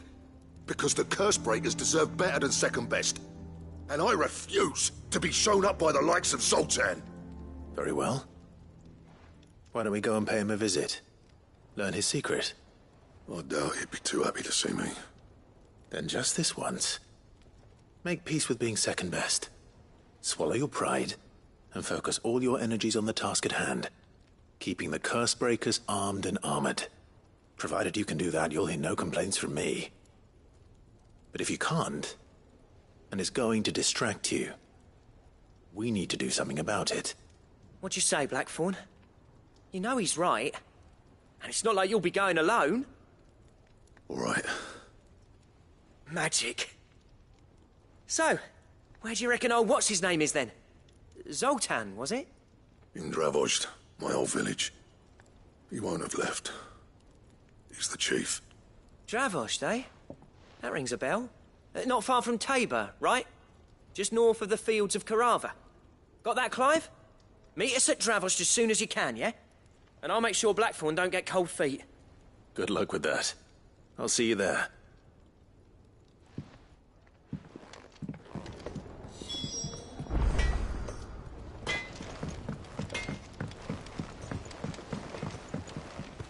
Oh. There's no one like our Nan.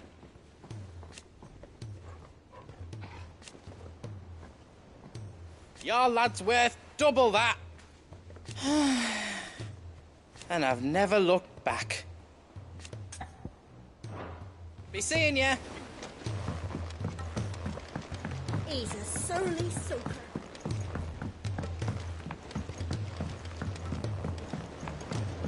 The realm's crops are all being harvested early.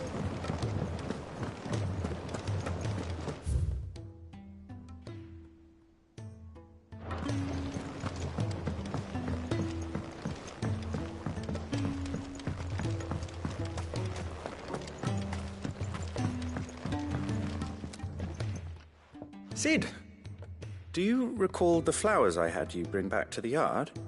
Vaguely. Is something wrong? I'm afraid so. I was able to get most of the Morganbeards to take root, but they rarely flower. I fear the soil here does not agree with them. However, I believe I have a solution. I can't wait to hear it. I'm going to marry the Morganbeards with Morbles. I know. But hear me out. Morbles are possessed of a highly choleric temperament. The fire which drives them appears to be maintained by an abundance of nutrient-rich ether drawn from their environs. I believe that by grafting a Morble vine to a Morganbeard, the appendage's wealth of vigor-inducing nutrients might well stimulate the flower to bloom. The endeavor, I assure you, is scientifically sound. I simply need a vine to prove the theory.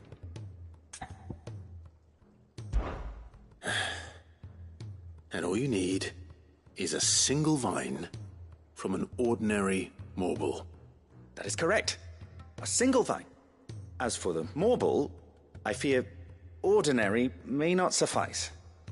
But, as luck would have it, a most extraordinary specimen is rumored to haunt the swamps of Rosaria. Why, a notice concerning this very creature was only recently posted on the hunt board. How timely. Well, I shan't keep you any longer. I know you have much to do, as do I. Now, where did I put my watering can?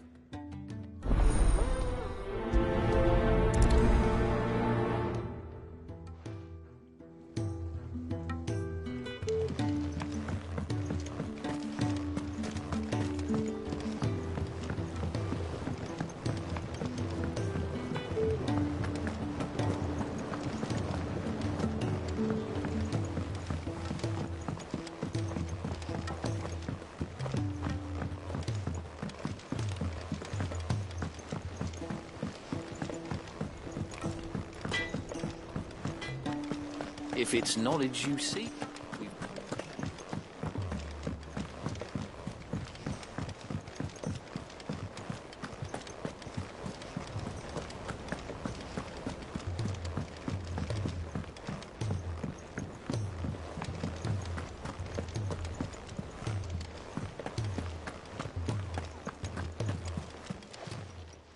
Clive!